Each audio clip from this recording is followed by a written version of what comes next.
Hello, ladies and gentlemen, and welcome back. Weird. It is tournament number 9, and GCD TVB is back, and we are joined again by some legendary commentators. We have Mr. Venruki himself and Supatease back to commentate, but I believe, Supa, you're competing as well. Is that correct? Yep. Oh, I have baby. to jump out for a little bit, and then I get to get owned, and then I get to jump back and realize that. What do you mean get owned? That's not the warrior spirit you need, man. You're gonna go in and you're gonna take it. I'm gonna take it. Take it. Take it by storm. Supatease, I believe in you. You can do it, man. Just gotta believe in yourself and your partners. You can make it happen. I believe in you, dude. But oh my, wow, this tournament is going to be intense, guys. Some pretty big names. I mean, we got some people coming back. Let me just go through the team list real quick, like 1 hot minute. That doesn't really work, does it? No, it is. It works? Never stop saying it, okay? I won't, ever. I actually have to fix you. Hold on. Camera's kind of zoomed in a lot. Is it? I think it's on his side, not yours. Yeah, it's my side, not you. It's all my fault. There's a lot of white space above my head. Yes. Look at that. I fixed it. You can't see it, but it's gonna be good. Oh, I have the stream on. I can see it.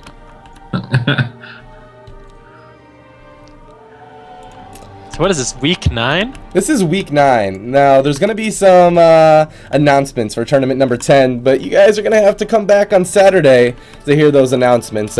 We changed quite a bit. Let me just go over real quick all the things that we've changed, then I'll jump into the teams. So the semifinals and the finals will begin on tomorrow at 1 p.m. Eastern versus our normal 9 p.m. Eastern. So take that into account. We're trying to get some more EU people coming and watching because we're going to start EU tournaments very, very soon. We have to grow a bit more sport, and then EU tournaments will be a weekly thing on top of US weekly tournaments. So if any EU people out there, spread the word because we're looking at your viewership tomorrow. Now tournament gear, if as all the competitors already should know, is now required to compete. There's an option in the spectating client that actually we check off, and it makes it so all gear that's not tournament gear is going to be rendered useless in the arena. So just make sure you're wearing all your tournament gear when you're competing. I'm talking to all of you competitors. Each team has a total of 10 minutes of delay after contact from an admin versus 10 minutes after every game. So there's that. In the loser match, this is probably the favorite change. The loser of each round has map choice, just like it was before, but the first map now is always going to be Nagrand Arena. Nagrand Hype. And maps cannot be replayed until 5 out of the 6 maps have been played. The reason why we did this is because we don't want players to be replaying the same map over and over and over again, but at the same time, once they get to a certain amount of map picks, we don't want to force that team to have to choose the very last map.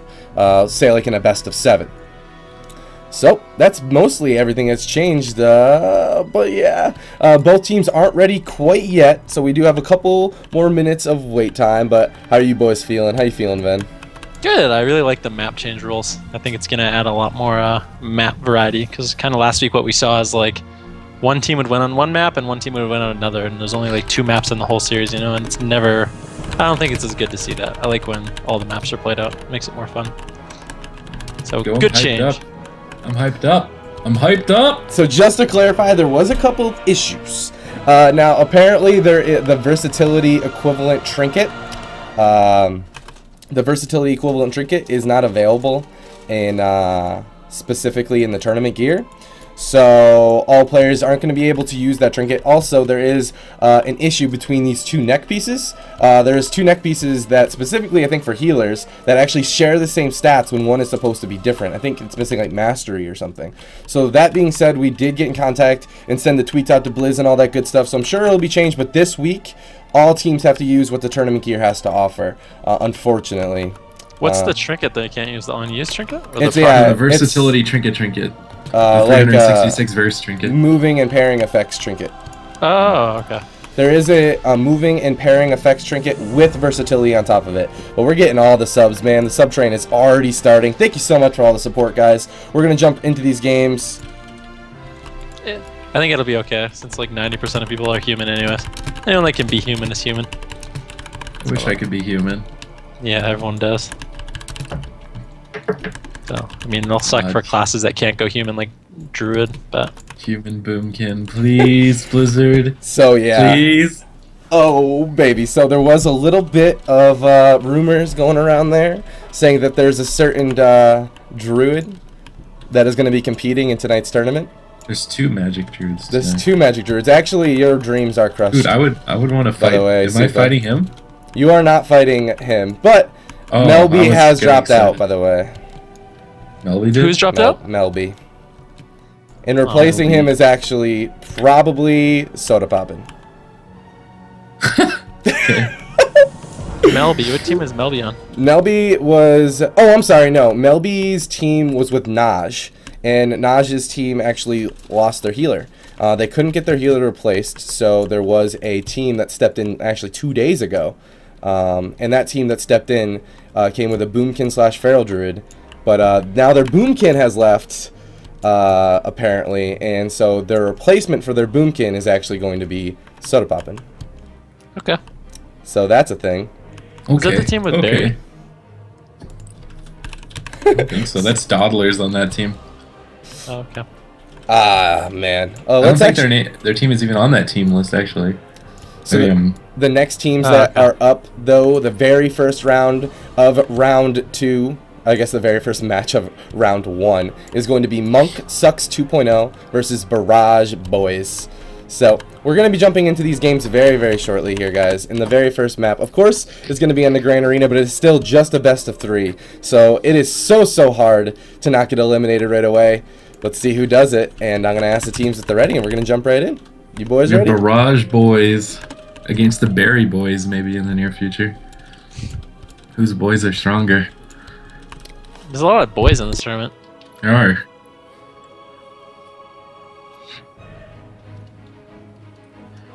Why not, we need some men. Why is everyone a boy? Why can't it be Barry men? Barry's it was actually Barry Barry's Boys, but there wasn't enough space for the S, so... Yeah. Wait, Barry's team is called Barry Boys? Barrage Boys, I'm sorry. Oh. Wait. Barrage Boys. That's not him. Don't lie. He's on Link's eyebrows, dude. Yeah. I'm sorry. I mispronounced I'm really Barrage. confused what's going on. I'm so sorry. I feel like... We're all lost. I like that team name, though. Barrage Boys or Barry Boys? Link's eyebrows. Oh. Do you? Alright. There it is. So I'm going to press the queue up button and see... I guess I'm not going to actually be able to see what the very first map is going to be because... I mean, it's going to be the Great Arena. Always. So jumping right into it. I'll see you guys in there.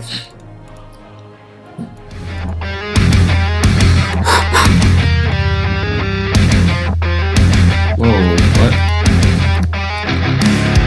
Wait. Hello? What? Is this real? Wait. Adela presses trinket by accident. Pointing that out. What is this extra bar above their head? What extra bar?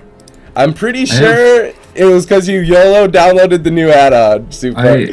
This is confusing me. I'm using the old one still. Yeah, I am too. I have 2 bars above everybody's head. What does that mean?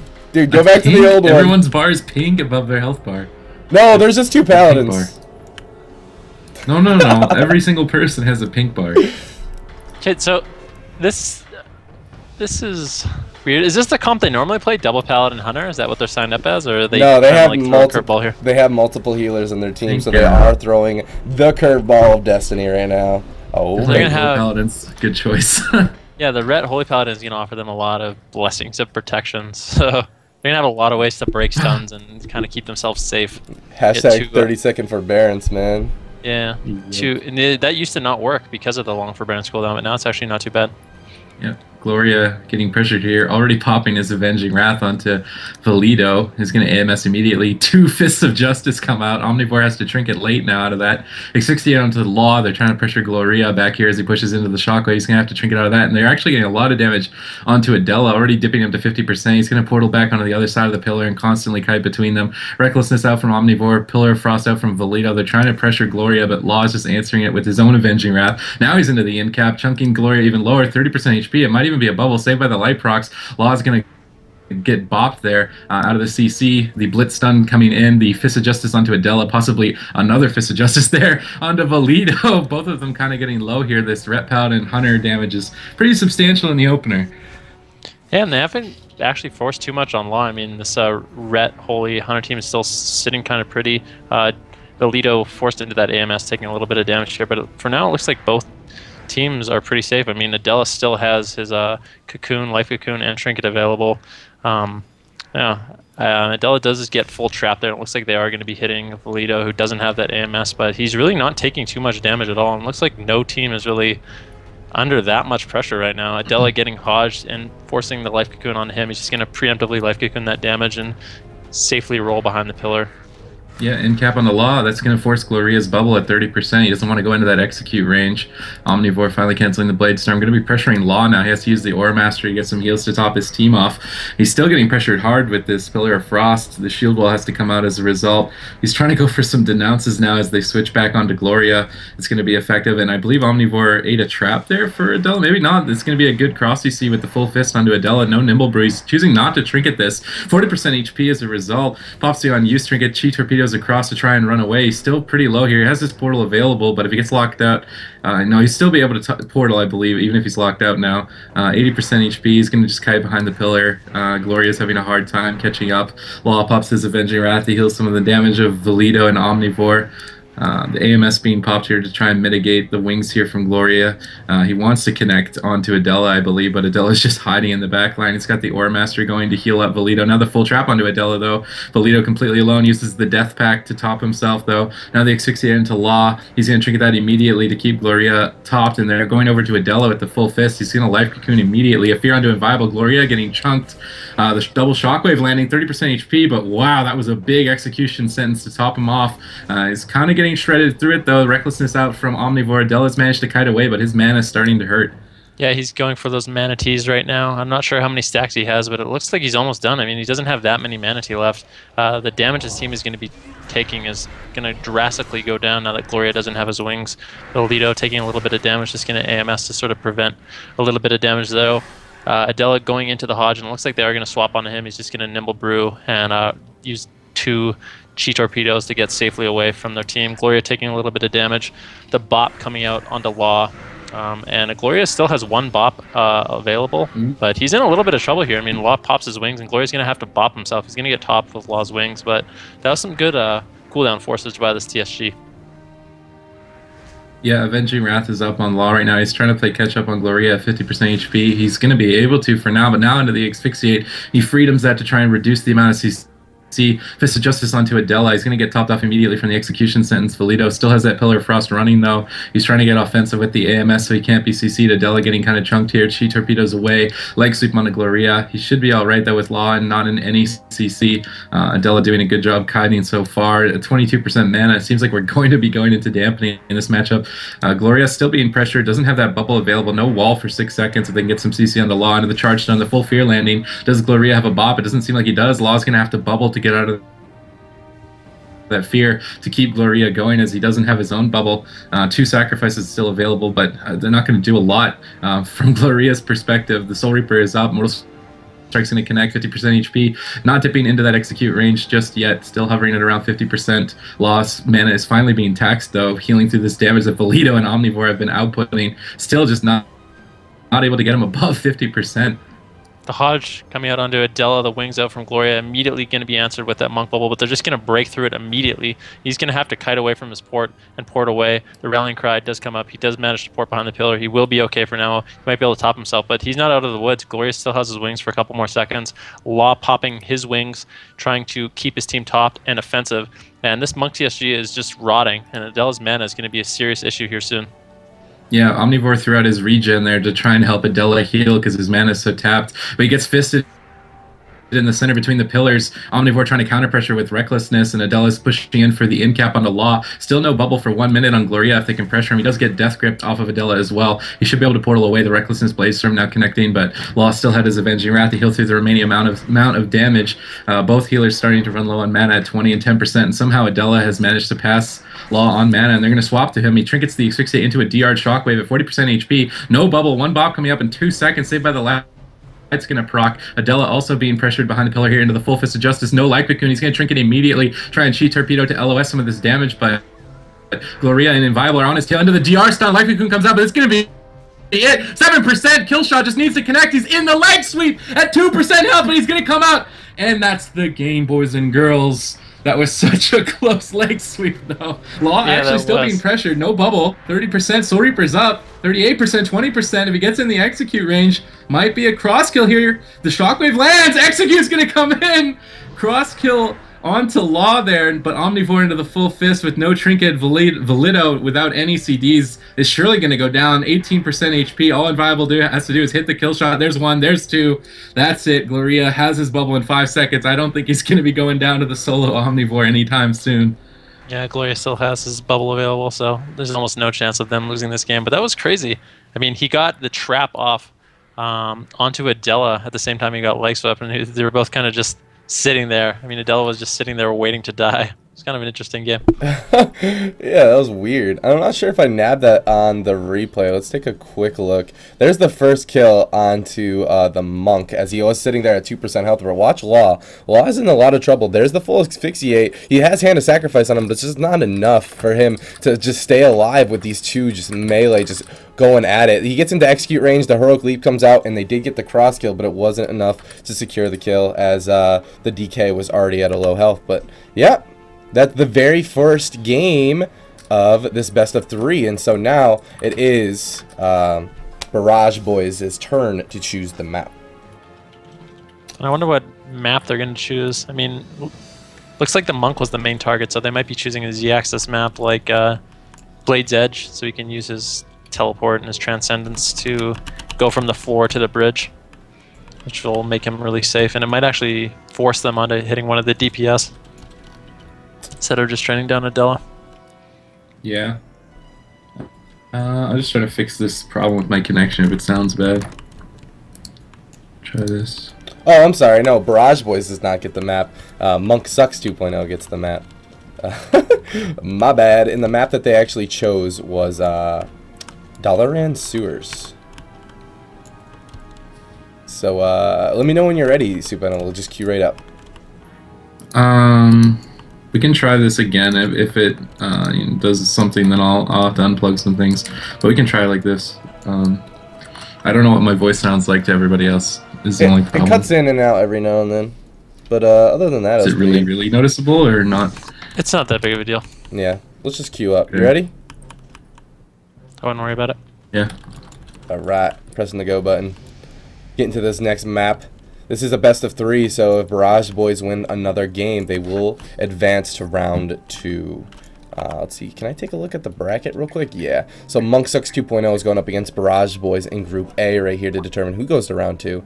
Then up next is the Boys Are Back going up against the Men Are Back. Whoa, what the heck? This is actually the first time I've ever noticed that. Did you notice that? What? Look at Group B. Yeah, I saw that. You did? Yeah. What the heck? So that's coming up here after this series. So stay tuned, guys. Looks like the queue has gone through, and I'll see you guys in there. It's Dalaran Sewers. What the heck?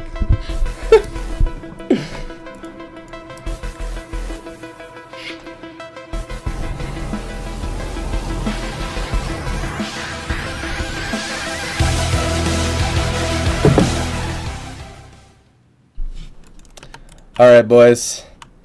It is Dalaran Sewers.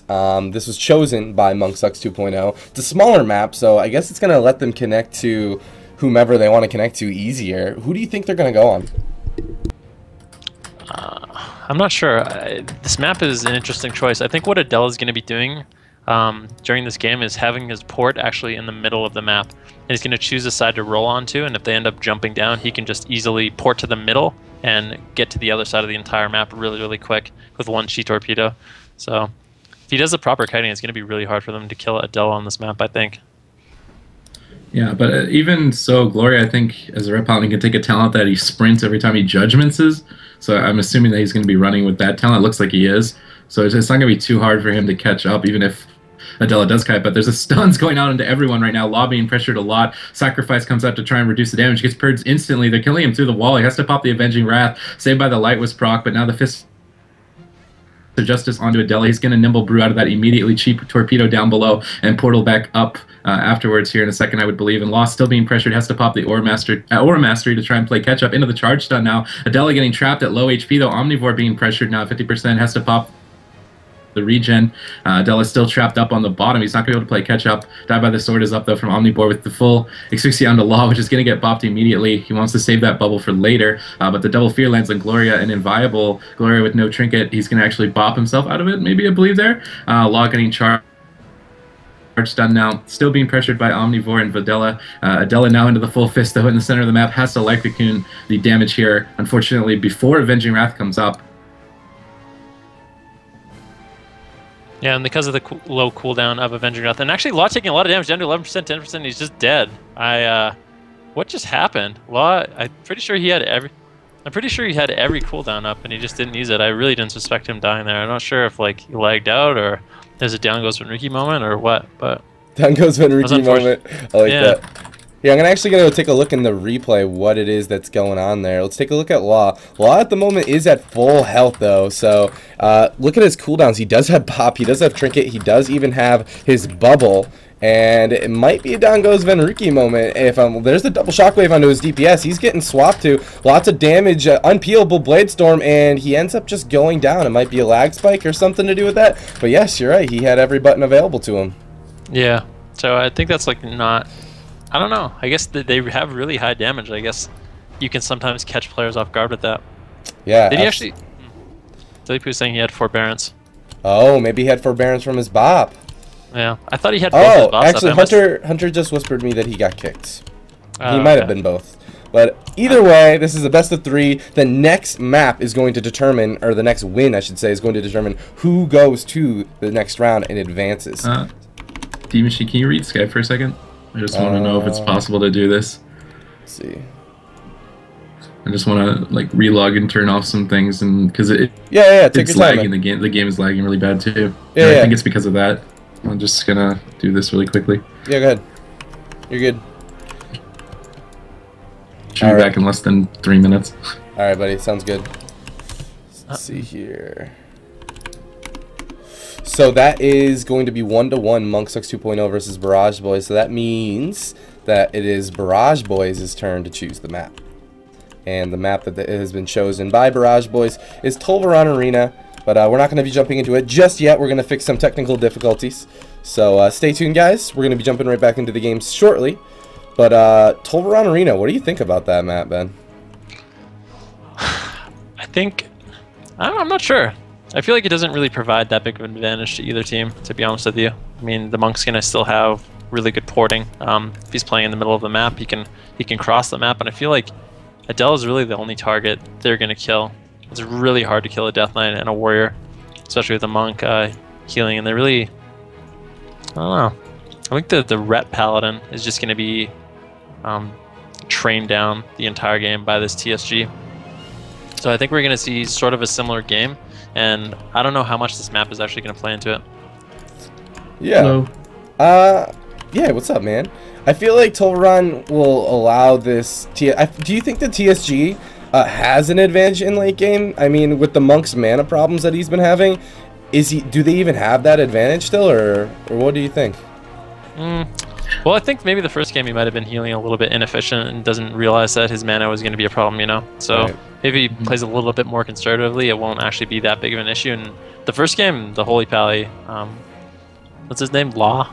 Law, I think. yeah. Yeah, Law's mana was actually not that great either. He was down to around 20% when that game ended. So, I mean, both teams taking a lot of damage under a lot of pressure.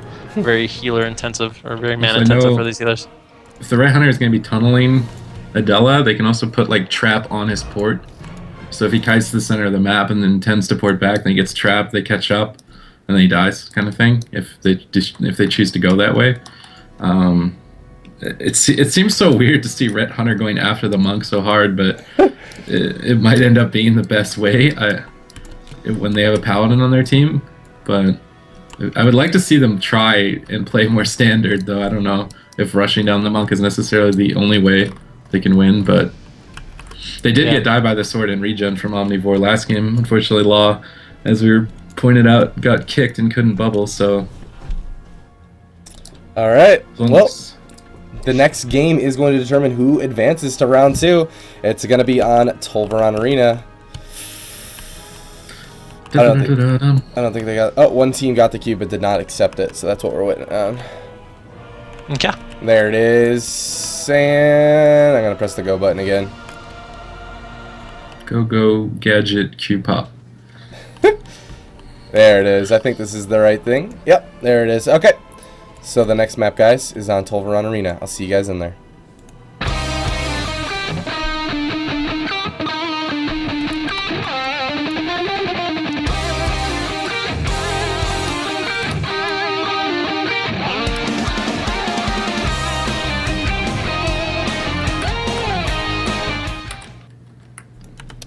Alright, gents, it's Tolvaron Arena.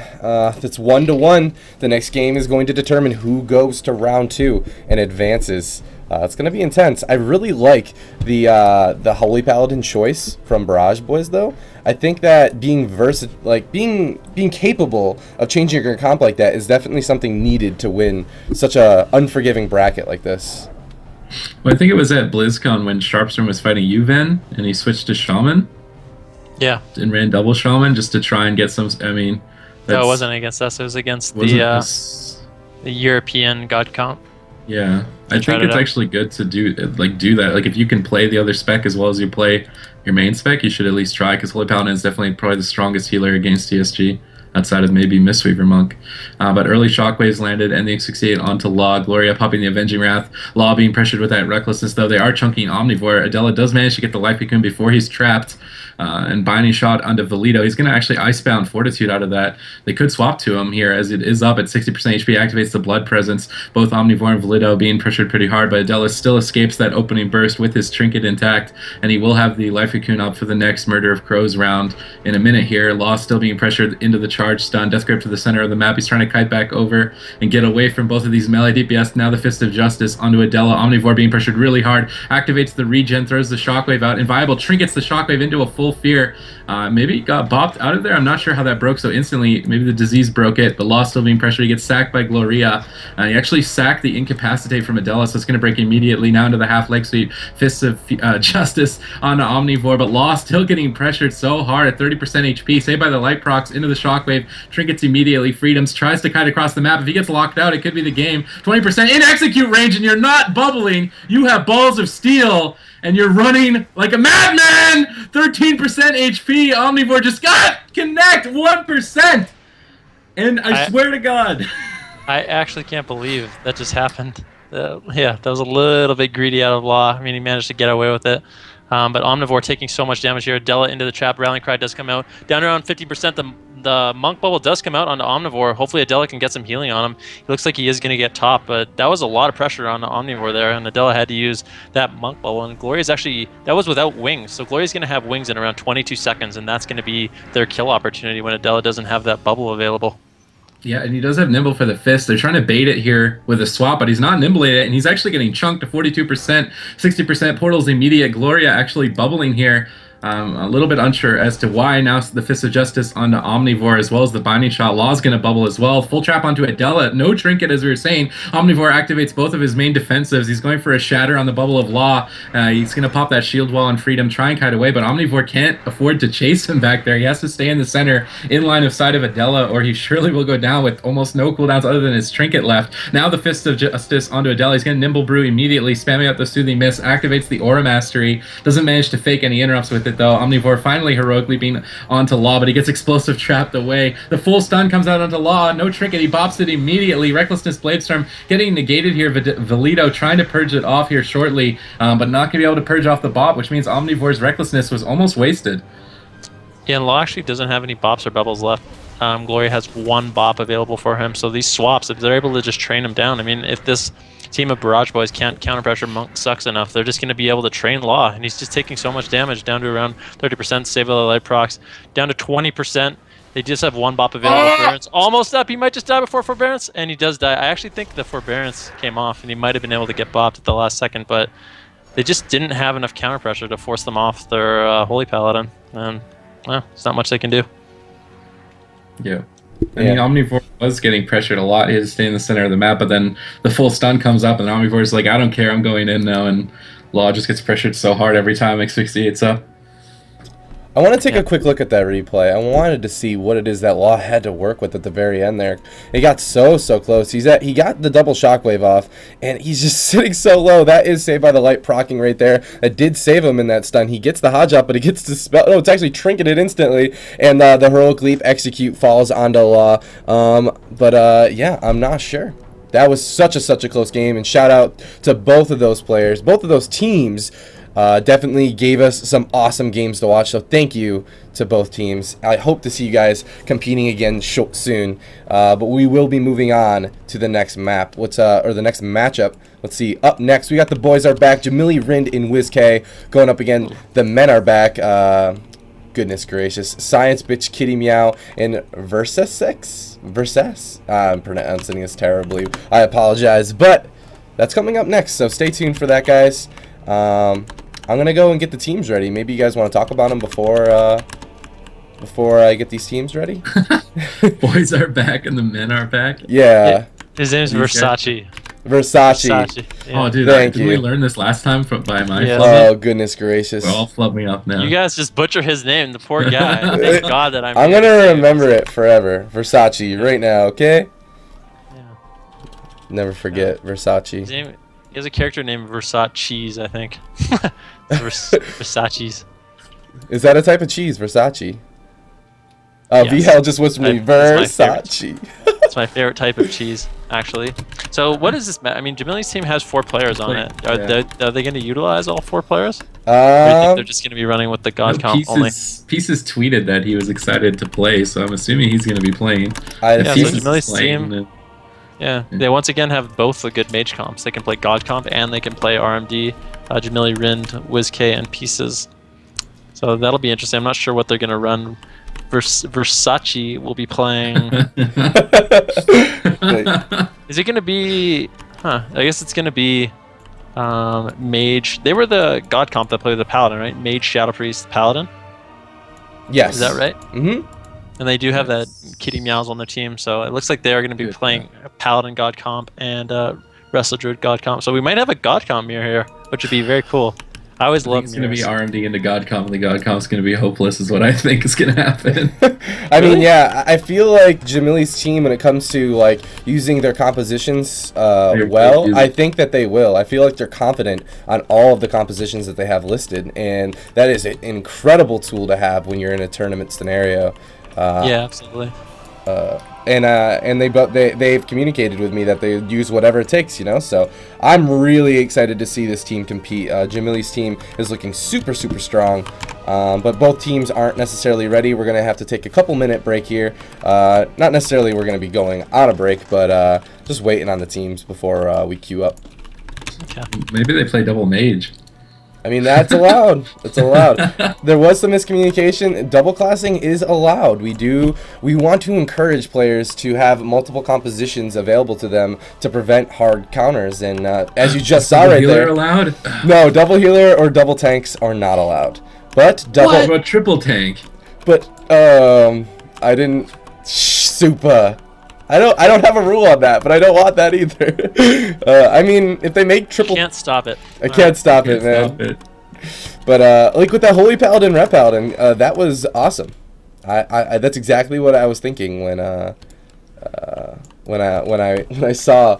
when I was thinking about the rules is, I'm like, well, what if they have a Rep Paladin and Holy Paladin as a biased Rep Paladin? That's the first thing I thought of, so... looks like one team's ready now, but the other team is not. So we're continuing to wait. I guess in the meantime, when I have a few free seconds, I just want to give a couple shout outs to the people that are supporting our stream. We are at 7 out of 50 subscribers. Thank you so much for all of the new subs, and welcome to the GCD family. And we also had some donations as well. We actually had a $5 donation from Supatease, $5 donations from Stargazing, $10 donation from Dark Frequency, and a $3 donation from TikTok One. Thank you so much, guys, and I really appreciate all your support. All donations go directly towards future prize pool and stuff like that. And tournament number 10, you guys are probably going to want to increase that prize pool. I'll just leave it at that. It's going to be pretty sweet. I'm excited.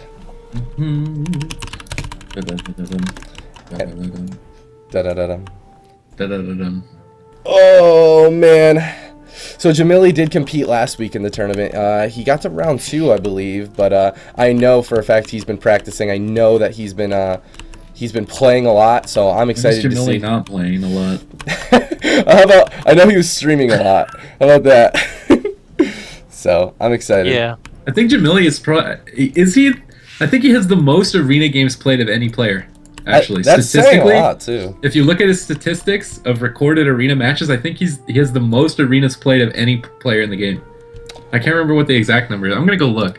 I remember looking at that a long time ago, and I was like, "Wow, why does he have so many?" And like, you look at other people, they're not even close. So I'm gonna look. Yeah. I mean, he has a lot of alts, so maybe he's soaked up some of the games now. But back in like late Cataclysm on his mage, it was so many games. I want to know. This is a guy who loves World of Warcraft. I mean, don't we all? It's over here. I just want to know. So we're here. There it is. Where is his mage? Oh, there it is. Let's look at this. Achievements, statistics, player versus player arena. Yeah, he's played 25,000 arena games. That's awesome. But I mean, it shows. He's a great player, and every season he queues up a lot and is very successful. So it works for him, you know. I think that's. I mean, that's the biggest thing that players need to understand. I think is that to get better, you got to queue up. Boom. Yeah. That's sometimes a question I get in my stream. Is like, how do I get to your level? And I'm like, well, once you're obsessed with the game enough to play all day every day, maybe you'll get to that level. There it is. Yeah, same. Like, I definitely noticed that I'm a much better player when I'm consistently queuing, and Of course. I mean, it sounds like it's obvious, but I feel like it's not, like within our community. But That's obvious. It's like with anything in life. It's not just WoW. Any game you play, anything you do, the more time you put into it, the better you'll be. Yep. And I mean, yeah, if someone else is playing 9 hours a day and you're playing 1 hour a day, the chances of you being better than them are pretty slim than none. True story, man. A lot of people are asking what team Soda Poppin's going to be playing on, if at all, because he is just a sub-in. So I'm not even really sure if he's actually going to be playing, guys. But if he is going to be playing on a team, it's going to be on Link's Eyebrow. That's the team that he'd be playing on. Interesting. So he's going to be substituting for Doddles? He's going to be substituting for the Boomkin Feral. Yeah, Dawdlers. Rip Boomkin Dream. That means there's no Boomkins now? No Boomies for you, Supa. It's not allowed. Is Asper still alive? Is he in this? Asper is alive and well, my friend, so I actually lied. Yeah. There's one. Don't be a liar. I'm sorry. You forgive me? Maybe. Supa, when are you playing? I want to look at the bracket real quick. Am I playing? I'm playing in, I don't know, the 5th one. That's what I remember Tony saying. Okay, the 5th one. I like it. So you're on team... Tony from the Bronx? Tony from the Bronx? Yes, so Group C is going to be delayed one series. So it's going to be A, B, D, and then C. Just so you guys are aware. But then Almond Farmers versus Hey, it's Tony from the Bronx, rooting for Supa in that one. And Link's Eyebrow is actually all the way down here in Group H.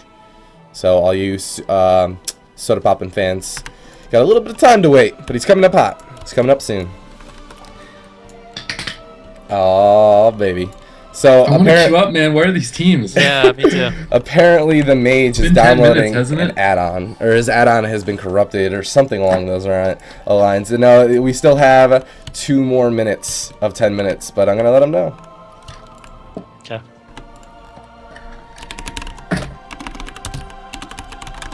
You know what I want more than anything for some reason right now? I want a rain stick. You know what a rain stick is? I love rain sticks, dude. Yeah. What are It's they? a stick, and it's got sand and rocks in it, and then you tip it upside down, and the rocks and the sand start falling down. It sounds like rushing water. Oh, that's sick. Have you ever had one, man? Dude. You never Yeah, had one? I want one right now. I had them in never had my... one. Dude, they were very common in my my music class in elementary school, and that was my instrument of choice every time. You're a rain stick player? I am the rain stick player, brother. I always played the triangle. When I was in band, I played the triangle. That's all I was able to do. Triangles are intense, man. They are intense. They're not really. Let's just be serious for a second. If you could pick up a musical instrument again, what would you pick? Probably like the didgeridoo. Oh my Yeah. god. What's a didgeridoo?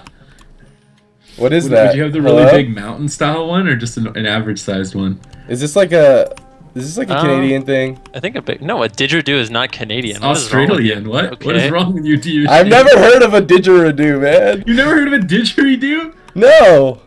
Someone needs to educate you now. Well, apparently my music teacher did a bad job. Put on some didgeridoo music while we wait. I'm not doing that, I'm man. gonna find one for you to play later. I don't know how to spell didgeridoo. Didgeridoo. This is awesome. Didgeridoo 10 hours. This is a 10-hour video.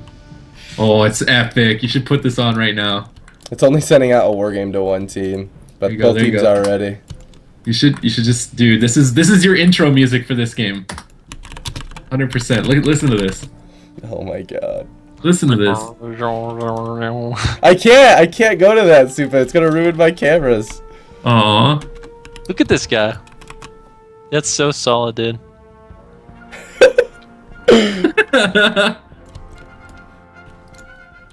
That is awesome, dude. There we go. The war game request has been sent. We're gonna jump into the very first match of this best of 3, and of course, the very first map is the Grand Arena. Grand Arena Dingo. Whoa. What do you guys think of this, though? Look at see these comps.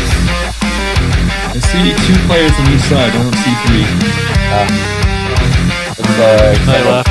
You library? Someone left. yeah, someone's reading.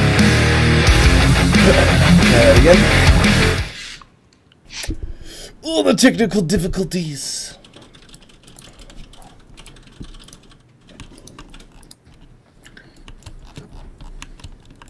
I mean, were we able to see the comps? Are we allowed to I talk about was.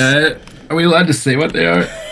I mean, if he saw them on stream, we know, right? Like, Yes. No, they didn't see him on stream, so I want to keep it a secret, just a little bit. And apparently, Jamili actually left the game. I'm not sure. I'm pretty sure I'm getting trolled right now. He was letting me know his egg smog wasn't good. So, yeah. Dude, I had to transmog my tournament gear too. I would leave. They are allowed to leave as long as it's 45 seconds before the match starts and now. But waiting on these teams to let me know. Transmog is one, dude. Transmog makes you play so much better. What? Like, What are if you your talking character about? looks bad, you will play bad. Are you? You can. Come on. I don't think that's true. bad. Yeah, I'm pretty sure Come Ben on! had to play in like the crappy tournament gear and like the arena tournament realms, and he played great, right, Ben? Who? You didn't you play? Oh. They just look good in their tournament gear all the time. It always looks good. Really? I think, yeah. Oh man, like if you Dude, go when back has a and PvP season of Mage Gear what not about look like good? what about like back in the day when there was no such thing as transmog and you just look like a dump truck all the time? I mean, I feel like it's all in your head. But that's like a general consensus with a lot of players. They like have to play male undead and they have to look super cool and they can't wear a cape. Like I say turn on your capes, guys. Dude, I wear a cape. I wear a cape IRL. If you guys are in this tournament, show some love for capes. I mean, please turn on your cape. I'm Let's see. turning my cape on right now. Yeah. You need a GCD cape. What do you mean? Like in real life? Yeah, in real life. No, I'm not wearing a You can cape. stand up and spin around when we're waiting for teams. I don't know if I'm down for that, man. Oh man, I accidentally showed my helm. That looks gross. Show cloak. Yeah, no, show your helm and your cape, guys. Seriously, try to stand out. Be an individual. God, dude.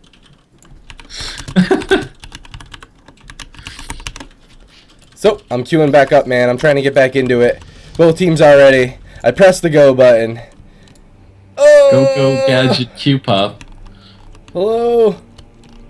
Hello? Accept the queue! I'm pressing go again. Jamili's trolling us now, man. I think this is a troll. This has got to be a troll, right? Potentially. Alright, there's the queue join. Hello? There we go. Hello? I'm setting the thing out again. I've got a lovely bunch of coconuts. That's not how it goes at all. Yeah, it is. That's exactly it? how it goes. Yeah. Is it? Is I it? felt like I said it way too slow. Got Alright. a lovely bunch of coconuts. Coconuts. I'm using your coconut song as our intro music right now. Oh, standing in the row. I'm excited to see which. Oh, interesting. Now I see why there was such a delay. The compositions have changed. Oh, they haven't. Oh, No? yeah, this is Oh, I the thought same it- as last time. It was the same as last time? Yes, both teams are the same. Oh, well, okay. We have the men are back, which is a god comp with a holy paladin, versus the boys are back, which is an RMD. Now, I feel like RMD has a composition advantage versus god comp, but what about a god comp with a holy paladin? What do you guys think? It's not God count. It's not even God Con, it's a Wait, Feral Druid. what Feral the Mage heck? Priest. Or It's Feral Feral Mage Mage Paladin. Priest. Oh my I god. don't even know what's happening anymore.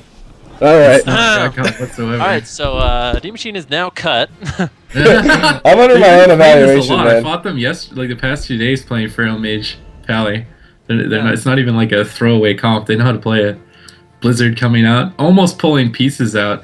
Narrowly escaping that Blizzard lets them get the sap onto Science, possibly the sap swap over to Versace. Not going to be doing it just yet. Rin gets Pet Nova'd out, Pieces gets open on, he's going to blink immediately. There's the full poly onto Versace though.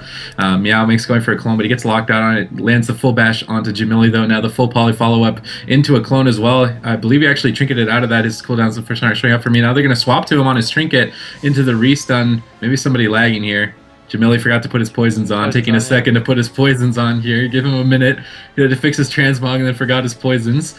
But he's going to start playing the game now. He still has evasions. He still has the killing spree. He's going to be building that red buff up now with the Adrenaline Rush Kidney Shot onto Meow as well as the Smoke Bomb. But Versace is right next to it. The Comet Storm comes down, pops the Avenging Wrath, keeps his team topped, which is what you want to do against that Smoke Bomb play there from Jamili. Yeah, and there weren't actually, I mean, both teams haven't really forced anything. Jamili's used a lot of his offensive cooldowns, and they haven't got too much out of Kitty Meows yet. He still has both his walls and his trinket. Kitty Meow's taking a little bit of damage. Versace caught into the sheep. Garot coming out onto Kitty Meows, and yeah, he's gonna be okay for now. A lot of cross CC coming out onto the RMD though. Jamili into the full bash, gets the Iron Bark from Wind, gonna get bursted down. The killing spree coming out from Jamili onto Kitty Meows. The wall does come up, one of his walls, but he does have his offensive cooldowns out. King of the Jungle is out. He's doing as much damage as he can onto Pieces. Rind into the deep, perhaps a ring coming out. Does not get caught. Another one is interrupted. Pieces now having to block. Yeah, and that's one block down and Cold Snap, so you'll have the second block available as soon as Hypothermia is over, unless Kitty Meow can pressure him before that. Clone on to Science. Kitty trying to go for a clone. It lands onto Jamili. Just trying to connect onto Pieces, get the bleeds back up. Rin gets locked out on that Cyclone there. Jamili now into the full Fist of Justice. Pieces going for some polymorphs. He gets locked on one, now goes for another onto Science. Possibly wants to push in back here shortly with Blink to get CC onto Versace. There's the Kidney Shot onto Kitty Meow. He does pre-bop the Deep Freeze. I believe it did get spell stolen now, and the full poly has landed onto Versace. He has his trinket, but he does not want to trinket the half poly. Kitty Meow is sitting in bear form to try and let his Paladin sit through the CC and tank some of this physical damage. Now the full polymorph onto Jamili, possibly a repolymorph as well. Rin can't keep up with the amount of polys coming out from Science, but Kitty's still getting pressured. Jamili trinkets offensively. Garot coming on to Kitty Meow Meow. Versace into the full bash. This might be it. DR cheap shot, 40%. Ice Nova might connect. Here's the save by the light proccing. Versace into a very DR'd blind, and now Kitty Meow going for the clones onto Pieces. Bash onto Jamili. This is the triple cross CC. They're swapping onto Jamili, but he did pre-feint this swap, which is why he's not getting chunked too hard now. Feint finally fading, but the Iron Bark NS comes out from Rind. He should be able to survive. Good turnaround so far from the FMP, but the full poly onto Versace now. Comet Storm coming out. Rin's getting swapped to actually has to use the Bark Skin, activate the Bear Form Stampeding Roar. He's trying to go for an offensive clone. He's going to land it. Jamili with the Adrenaline Rush gets Nova, though. He can't seem to connect onto Kitty Meow behind the pillar here. Yeah, and Rind actually using a lot there. He uses Iron Bark, his NS, and his Trinket to keep Jamili alive. And I mean, Kitty Meow's incarnation is going to be up in a little under a minute, and Rin's not going to have a Trinket for it. They might be able to just kill him, so look for that upcoming. And Jamili now still the target of choice going to the Hodge. It does get dispelled by Rind. A little bit of a miscommunication there. Versace into Versace into the polymorph. Kitty Meow's taking a little bit of damage. Supatease totally throwing me off right now. Jeez. Why, dude?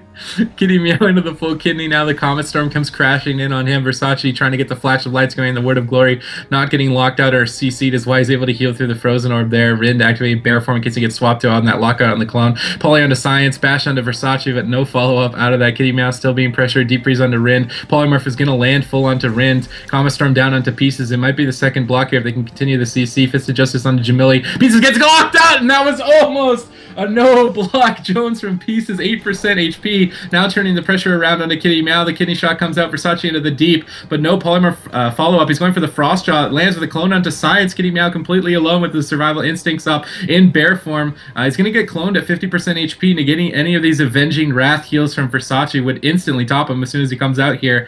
And he does. The full poly now onto Versace, though he doesn't manage to stack it. He has one more available. Comet Storm comes in on Kitty Meow. He has one survival instincts available, according to my UI at least. He goes for the bash into Pieces. He's just going to blink immediately out of that, lock the polymorph from Science there on the defreeze, but now he's going for the ring. The full ring is going to land. Pieces has his cold snap up. He activates the Amplify Magic to try and increase whatever healing he can. He gets locked out on the polymorph. He's not going to be able to blink away. He's going for the Frost Jaw. The NS comes out from Rind with the Iron Bark that's going to top him off and keep him well and healthy. A blind onto Science there into the half-yard clone. Full poly onto Versace, but no pressure onto Kitty Meow, even though so much CC is coming out into Versace.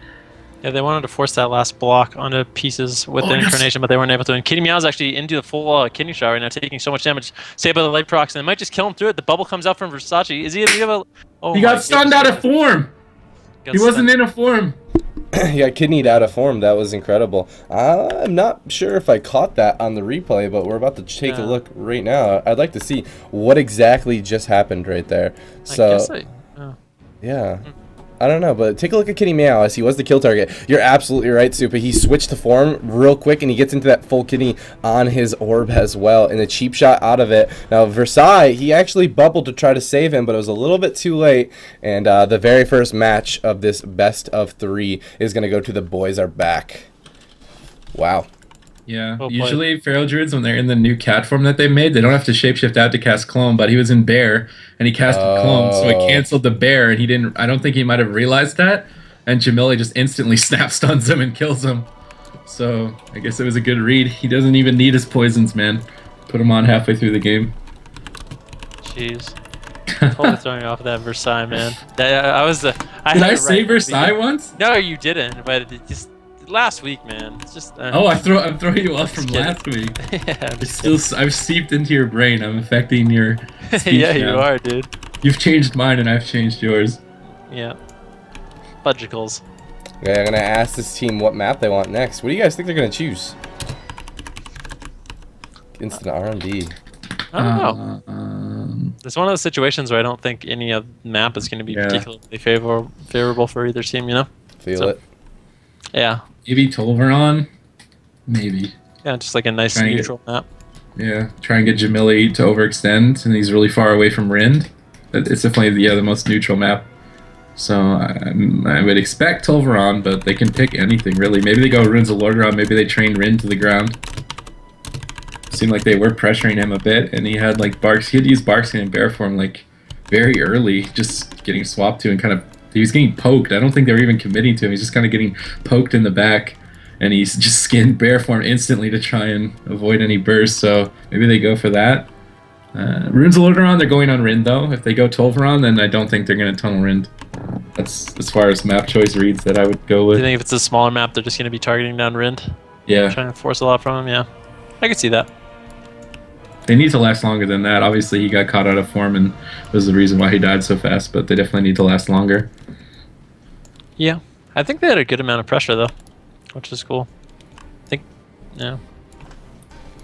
Yeah, I mean, like, you were reading off the defensive cooldowns that both teams had left there in the beginning. It's semi-close to the beginning of the game, Venruki, and it looked like it almost was in this Feral Mage's and Paladin's favor, but I don't know. Yeah. Let's do it. So that the very first map goes to the Boys Are Back. The men are back, are one loss away from being eliminated. And the next map that has been chosen by these teams are going to be on Dalaran Sewers. So they just got to join the queue, and we're going to hop right into it. Let's do it. Vern hype. Vern hype. Rip Vern. He doesn't exist anymore, apparently. Rest in peace, man. Rest in pieces.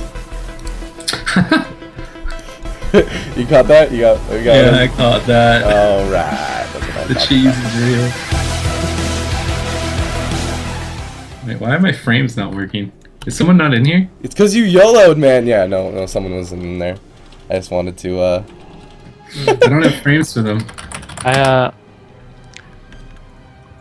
What's up, Ben? Oh, no, I reloaded. I'd like I'm to good now. At the end of that game, I mean, I think Versace had his bubble up, but he was a little bit hesitant on using it. I think Kitty Meow should have been a little bit more afraid, or their team should have been a little bit more afraid, because I think if he bubbled at CC earlier, he probably could have actually kept Kitty Meows up through the damage. Whereas he kind of like, he bubbled it out of desperation when he was around like 20%, which I think was a little too late. Okay, I don't have cooldowns showing up, but I think Venruki can help me with that. So For sure. they're just missing. Sucks. Mass stealth from Jamili here. He wants to get the sap opener. Hopefully he has his poisons on this game. Sap onto Science. He's going to come out of stealth with a Garrote, but it doesn't seem like it actually connected on anyone. I'm a little bit confused as to where it went. Garroted the water elemental. He Garroted the water elemental. Is that what happened? Yes. He's killing the water elemental? Or that was No, a huge he's just stopping misplay? the Pet Nova, I think. Oh, okay. Interesting. Kidney onto Kitty Meow. Deep Freeze onto Rin. Jamili cloaking offensively and vanishing as well. Now into the DR cheap shot on Kitty Meow. He wants to get a very early kill on him. The Fist of Justice, though. Pieces getting pressured. Gets locked out on the poly. 40% HP on him. He's going to be put into the ice block as a result of the clone onto Rin out from Kitty Meow there. Really aggressive plays from the RMD, though, in the first minute of this game. Rin now into another DR poly. Pieces playing on top of Versace, trying to go for the deep poly, but the deep is going to fade. He's trying to fake cast the poly, but he's not going to be able to get it. He's going to bail out of there with the blazing speed, realizing that he's not going to get the CC. Now Deep Freeze onto Rind, but no polymorph from Science. He's going to deny it with a polymorph out from Pieces. Now finally going for a poly, but Rind is just going to LOS and be fine. And Dandy, the incarnation coming out, but not accomplishing too much just yet. He's going for a clone onto Rind. He does land the clone. He's going to connect back onto Pieces here. Bop had to be used on Science in the meantime, but 30% HP. Incarnation chunking Pieces. He's got to blink out of there and get back to Rind, who's going to get the healing touch off with the Swift Men, doing a good job topping him. Skull Bash coming out, I believe, onto the Frostbolt there, and he's going to activate Amplify Magic, go for some polymorphs. The Smoke Bomb Killing Spree coming out there onto Kitty Meow. He didn't Survival Instincts before. This could be it. Saved by the Light Procs. 30% HP. Bear Form activates. He's desperately trying to stay alive. 30% HP. He survived the Killing Spree. Versace coming out of CC now into the full bash. He's going to bubble it to try and keep his Feral Druid alive, but he's just dying through it. He's going to Shadow Meld as well, throwing out some Rake Stuns into some Cyclones. He's managed to survive the Killing Spree, but at what cost? Yeah, he had to actually trinket and use his second survival instinct, so just a little bit of misuse on cooldowns, and because of that, he's just so behind right now, and it's going to be hard for this this Feral Mage Paladin to actually counter pressure this R&B. They're under so much pressure. Rin being able to put out those offensive clones on Kitty Meows, deny some of those heals from Versace. Versace going into the deep. No CC going to be followed up there, but Kitty Meow is still taking a lot of damage. Orb comes out. He is into a full kidney. Versace bopping that kidney, well done by him, and he is going to be able to keep him topped with that Avenging Wrath up. But this RMD doing a great job of CCing Versace and Science while they're trying to burst down Kitty Meow. Versace into the full blind. Kitty Meow is taking so much damage, down to 35%. He doesn't really have too many cooldowns left. Versace is going to trinket that and put the sack onto Kitty Meows. And they're not really, like I said, they're not really able to counter pressure this RMD at all. The beautiful offensive clones coming out of Rind, he can do that because his team is just all sitting at 100% HP. Yeah, and he's trying to go for a clone of Versace, but they might not even need it.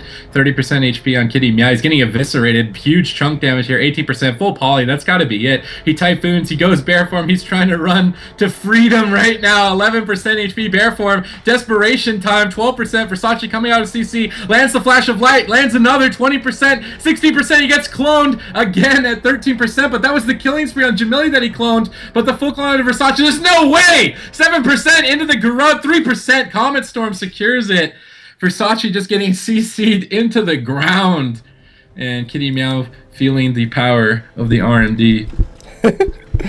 Yeah. So that means the boys are going to go ahead and advance to round 2, and so we're going to jump into the third series of tournament number 9 very shortly, guys. But before we do that, we're going to take a quick commercial break, get all the teams set up because there was a delay on one series. So give us a little bit more time to set up, and we'll be right back, guys. Thank you for watching, and yeah, I'll see you in just a second.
Sorry about the wait, everybody, and welcome back to GCD TV's 9th Arena Tournament. So the next matchup, actually, Dillypoo's team actually gets to advance because Nelly is Cute has actually dropped out of the tournament. They couldn't make it, so we're going to just continue on, and we're gonna continue on to Almond Farmers versus Tony from the Bronx. Supatease is no longer joining us for this though, as he is competing with Tony from the Bronx. So this should be exciting. We're gonna be watching Supatease in action instead of commentating. So I don't know, but I'm excited to see Supatease, but. Yeah, me too. Let's try not to have any bias here. What comp is Supatease actually playing? Almond Farmers. Tony's comp is always a surprise with me. They can play KFC, I believe. No. What Almond comp Farmers. is Supatease playing? Yeah. Playing against. Let's see here. The Almond Farmers are Turbo or Warrior Lock Druid. Oh, okay. So versus Tony from the Rocks, I think is going to be Turbo or KFC. Oh, is Supatease healing, or is he playing Moonkin? I believe he's healing.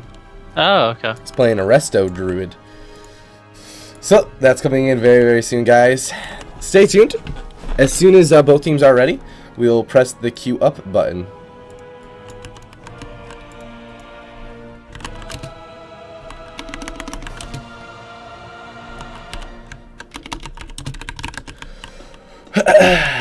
Yeah, so any predictions then?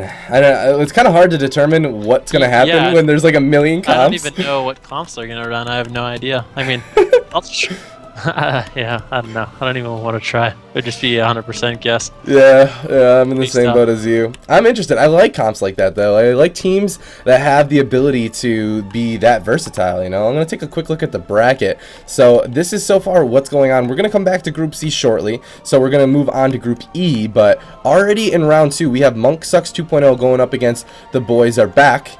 And Group C is still to be determined who's going to face Dillypoo, Evangeline, Cubsy, and Friends all in round 2. So right now we're trying to determine between Almond Farmers, Hey It's Tony from the Bronx, who's going to round 2 right now. Just to catch you guys up on where we are in the bracket. If you guys want to know who is competing on which team, make sure to go ahead and check the team list by typing !teams. Now only one person has to do that. You don't have to spam that. Nice. Dude, that's kind of cool. If Fusion's playing this with Beanslayer and Goreki, that'll be fun to watch him play. I don't think he's played in one of these yet. He has not. This is his Fusion's very first tournament, and he is competing in it. I'm excited. He's been playing that Holy Paladin a lot. But, I mean... Oh, Holy Paladin? He's playing Paladin? He's playing a Holy Paladin, yes. I mean, he has the Priest option. Alright. He's got the Priest option, okay? I wanted to see the Priest so bad. But it's okay. I forgive him for now. Sometimes the game is just in a state where you have to do things such as this. Yeah. But that means he's a good player, man. He's very versatile. Of course, yeah. So so apparently this team accidentally queued up. So they do have 7. They have 8 more minutes left. So they accidentally queued up. They accidentally queued up. How does that happen so often? I can't believe it. I'm gonna give them a pass on this one because we did skip 2 groups to get to them. So when I whispered him, he was in a queue. So I'll give him that. We are skipping Group C, and then Group D actually couldn't make it, and then we went all the way down to another group. So these guys were definitely not worried about having to play for at least 30 more minutes, but yeah. They're here ready to step up. They're ready to step up, man. The moment, yeah. I'm excited to watch Supa play, man. That's what I'm excited for. I was kind of hoping he played Boomkin, but I guess nah. He's as real as the rest of the Druids. Not really. I mean, they can be, right? I don't know. Yeah, we'll see. There's a Boomkin Mage Paladin in this tournament, right? There is a Boomkin Mage Paladin in this tournament, and it's a good team. I'm really excited. They played against you guys today, actually. Yeah. I believe it was Flora, Asper, and the Mage was Majidin? Yep, it's Majidin. Yes. Generic's not going to be here this week, I don't think. So. Yeah, Generic's could not make it this week, but I'm sure he'll be back next week. Yeah, we'll see if Majidin can pull it off again. Another victory without that brotherly love. Shall see. Yeah, we'll see, man. I mean, Majidin was a part of the team that won GCD's tournament twice in a row, so I'm excited. Spam that GCD hype emote. Yeah, shout out to Harona for making such awesome emotes. Emote is so good. Yeah, she does a good job. She's very, very good. Very talented emote maker. Melman or Riot. Balance is not going to be competing this week, unfortunately. But he'll be forever in our hearts. That's true, but we still have the same comp, which I'm really excited about. Whoa, who's playing it? 50 Shades of McQuaid, Zillia Wong, Revolution, and Zeond. So they replaced Balance with Zeond. Yeah, so we're going to see a Windwalker DK Paladin again, which I'm really excited about. And I think that's the team I'm actually cheering for, cheering to win, because I believe in the Windwalker dream. I believe. Yes, I will repeat it again for you guys. Soda Poppin', if he is playing and subbing in, he will be the very last match of round 1. Alright? So stay tuned for Mr. Chance Morris. He's coming up later. But up next, we do have the Almond Farmers versus Tony from the Bronx, which I'm very excited about. He's getting kind of close here. He's got 5 more minutes left. Okay. Hopefully the game ends. I believe the game has ended, and there's just something else holding him up. But we're sticking by our new rules, which are 10 minutes. I think it's important. I think the tournament sometimes will go too long. People, I mean, if something really crazy comes up, you can make exceptions, but right. But yeah. So a lot of teams are kind of baffled by the tournament gear change. But yeah. We've actually, I want to talk about that real quick. So ever since we made the tournament gear change, as you guys can imagine, buying the gear and enchanting gear costs a lot of gold. And we've had a lot of people reach out to us and say, listen, I know this is going to cost a lot of gold and these PvPers don't have any gold, so I'm willing to donate gold. And we've had nearly 380K in gold donations. Oh my goodness. Ridiculous. Sorry, I guess the main problem is that, like, there's so many servers. Like, everyone's just spread out on all these different servers, right? And someone on, like, a random server doesn't have gold. It's kind of unfortunate. That was an issue, is that the certain servers, but the servers that we have donated our gold to are Sargeras, Tichondrius, Darkspear, and Kel'Thuzad. So we were spread out pretty good. But yeah, I was absolutely amazed by the amount of support of the gold donations. So we got 380,000. I think it was 380,000, and then we donated. I don't know. Let's just say that we had 380,000, and I have a total of 119. Just not K, but just gold. Oh. So we used just about every single bit of it. I think Clutter might have some left, but yeah, this is a one-time payment for the tournament gear and these enchants, and then these players can compete fairly for the rest of the whole season. So it's something that we really wanted to push for, and it makes it a lot easier for us to set up these games. We don't have to check all 6 players to make sure that they're following the rules before every game starts. It's actually kind of very, very difficult with the spectating interface, but yeah, it would be nice actually if there was like tournament gear enchants. Just for yeah, that's true. The biggest thing was the enchants. Yeah, well, that's the only. I mean, does the tournament gear cost gold too? The tournament gear does cost 50 gold a pop. 50 gold a piece. What? Yeah, it's about 1,000 to 800 gold. I don't know many people that can afford that, especially on well, all these guys did. budget. Yeah, right? It's the PvPers budget, man. That is just, yeah. There it is. The PvPers budget. We have 3 more minutes, man. These guys, they're buying. Apparently, one person on their team needed to buy tournament gear, but I can't wait for them after 2 more minutes. Yeah. Unfortunately.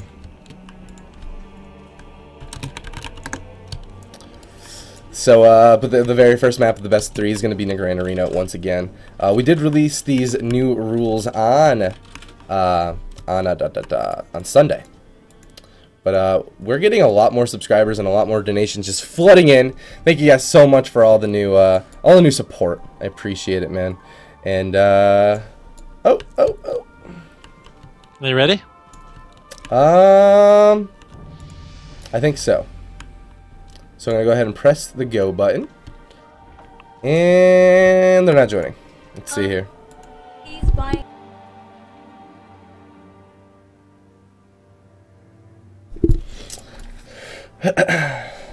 So let's see here.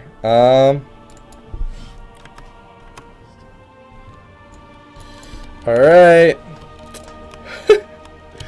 So they should be ready very, very, very shortly. So stay tuned for that, guys. But I wonder what composition Soup is going to be running. Well, you said, what does he have on his team? He has a Warrior, a Death Knight, him playing Resto Druid. Is that right? A Warrior. What's actually the team he's playing on? Let's do some Tony from the investigating Bronx. here. Tony from the Bronx. Tony from the Bronx. Okay. Tony. Let's look at this. So they can play Warrior. KFC Turbo or Warrior Mage Druid is what they listed, and they. KFC Turbo and Warrior Mage Druid. Okay. You can play double Warrior too. Oh man, they could play double Warrior. I'd like to see that. You know? Yeah, I totally would like to see that. I kind of doubt they'll be playing Warrior Mage Druid, so it looks like it's KFC probably going to be Turbo. Turbo or KFC, to be honest with you. I'd say probably Turbo.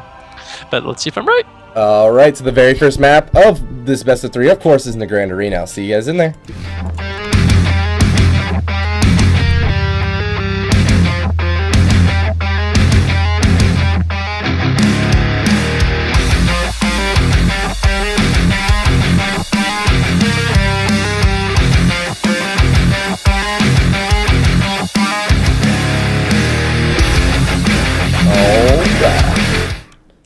So it looks like we're not going to see a Turbo Cleave mirror. I guess Almond Farmers are going to be the ones playing Turbo Cleave. Tony from the Bronx opting not to play Turbo Cleave and playing KFC. So we'll see how that works out for them. I mean, they play both comps, so they must understand that they might have some sort of advantage. You know, Right. Since they play Turbo Cleave, they must know that KFC is a favorable matchup. Maybe. Yeah, with a Restoration Druid against an Enhancement, I wonder if that's going to be an issue with all the purges, but maybe not, man. I don't know. This team I mean, like you said, they play Turbo Cleave, so they're very, very experienced with it. The Warrior charging right away on this Enhancement Shaman, but it looks like the Enhancement Shaman, is that going to be the kill target for Tony from the Bronx? I don't think so, man. What do you think? I think they'll end up potentially doing some Druid swaps. The double Shockwave comes out well done with the Wyvern Sting on Vex, so Yongxi cannot tremor that out. Yongxi, the target of choice right now, does pop his Shamanistic Rage, going to be taking a little bit less damage because of that. Lyrics popping his offensive cooldowns, and it looks like Tony is the target of choice. Supa caught into that Full Fury, does sit it, pops the Heart of the Wild, Ironbark onto Tony, trying to get out as much HOTS as possible to sort of recover Tony's HP. And not too much is going on right now. Yongxi did use his Ascendance there, and they weren't able to really force too much. I mean, Supatease did use his Trinket and Heart of the Wild. I guess he used Trinket, Heart of the Wild, his Ironbark, and an S there. But I think he's going to start to stabilize now that that Ascendance has fallen down. Yeah, Ascendance and Recklessness, so definitely a good trade in Tony from the Bronx's team's favor. But that's the full Warp and Sting on the Vest. Yeah, Yonsi's still taking quite a bit of damage. He's the Enhancement Shaman, but Tony looks like he's going to be the kill target for Almond Farmers. Vest, though, is just struggling to keep his Enhancement Shaman up. He is hovering at 45% this whole time. There's Avatar coming out for Lyrics, and Yonsi's going to be taking a lot more damage, and also Bestial Wrath coming out from Tony, but Tony's hovering at 40% health here, and Supatease seems to be having a trouble topping him off, but there's Aurora Sacrifice and Ironbark onto Tony. He's going to be okay for now, but the full trap is trinketed by Vest, and Yancy is forced to use his Shamanistic Rage on top of the Ironbark, so both teams just trading those short duration defensive cooldowns. Yeah, Yancey's not going to have his Shamanistic Wall available for another 45 seconds, and Vest doesn't have his Trinket either, so the next CC on Vest could be big trouble for Yancey if they're able to force something in the next, 40 seconds on him. Team Tony from the Bronx really under not much pressure right now. They're all sitting at around 100 HP, and Vex goes into the full bash. I mean, this could be the end for Yancey. The full clone comes out from Supatease onto Vest. Yancey down to around 39%, but he is just spam healing himself. He's doing a good job kiting, putting out his heals, and they're counter-pressuring Tony quite a bit here. The Bestial Wrath comes out from Tony, trying to do as much damage as possible, forced into that deterrence, having to play a little bit defensive, and Supatease desperately trying to hot him, throwing out all the trees to get his HP up right now, but Yancey having that wall up in around 3 seconds, so he's going to be fine for a while. Yeah, he's okay for now. Is mana going to be a problem here pretty soon, Ven? I mean, we see 40% on both of these Restoration Druids, but at the same time, Supatease is going to have to worry about those purges. I mean, I guess you have to Trank Shot, but it's not nearly what it used to be. Yancey now, he might be DC'd. I'm not sure what's going on right here. Looks like they are going to be leaving, but that's 45 seconds into the game. I'm not sure. Yeah, well into 45 seconds. That's unfortunate when a game ends like that. Yeah. It's very, very unfortunate. That being said, wow, I don't know. So Lyrics is just continuing on the Vest. How do you pronounce his name? Vexed? Vexed? Vexed, yeah, that's what I'm saying. I like it. So they're going to end up leaving. I'm going to try to figure out what it is that's going on. Okay. Looks like there might be some issues. I'll continue to communicate with these teams and get you guys updated as soon as I know. But unfortunately, that is well past 45 seconds into the game, so it is up to Tony's team. Yeah, we'll see. See what happens. Yeah, we will see. I mean, that was kind of a back and forth game. I don't think either team really had the edge that I could see. I mean, until dampening, really, even though the Turbo Cleaves Druid can be CC'd a significant amount, the Enhancement Shaman does have so much healing for himself. And he's able to kite with that Windwalk Totem and Ghost Wolf, and they actually ended up turning it around on Tony when he was in sort of a defensive position. Yeah. Tony did a great job kiting this double melee around the whole map. Yeah, Hunters are pretty good at kiting. Yeah. I mean, I'm actually surprised how much damage they had on Tony. I guess I'm not overly familiar with how much Turbo Cleave can stick on a Hunter, but usually Hunters have are really hard for melee to connect to, especially if they're not being stunned. So I'm just communicating with these teams to determine what's going to happen next. There was a disconnect, unfortunately, for that Turbo Cleave. Ooh, I kind of want to grab that. All right, here, hold on.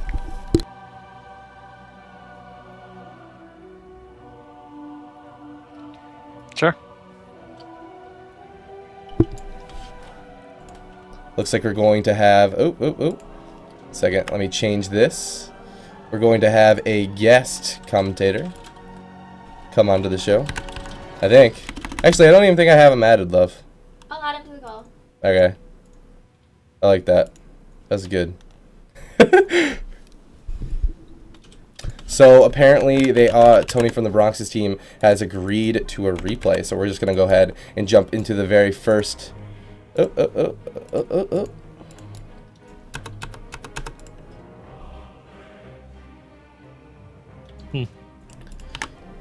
All right. So it's going to restart at 0-0? It's going to restart at 0-0.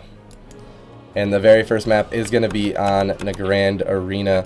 Is there a Jelly Beans in chat? Hello? Hello? Is this real? Is this How's real? it going, dude?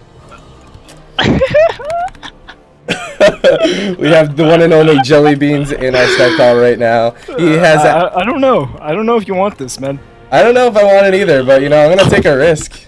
I live a risky life, buddy. But last question for you, Jelly. Do you have Arena Live, the add-on? Oh fuck. Damn. Chanimals. Shout out to Chanimals. And no, I do not. Do I have to download this? Or? Yeah, I would recommend you go ahead and download that.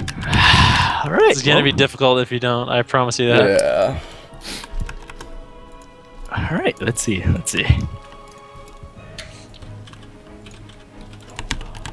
What's it called? Arena Live, but it's a spectating add-on. Arena Live. Okay.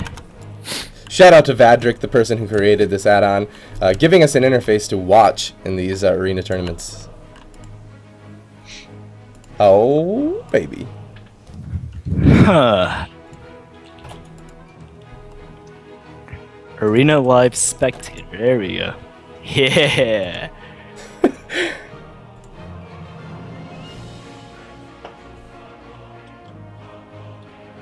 Thank you guys for being so patient. We're going to jump into this very first map. It's the best of 3 between Almond Farmers and Tony from the Bronx. The very first game did not count as Tony from the Bronx's team agreed to let them replay, which is... It's definitely a good move on their part. I mean, it was very late into the game, and it could have gone either way. They could have just taken a free win, but these guys are gentlemen. There they are. Gentlemen, absolutely. And That Scholars. really happens in tournaments. I mean, most people will just take the. I mean, you feel kind of bad, but you just take the win, so where you can get them. Take You the know. win, man. Play to win. Let me know when you are ready, Mr. Jelly. Okay. Yeah. Here we go. Jellies, are you nervous, buddy? Why the fuck would I be nervous?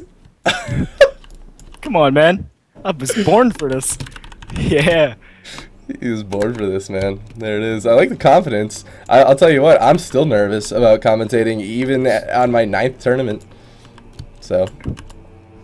Why are you nervous? You do a great job at it. You all do a great job. Yeah. He's buttering me up, man. Do I get like, you know, mud or something? Oh, you're so nice. Like that. It'll be a pleasure, Jelly Beans. Hear your expert level hunter insight on these matchups, because I have no idea what's going on. Yeah, hunters are a particular one, aren't they? It's weird. Alright, I'm just going to let these teams know that we're starting very, very soon, so they don't get annoyed at us for taking so long. Jelly Beans, what are you doing? If anything, you guys can just commentate this one, and I'll just jump in some other time or something. Alright. Are you still downloading the add-on or what? Yeah, I'm so downloading right now. You can just commentate this game. Alright, hold on.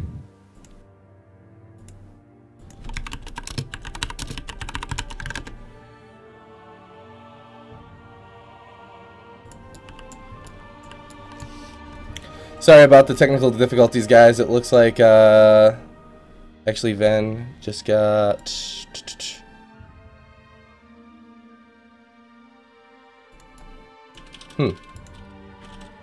Not sure exactly what's going on. I might be solo casting this team. We'll see here in just a second. Wait, do I have to relog for the add-on to turn on? Probably, yeah. Damn. Okay, let me reopen my WoW. Oh, this is neat. How does this add-on work? Do I just turn it on and tear it up, or what's up? I'm not sure where Venruki just went. Looks like he did disconnect.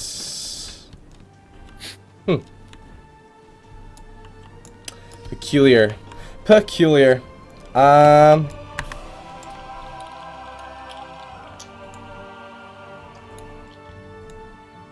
Alright, here we go. Are you back online, man? Yeah, I'm logging on right now. It's in. Venruki's still online in game. I'm not sure what's going on. We'll get back to you guys in just a minute. I'm actually just going to take a quick commercial break here to determine what exactly is going wrong. So we'll be right back, guys.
Alright, as you guys know, there has been some technical difficulties. So me and Jelly Beans potentially maybe casting this next series. What do you think, Jelly? I'm going to press the queue up button. Looks like both these teams are ready, and we're going to jump into the very first match. The very first match, of course, is in the Grand Arena. So I'll see you guys in there in just a minute. Oh, man.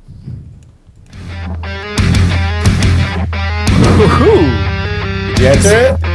It's fancy. You see everything, right? See everything. So basically, you're casting exactly what it is that you're watching on the screen. Yeah, well, I'm not gonna lie, is that Turbo Cleave? Yeah.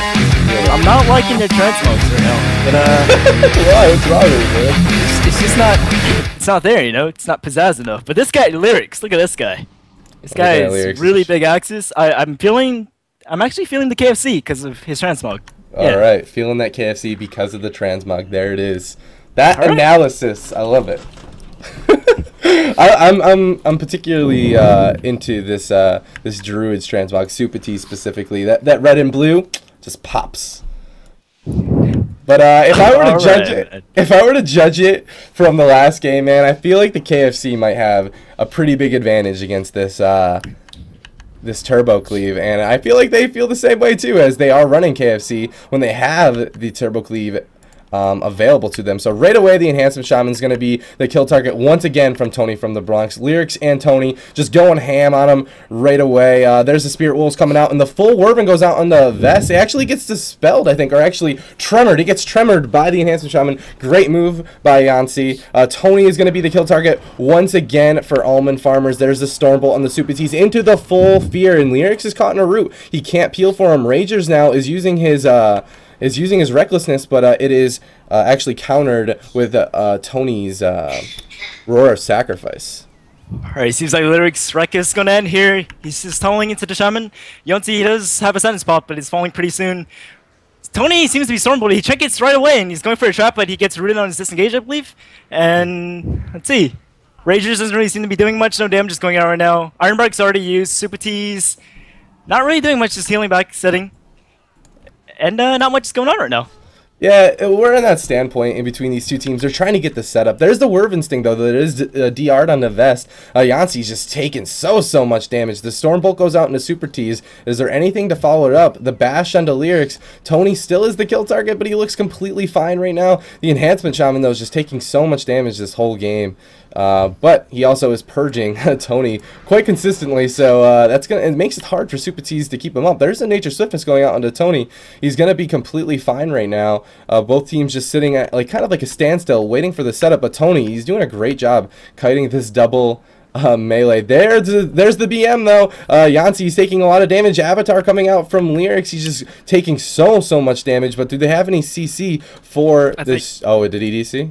Oh, he just triggered a trap. I think he DC'd actually. Oh, the Warrior DC'd? Ooh, I think probably the Druid. I'm not sure, but shouldn't they keep playing if they DC or? Yeah, if they continue playing and it's past 45 seconds in the map, they need to continue playing if they DC. But I believe it's actually the Warrior once again who's DCing. And unfortunately, the Druid stopped playing, but didn't matter. So. Last time, Supatease's team and Tony and Lyrics decided to replay it. Are they going to do it again? Let's see, man. Oh, baby. Looks like Venruki is back.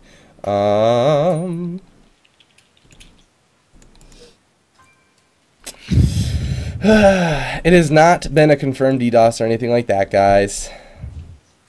No spammerino. That was good, Jelly. You did good. You stopped talking after it all popped it. Wait, am I still on? Yeah. Hello? Yeah. You stopped talking like at a point where there's actually nothing going on at all. Like, I know. I just sat there and I was like, oh wow, well there's nothing going on right now. Well, good luck. All right. Yeah, dude, it's no problem, buddy. It actually happens so often, yeah. Well, mate. Hey, mate. Welcome back, Venruki. Back and ready to go. I'm sorry, guys. Can you turn your camera on? You missed some really intense commentating. I went really ham. Dude, no, Jelly was very good, man. Yeah. I'm excited. It's not as easy as people think. I will say that. It's not at all. Not as easy as people think. My favorite. You're like, no, fuck that. It's easy. Like that was a joke. You're funny, dude. Like that. Should I put our webcam back on? Or should we just have Supatease's Moonkin I just fill out both I those wanna, screens? I mean, I want to see your beautiful face. Are you sure? I'm positive. Let me get you in the party as well. My phone's blowing up. Just throwing it. So do you think they'll... I mean, I don't know what's going on if it's like... It kind of sucks that his internet's going out for whatever reason it may be. But, yeah. I'm curious to see if they'll want to do a second replay. How long did they get for his internet to come back up? Oh, that hasn't really been. They get a total of 10 minutes of total delay time, but they exhausted it completely already. Gotcha. So, just waiting on.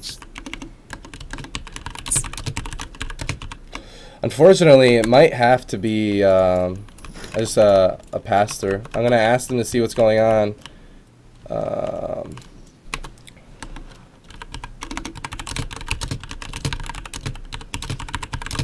They want to make a sub in, but unless they have someone available right away, we can't allow them to make a sub in like that, because we did actually skip by quite a few people to get to this point.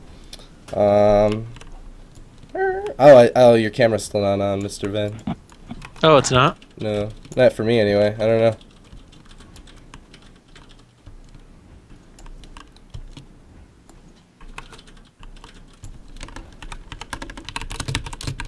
Oh, right. So it looks like they do have a sub in. So that's good, right? Yeah, that's great. Is it going to be the same class? Has to be. Oh, there you go. Yeah, I would know. In the previous tournaments, I think it was the second one. We needed a paladin, so I had to bring in Pally Beans to play. Oh yeah. Yeah. I definitely thought I was gonna take that one home, but something happened. I guess I was lagging. Yeah, who remembers what happened? Yeah. That was a great tournament, dude. I had so much fun. Thank you, thank you. That was so funny. Like, I'm like, who is this? And then we were like, it's Pally Beans. Who's Pally Beans? That was great. So yeah, I'm just waiting on something. I might have to remake this call to get Ven's camera to work. I'm not sure. So it looks like the team is just trying to get another warrior to go and try to compete. We're not going to be able to give them too much time, as they have exhausted their entire 10-minute wait already. Was it is it going to be 1-1, or I mean 1-0 or 0-0? That would be, I believe it is going to be 1-0. Yeah. Okay.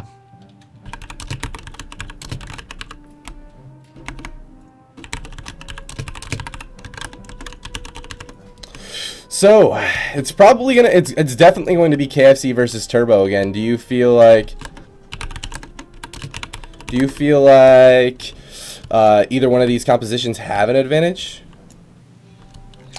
I'm not sure. I really have no idea. But I mean, from the games I've seen, it seems like a very slow-paced game from both teams, and I feel like, well, at least the first game. I didn't get to see the second game too much, but I feel like most of these games will probably end up going till dampening. I think, if both teams play well. I think the Turbo usually would have a pretty solid chance to beat the KFC, but because they have a Druid and not a Monk or a Paladin, it's probably going to be pretty hard. So, I don't know, leaning more towards the KFC, I think. Yeah. Yeah, I'd agree with you, man. Definitely looked convincing on the KFC side. So it looks like they are going to choose Ruins of Lordaeron. Yeah, and that's one of those things too. Is like Tony's team, they play Turbo Cleave, so they kind of know what's hard for them, I guess. So I guess they must understand that it's a decent matchup for them, or they probably wouldn't bother doing it, right? Yeah, you can start. I'm not actually going to be commentating this game, buddy, so it's going to be you and Mr. Venruki. Me and Ben, huh? The dynamic duo. Yes, sir. So it looks like both teams are ready. I'm going to go ahead and jump into this next game. And the map, as I said before, is going to be on Ruins of Lordaeron. And I'm going to remake the call real quick.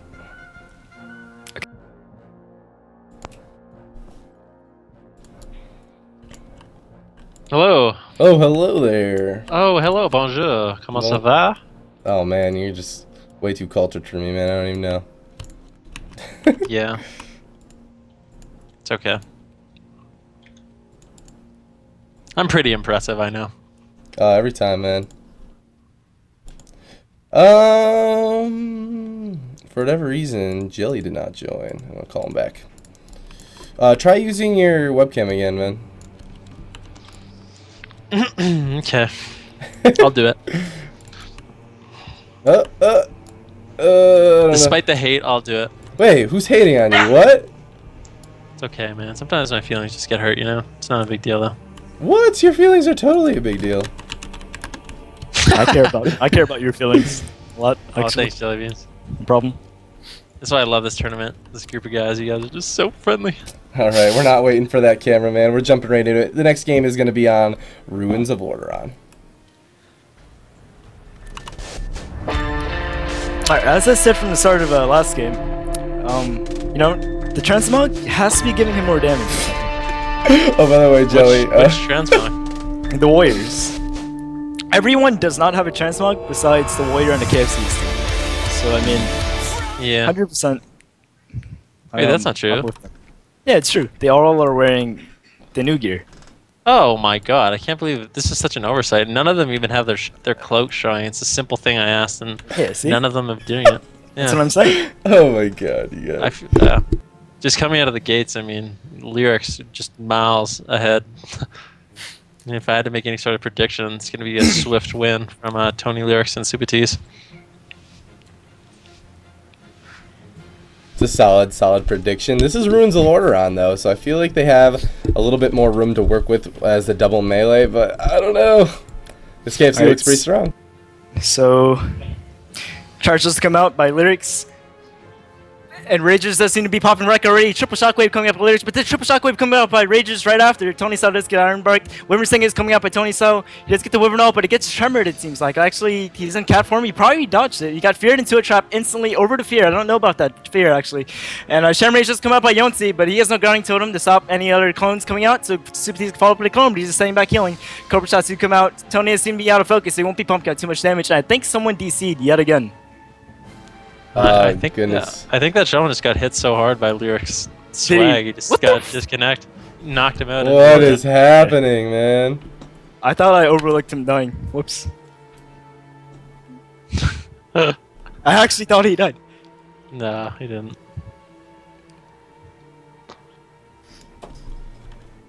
Oh my goodness. So that... Oh man, oh man, oh man. This is killing me, man. These disconnects. Killing me. Alright, let's see here. Your camera, for whatever reason, is not working, Van. I think it's because of the amount of people that are in the call. Okay. So we're going to go without it for now. Fine with me. So, is that going to be 2-0? I have to confirm it, but yeah, I believe so. Okay. I need to reopen it. What teams are actually playing next? I need to look at the brackets and stuff. Brackets and teams. The next team that we'll be playing is Out First Round and Scouts Honor. And Out First Round is actually Chimp, iMongo, and Absturge playing DK Hunter Shaman. So, I mean, that comp does a lot of damage. We saw them actually in last week's tournament, right? Running the same comp. I think they got bested by C2's WLS, but they did an unbelievable amount of pressure. If I remember, that comp is very scary to fight against, especially in the opener. Yeah. You're talking about the PHDK, right? Yeah, Out First Round. And Out I think, first yeah, round. they actually were Out First Round by C2, but they got one of the hardest teams in the tournament right away. So I think that we're actually going to go back into the bracket, and we're going to be looking at a team that we skipped earlier on, which is... Happy Not Satisfied. Happy Not Satisfied. Satisfied. Yeah, exactly. Yeah. I'm sorry, Zaryu is Majden, Asper, and Feloria running... I actually played this team earlier, playing Boomkin, Mage, Paladin, I think is their primary setup, and that comp's scary. Yeah, they do really well with cross-using, and they take advantage of a lot of the strong aspects of the comp, I think. Yeah, coming in with heavy burst, a lot of CC on the healer, and then switching the clones over onto the DPS to keep them low. And it feels like the CC chains never end if they do get those offensive clones off whenever they want. It's scary. The mill will be fighting against I'm Sorry. No, that's I'm Sorry Zarya. They'll be fighting against Happy But Not Satisfied, which is a oh man, Death Knight Warrior Monk. And I mean, I don't know how this TSG is gonna do. Like, I mean, I in my brain, this Boomkin Mage Paladin comp seems really strong against Cleaves. And they have the excellent kiting from the Mage and the Druid. They have excellent CC, and whoever they're not on is going to be able to cause a lot of pressure with that CC and damage. It's going to be hard for Mistful to actually play his Monk. We'll see how that goes. Alright, I'm going to grab Supa back into the call. And Supa is back in black. We'll see what happens. What's up, Supatease? Hello? What the hell, dude? What Hello, handsome. I see you won both your games. No, it doesn't count. No, The first game I didn't even know Supatease he coming DC'd. back.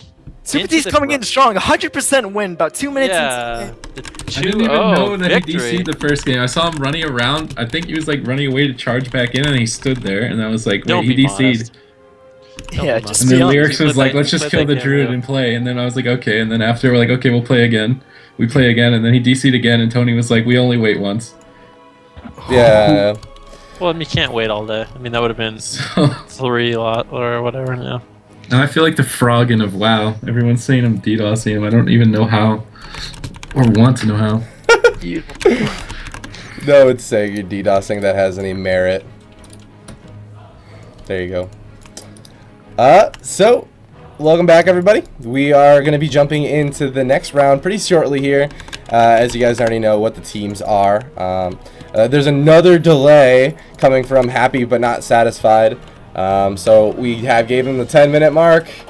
Another delay, dude. These delays are killing me right now, man. I don't know what's going on. It's unfortunate, but I feel like you have to stick with the rules for like the integrity of the tournament and move on. We do. I mean, We are, man. We're doing it. yeah, no, you guys do a great job. It's just, I mean, it sucks that teams have to get disqualified because of it, but you can't wait around all day. I mean, the players in the tournament. It's unfortunate, man. It really is, but we're continuing on. We have a 10-minute wait, giving them a minimum amount, or a maximum amount, rather, of 10 minutes for Happy Not Satisfied. He whispered me and he said that his DK is currently getting a speeding ticket on his way home, so that's a thing. What's the DK? Is it Chimpo? I don't even know. Let's see here. What is going on? I'm Speeding ticket. Yeah, it's So your pretty cool. power went out. The DK's getting a speeding ticket. Happy Not Satisfied is Misfits, Rip, Wreckful, and Oh My Goddom. Rip Wreckful. Rip Wreckful. This is God. But anyway, that being said, people are asking me to prepare the teams more, and we actually did. We got in contact with these teams many minutes ahead of time, and the schedule for when this tournament starts has been posted since Sunday. And we even have like a little rule checker to have teams have to read the rules to know what the secret answer is, or they can control F it, which a lot of people do, as you can see. Why are you telling them that? Right, dude. I don't know. I even saw Zaryu do it on his stream. I'm like, wow. Wait, what did he do? Like, there's a secret question in the rules, so they have to read the rules. They get the secret question to sign up, and he like controlled F secret question. Wow. When he was signing up, man. That's like such a cheat, but I mean, I don't mind him. Let's be serious. Yeah, I don't. Something like this, though, I think it's actually important to read the rules. I think it's really beneficial to read the rules as well. Yeah, you'll do better in the tournament if you read the rules. You know what things you can abuse and what things not to abuse. You know. Yep. Boom. So yeah. We have 7 more minutes left to wait. But what two compositions are we going up against? We That's what I have. was gonna. Wait, what teams are actually playing? I have no idea what's going on. I don't know. Yeah, I have no idea what's It's going Happy on. Not Satisfied. The TSG is going Oh, up, yeah. up against. It's Boomkin, Mage, Mage. Holy Tally. Oh, okay. Now I know. Asper's team? It is Asper's team, and they were originally Yeah. playing with Zaryu, but now they're playing with Majidin, which is why their team name is I'm Sorry Zaryu. Interesting. Is Asper related to Majidin at all, like Generics was? No, that's what I was saying. I don't know if Majin's gonna be able to pull it off without brotherly love. You know, the power of teamwork and friendship. The bloodline synergy. It's not there. No, it's true. It's a reality. It absolutely is. I mean, those guys had good synergy, and it helps out quite a bit when you're playing an RMD. But Generics will be back next week. He let me know.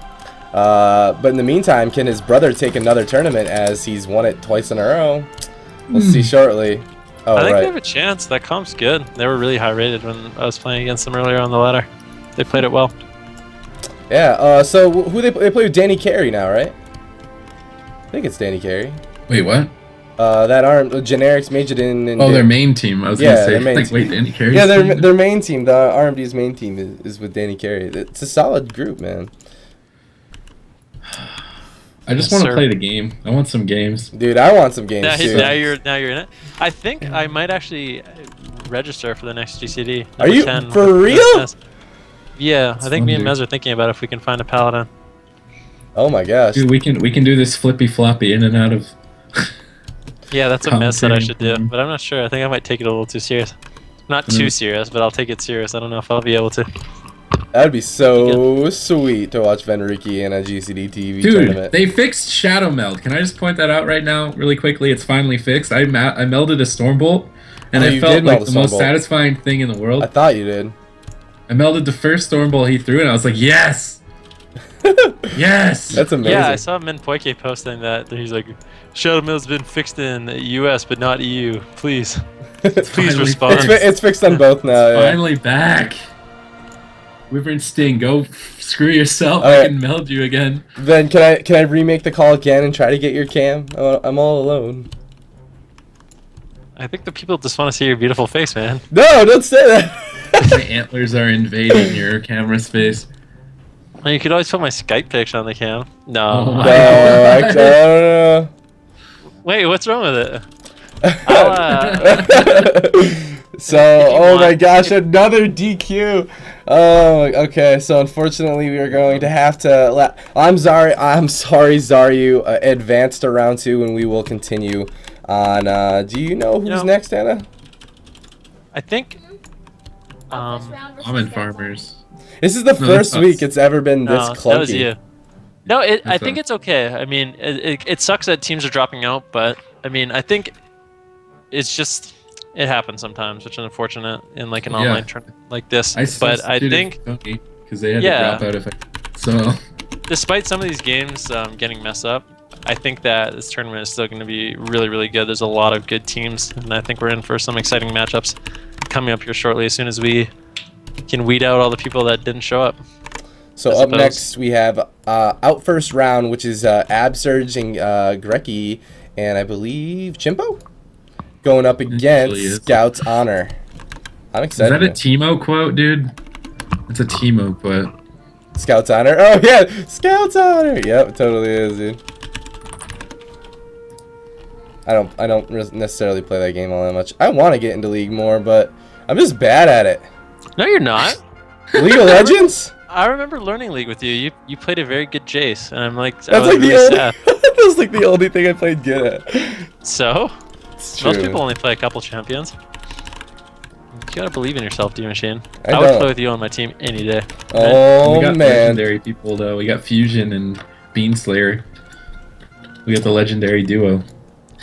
Yeah, I was actually really disappointed to hear that. I don't think Fusion's gonna be playing his Priest, which is... It's a little sad. Oh, Venruki, I see you! Oh, you're so handsome. Look at you. There you go, buddy.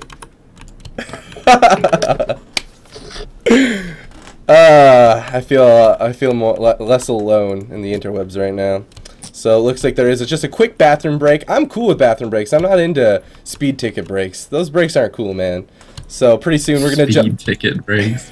We're gonna jump into this next series very soon, guys. So stay tuned for that. We'll be right back. Is this right? No, it's still not right. Ah, damn it. Wait, what's going on? The up next is still wrong. The poor Hannah is trying to. Don't use it, dude. I'm just not using it. This week we're being tested. We're being tested to see how well we can adapt. Yeah, how well we can handle pressure. We gotta be up for the challenge, and I feel like things are going great, and we have some exciting games coming up. I am very excited to see who is going to be advancing to the semifinals, which are tomorrow, guys. Don't forget, we're having the EU-friendly time of 1 p.m. Eastern tomorrow. So if you're from EU and you're here super late, you are 1, an all-star, and 2, going to be what determines whether or not we host EU tournaments in the future. So make sure to share the word that GCD TV wants to host EU tournaments. But we need a little bit more growth. But so far we've had a bajillion subscribers. We have 8 subs. Thank you so much, and also lots of donations, as our donation bar is slowly building to our $500 goal for tournament number 10. Tournament number 10 is going to be a big deal, guys. So all the support that you guys send us, thank you. Yeah, you have a lot of exciting announcements coming for Tournament 10, right? I do have a lot of exciting announcements. It's intriguing me. And maybe that'll be the one I play in. Oh, this commentating. This is the little hint that I'll give, that everyone, if you know what it is, try not to repeat it. Everyone's going to say it anyway, but here's a little hint. Tournament number 10, this bracket is going to be more forgiving. That's all I'm going to say. Does that mean... I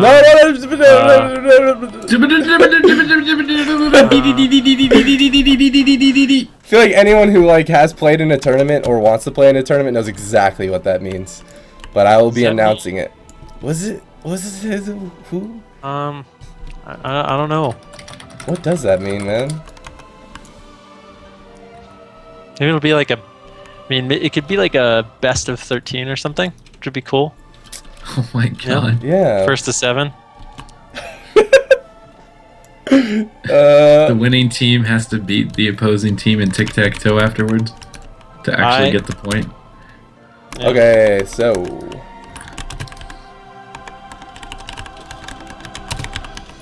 These guys have 5 more minutes left. This is a long bathroom break. What the heck?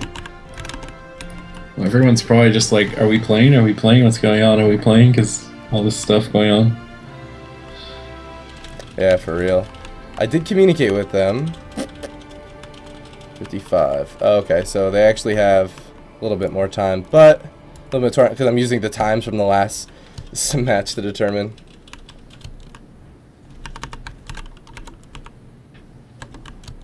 DK, oh my god. PHDK against Jungle Cleave. Is it a Jungle Cleave? Yeah, it is. Wait, is this Fusion? Is this Greki? Yeah. It's Fusion Jungle Cleave. I feel like Jungle Cleave's gonna smash them. Out first round, Scout's Honor. I think out first round is actually gonna be out first round. Again? You think so? Yeah. That comp does so much damage though. Yeah, but Fusion's a pally. He's not a little fragile priest. He's not a little fragile priest anymore. Some weightlifting. He's upgraded true. himself. It's true, but I mean, that being said, I mean, stuff like Bop and like Sack aren't going to be that big of an issue. Both the Hunter and the DK having offensive as well, and the Shaman. So that kind of stuff isn't going to stick. I feel like if they're able to have any sort of uptime on Fusion, I think they could actually potentially kill him. You think they're going to go Fusion? I would think that they're going to go Beanslayer. I don't know. Keep him off their Shaman. Jungle Cleave kills Shaman so easy. And he has not really a lot of health with a Hunter and a DK. Alright. I don't know. We'll see. It looks like both teams are ready. So the very first map, as you guys already know, is going to be in the Grand Arena. I'm pressing the Q button. Hello? Hello? Hi. Greetings. Salutations, traveler. Thank you for the subscription, buddy, and thank you. Welcome to the family. Salutations! Bonjour. Konnichiwa. Comment ça va? Comment ça va? Ça va bien. Ah.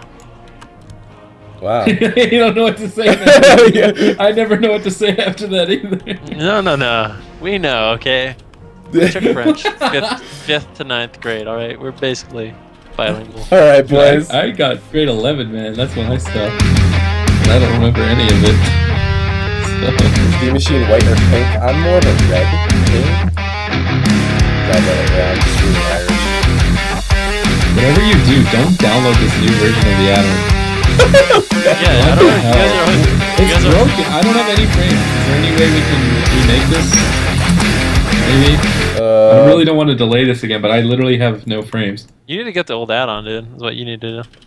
Here, Right you now. guys. I really don't want to delay it, cast. man. Yeah, I'll cast. No, you this one. guys cast, and Yeah, Okay, you I'll just sit here leave and it. try and fix this. Yeah, go get the old add-on. Yeah, I would just go get the old add-on, man. I'm just gonna disable all my other add-ons. I think that's the problem.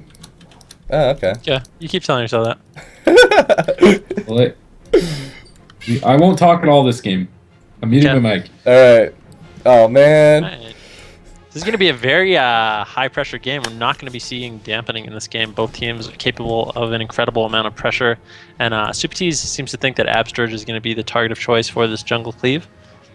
I think that could definitely be true.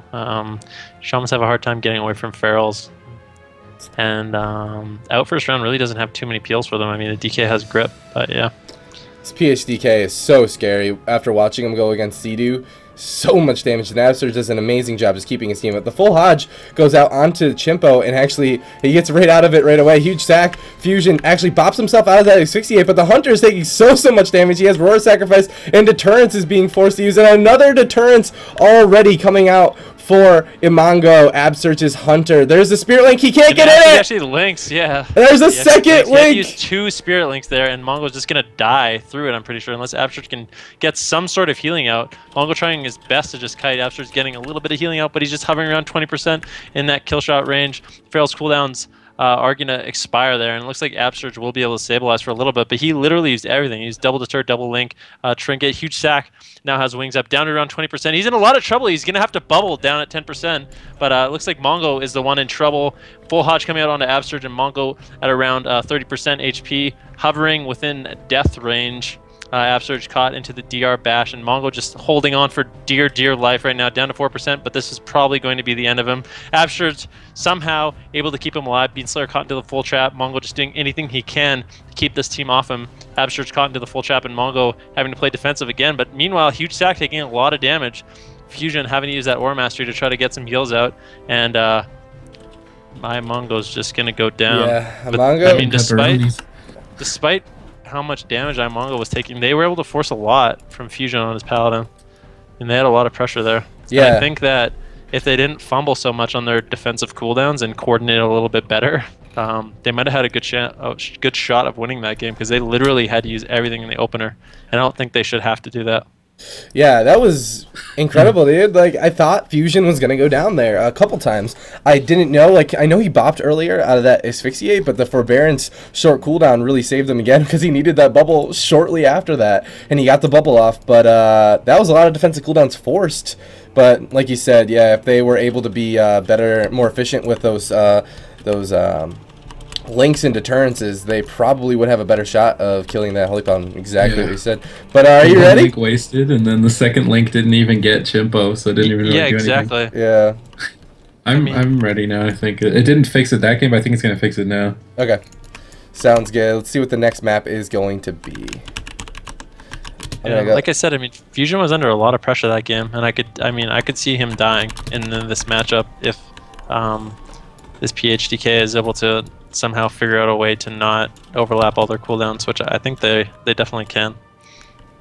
Yeah, so the next map for this out first round team, Absurge, Chimpo. Oh, it's actually going to be Ruins of Lordaeron. So there it is. I'll see you guys in there.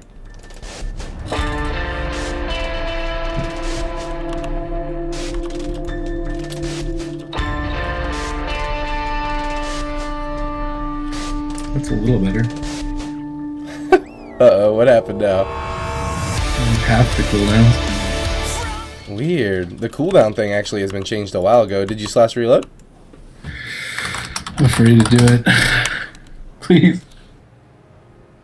Nope. Now I have less cooldowns. Thanks, D-Machine. I'm sorry, man. When the gates open, it should update it one last time. So, hopefully when your gates open, you'll get all the cooldowns. How old of add-on, like how far back did you download? This is the newest one. Oh, you're still in the newest one? I just downloaded the newest one today.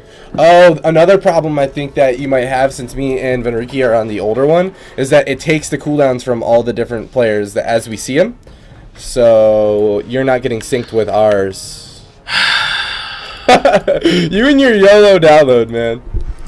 Alright, and I think this is actually a map that Absurge could be in a lot of trouble with Jungle Cleave. I mean, he doesn't really have anywhere to kite to. This Jungle Cleave could just get on him and kill him pretty This was fast. Absterge's pick, though. Yeah, Abster's immediately going into the bash trap, and he does immediately trinket that, trying to keep iMongo offensive, and it looks like they're going to be on huge sack again.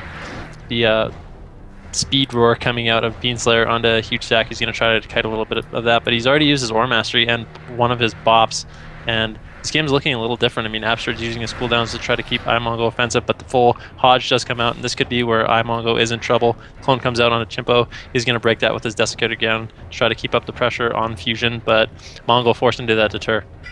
Yeah, and the Spearling coming down from Absterge. He gets cloned after it. The Link dies. He's getting globaled right now. 40% HP. Might die. No second deterrence there. And a bit of a cooldown mishap from the team of Out First Round.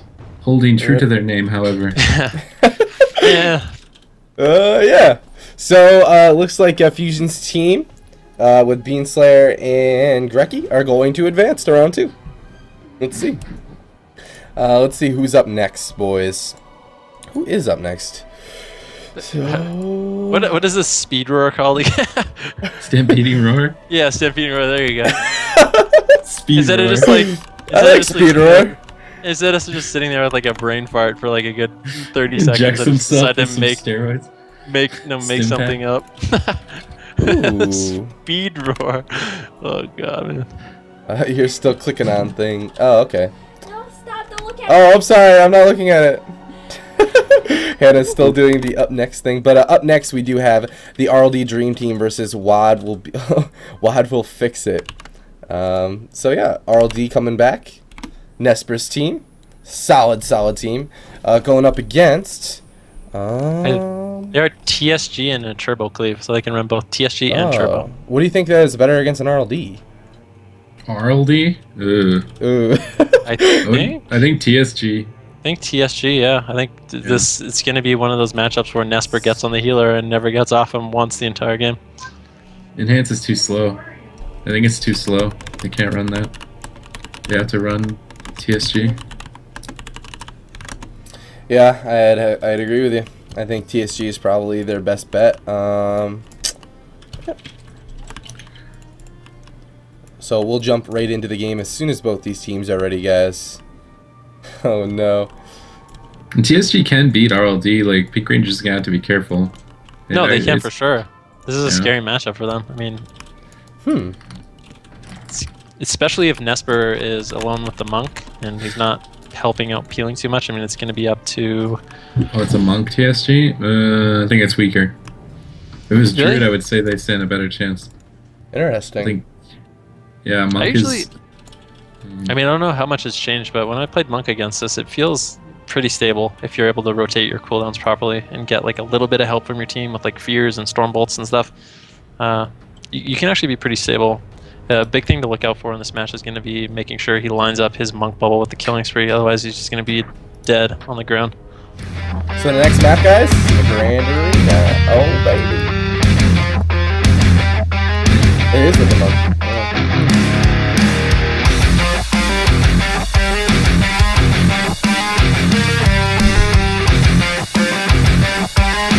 I'm interested to see what's going to happen there.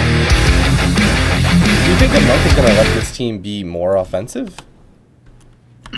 I mean, he can just run Nesper behind pillars and in-cap him and leave him there, kind of thing, if they want to do that and just train after Pink Rangers. But it's really dependent on how Nesper plays. If he's going to be on the DPS peeling and then pushing in when red buff is up, like that's what's the most scary. I think as long as Pugman and Nesper focus on spread pressure against a monk, it's better for them and rather than training him and kind of only dotting monk.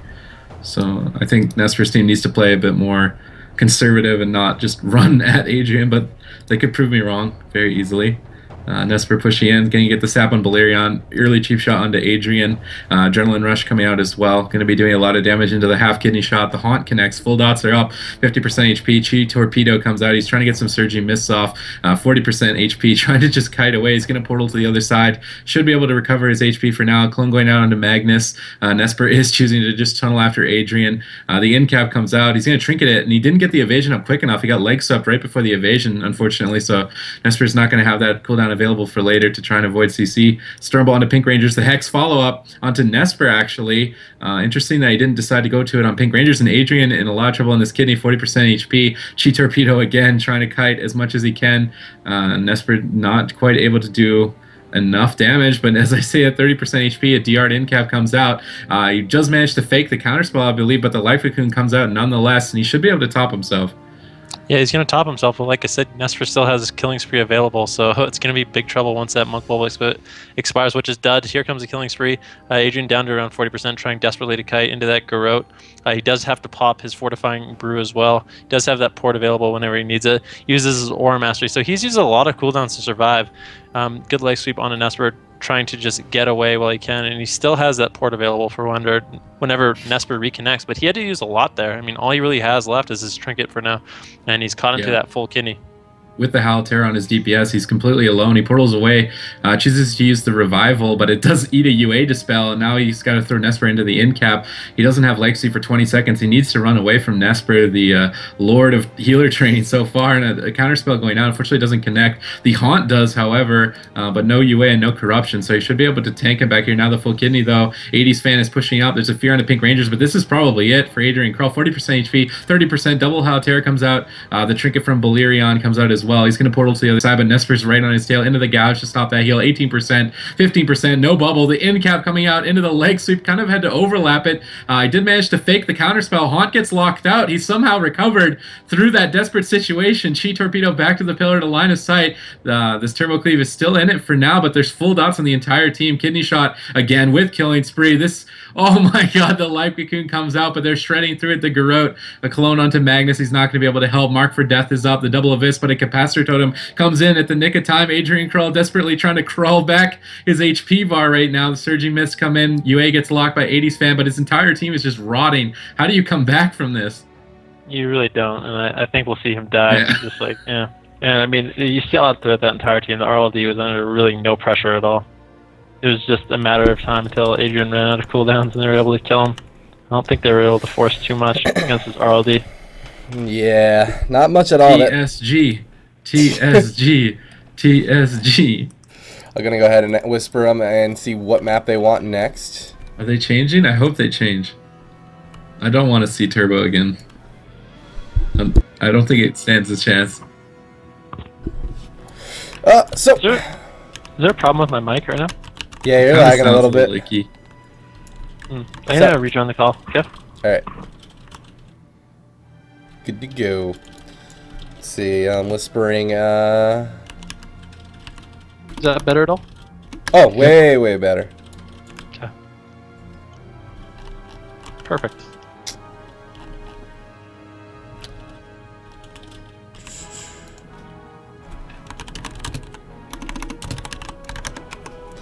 Alright, boys, we're gonna try to see what map is up next. Looks like there might be a delay. Oh, man.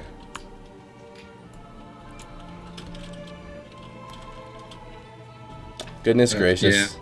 I If mean, they are gonna run Turbo, they need to kill the pet because they will not. I don't. Yeah. Pink Rangers, I feel like, is doing a good job. Like during that map, I did see the warrior looking at that pet quite often, but it seemed fine the whole time. I don't know. I think they're very vocal about the pet, which is good. Yeah, he did a good job. comments. Yeah, he did a good job faking the counterspell too, which was nice. I mean, I don't think he ever got interrupted by the pet, but it's just annoying to even have to think about it, you know? Yeah. It just delays time if you're trying to fake the CS, and it just becomes really overwhelming if you have a rogue on you as well as the lock pet. If he's able to just use all his CSs on you, which he is, yeah, it becomes sort of a nightmare from a healer point of view. Especially when, I mean, it really sucks for the Monk too, because Monk AoE healing isn't that great, so while he's like barely keeping himself off, or keeping himself up, his team is rotting too, and he has to start worrying about them, which is unfortunate. And then Revival is like a double-edged sword. You press it, you get all the dots off, but then you hit yourself with the UA dispel. It's just like, oh man. Yeah. It's almost not a cooldown. Like, he used it, but I didn't notice it at all. Usually, like... I think if he's going to use his Revival, he's going to have to use it within the Zora Mastery. I think. So, you know, he's not going to be eating. First off, he'll have a lot of healing on himself, and he'll not be eating the UA silence, which is good, and he'll be able to sort of like keep his team stable. But yeah, like you said, it's not even really a cooldown. You kind of just screw yourself over if you don't have that Aura Mastery up. And it seemed like he was kind of choking maybe a bit because he was throwing in caps that were on DR on Nesper. He was like panicking with leg sweep on top of it. I feel like if he just like slows down and uses that off DR, he can control Nesper a little bit better than he did. Like early on, he got in cap, he trinketed the in cap and a leg sweep. That was the first, I think it was the only good time he CC'd Nesper. And then that just never happened again. So, yeah, I think if he does that, it might last a little longer, but I think they might. I mean, it kind of sucks too, but I think that their warrior is actually going to have to use his fear to try to CC off the red buff. I mean, if they can force an early trinket from Nesper with like an in-cap leg sweep, the next in-cap leg sweep fear can actually CC off his yellow buff, and will give them a lot of time before that red buff killing spree comes out. That's another thing they could potentially do, but no. It's kind of, I mean, like you said, he might have choked a little bit, but it can be hard when you're under pressure like that. It's a lot of pressure for him to keep himself and his team up, and if he makes really any mistakes, just gets punished so hard. And then there was that one point where Pink Rangers was Stormbolt. I saw him casting Hex, and I thought for sure it was on Pink Rangers, and then it was on Nesper, and it was half DR, and then it DR'd the in-cap later too. So I feel like that was a missed Hex. Like I don't know. At the same time though, he did Hex Nesper on that full kidney that he had. Yeah. I don't know. I just feel like the DRs got messed up, and then he just fell so far behind and couldn't catch back up. Poor Monk's just getting his play analyzed so much. Yeah. It's like that. It really feels like that. I mean, it really feels like the most important part of this matchup is like how Monks deals with Nesper on him, and like all he has to do is live until they eventually force stuff out of the RLD, but I don't think they're going to be able to do anything until dampening. So this RLD has a long time to kill Monks. And even in dampening, RLD is like they're horrifying. It's too. like So we'll see. All right, man. Team still is delaying. Sorry about the wait again, guys. They have 6 more minutes left, so we're gonna give him that. And apparently he is lagging, so I think he's restarting his router. Who is lagging? Goodness, what's his character? Which team? The team Waddle Fix It. Oh. So I do believe that they are going to be swapping over to a different composition, though. I think TSG stands a better chance. I do too, honestly. I don't think as like a Turbo Cleave, you're gonna get. You don't have enough time. Well, maybe you do, but you have to play really well to get that late into the game, I think. And even if you get into the late game, you still aren't like guaranteed a victory. I mean, your Monk Bubble becomes way less valuable. Yeah. You can't even sustain that long. You're just gonna run out of mana. Yeah, exactly. Like Pink Rangers, if he wants to, feels like it looks like at least he can just drink whenever he wants, almost. Like if he wants to drink early, he's going to, and you're just gonna lose late. You're gonna lose early. I mean, the most advantage you have is in the middle, like where you get Pink Rangers in some CC, whether it be a fear or something, and you kind of global the lock. But that even then, that doesn't happen. Like unless Pugman is just really overly aggressive, fat fingers his dark regen, doesn't lay a portal down, and his pet dies at the same time. It's like the only situation he's gonna die. So yeah, I think we're gonna need to see like. In order for them to get pressure, we're going to need to see consistent Stormbolt hexes onto Pink Rangers, and if they're not getting that, they're not going to be doing anything. Alright, they are finally ready! I'm so happy! Alright, so I still have to determine what map next. They still haven't told me that. I think they probably are going to want like something like Ruins. I'm assuming. What do you guys think? Oh, they actually want Dalaran Sewers. I feel like they need a smaller map like that. Absolutely. Even as TSG, I feel like they don't have the late game advantage, but we'll see. Alright, we joined. It won't go late game as TSG. Yeah. I don't think so either. 100% won't. But I think even if it does, I'd rather be TSG in the late game than Turbo Cleave, just to be honest. 100%. So, it's going to be Dalaran Sewers. I'll see you guys in the game.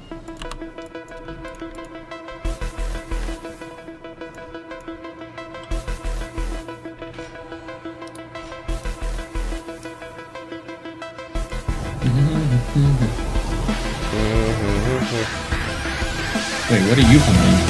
I thought we were doing Ghostbusters. Yeah, you did not do Ghostbusters though. I think I went like a little bit further than where you were at. You did Ghostbusters. Let's just. That's what I did. I did it. Okay, fine. That was good. We actually have such good synergy, Super. You just don't even know it. Nesper's got an interesting furry transmog this time around. I like his mog. He's not pimping the swords that he usually has. I like it. He's a bear. He's like, what is that? An assassin His armor bear? set is very revealing. Like when I see armor sets like this, I'm always like, really Blizzard. Like, what is this gonna protect? Who drew this? Yeah. What was their inspiration? Opening right onto Adrian Kroll again. He's in the center of the map. He gets fully loaded on dots and haunt. Maybe a misplay going to the center of the map like this. He's going to cheat torpedo to the side, get the Aura Mastery going to try and avoid the kick. There's the end cap on a Nesper. He's going to trinket immediately. He did have a bleed, so he wasted his trinket on that end cap. Maybe they can punish that later. He does have his portal set in the middle, like Venruki was saying earlier. So he's just going to portal back to the center, kite way onto the other side of the map. Nesper finally reconnecting now into an end cap once again, but he's dotted. It's going to break 50% HP. That red buff is building. They're pressuring Pink Rangers, but he seems all right. The full kidney lands. He's going to nimble out of it. But he's not able to kite effectively just yet. He's lucky that he doesn't have any dots, but Nesper is just soloing him at this point at 50% HP. 80s fan gets a Fear Stolen. He's going to portal back into the center of the arena. Magnus, in the meantime, is rotted to 35% HP. They forced both Bark Skins. Nesper into the end cap, but he should be okay. Yeah, Adrian actually using his revival there, trying to clear off the dots on his team, but out of that revival, gets caught into the full kidney. He's going to have to monk bubble. I mean, that's Nesper's killing spree, so it was a good trade for him there. But he's still under a lot of pressure. The image puts out a second kidney on him. Aura Master comes out desperately trying to top himself, and he doesn't have any cooldowns left. He is completely tapped, and he's at 20% HP right now. He is going to port away. He's going to get some heals on himself, but the CS comes out from 80s fan onto Adrian. The Haunt comes out. Nesper reconnecting, and this could be the ends of Adrian. I mean, he's trying desperately to just get away, but the next stun on Adrian, I think he's just dead. And capping Nesper, just anything he can to live, but his whole team is dead. I mean, he's able to top himself. Well done by Adrian, but Lucero and Magnus also under so much pressure right now. Yeah, Lucero stole a Fear and threw it onto Nesper. Now into the full stun out of the Fear. He has no feint. Good play by Lucero here, trying to punish the over-aggression from Nesper, but with combat readiness and feint, he should be okay on this swap. Avatar being blown by Magnus as well. Adrian now into the full kidney shot. He has nothing available. He can't eat trinket, can't nimble. 60% HP. Magnus rotting to 46%. He finally gets the miracle portal, pops the Aura Master, but Magnus is rotting. He doesn't have anything but Die by the Sword left to his name. 25% HP, but Nesper's just chasing after Adrian so hard right now. He gets the in cap into the leg sweep. Pink Ranger's forced into the Barkskin on the stun down below, but that's it. They're just all dead. What can you do? It's just really hard to top yourself. I don't know. I think he did a good job rotating his cooldowns that game and with this port, but this RLD just has so much pressure, and it's so hard for this TSG to really. They don't have a target. Everyone on their team is immune to death. It's just I don't know what you're supposed to do. I like that. Everyone is immune to death.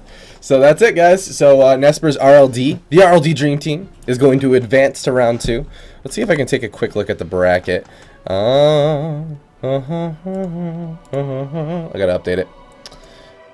So looking at this bracket real quick, we have up next Link's Eyebrow versus 50 Shades of McQuaid. If you guys don't already know this, Soda Poppin' potentially might be playing for Link's Eyebrow. So stay tuned for that, guys. But yeah, I'm gonna go ahead and try to get these teams ready. So it potentially is going to be a Feral Mage Paladin, and it's gonna be Barry on the Holy Paladin. Barry is not playing Mystery Roach. Feral Mage Paladin against Walking Dead. I'm really excited for this team. I love this comp. It's actually the only comp I queue 3v3 in now. I don't even play Mage anymore. Sometimes we'll play my Druid, but I just love Windwalkers and I love this comp. I'm really interested to see how they play it, because you can play this comp in a lot of different styles. Yeah. You can play sort of like try to one-shot someone, or you can try rotting down their team with images. It's a very versatile comp, and I'm excited to see how they play it. Yeah, I queued into literally 4 different ones yesterday. 4 completely different ones, different people. Half of them were playing Frost. and then half of them were playing Unholy. I was much more afraid of the Unholy ones. The Frost one felt a lot more gimmicky. Like, it's capable, but it's gimmicky. And I'm pretty sure that I just it can all the monks that haven't been able to play the game for the last like 2 or 3 months, they're just finally found something they can run, and now this is just what everyone's playing. I don't mind it. I don't mind it at all either, man. When I fight against, this is the thing, is when I play the comp, I love it. When I fight against it, I'm like, God damn, this is annoying. yeah, absolutely. I like that it has its name already, and it's a good name at that. It's Walking Dead. That's a good name. Was it dubbed on here? I remember getting a donation about it, but was that like the first time it was dubbed? Yeah, I've been pushing it real hard, and we've gotten some resistance from the community, but we're gonna stick with it. Nah, it's Walking Dead. You guys, come on. DCD TV. You know, what always confused me Drop the hammer. Turbo Cleave. Turbo Cleave was originally DK Enhance Healer in Season 9. That was the first time it existed. It was DK Enhance Healer. It was called Turbo Cleave. Warrior Enhance didn't have a name. I don't think Warrior Enhance has ever had a name. They just randomly switched it over to Warrior Enhance. I think Turbo Cleave needs a new name. I mean, we could. Okay, so we have Turbo Cleave. We could just call it something crazy like Warrior Enhance. I mean, that's what it used to be called. I'm pretty sure. Yeah, like I feel like I'm really confused. Like sometimes I'll be streaming and people like, "Hey Van, have you tried the jumping squirrel frog cleave? It's so good." It's so good. What is going on? You guys and your ridiculous names. All right. Whatever happened to the good old days like RLS and RMP and Downward Frog Cleave. Downward Frog Cleave. It's taking that right out of like a yoga book. But the very first map of this best of 3, guys, is going to be in a grand arena. Is this a Moonkin versus Windwalker? Isn't it? Isn't Link's eyebrow a Moonkin? No, it's Soda Poppin'. I'm spacing it. Potentially. It did get Soda Poppin'. Hello. I don't have their health bars, unfortunately. What the heck, Zuka? The last one was fine. Soda Poppin' broke my UI.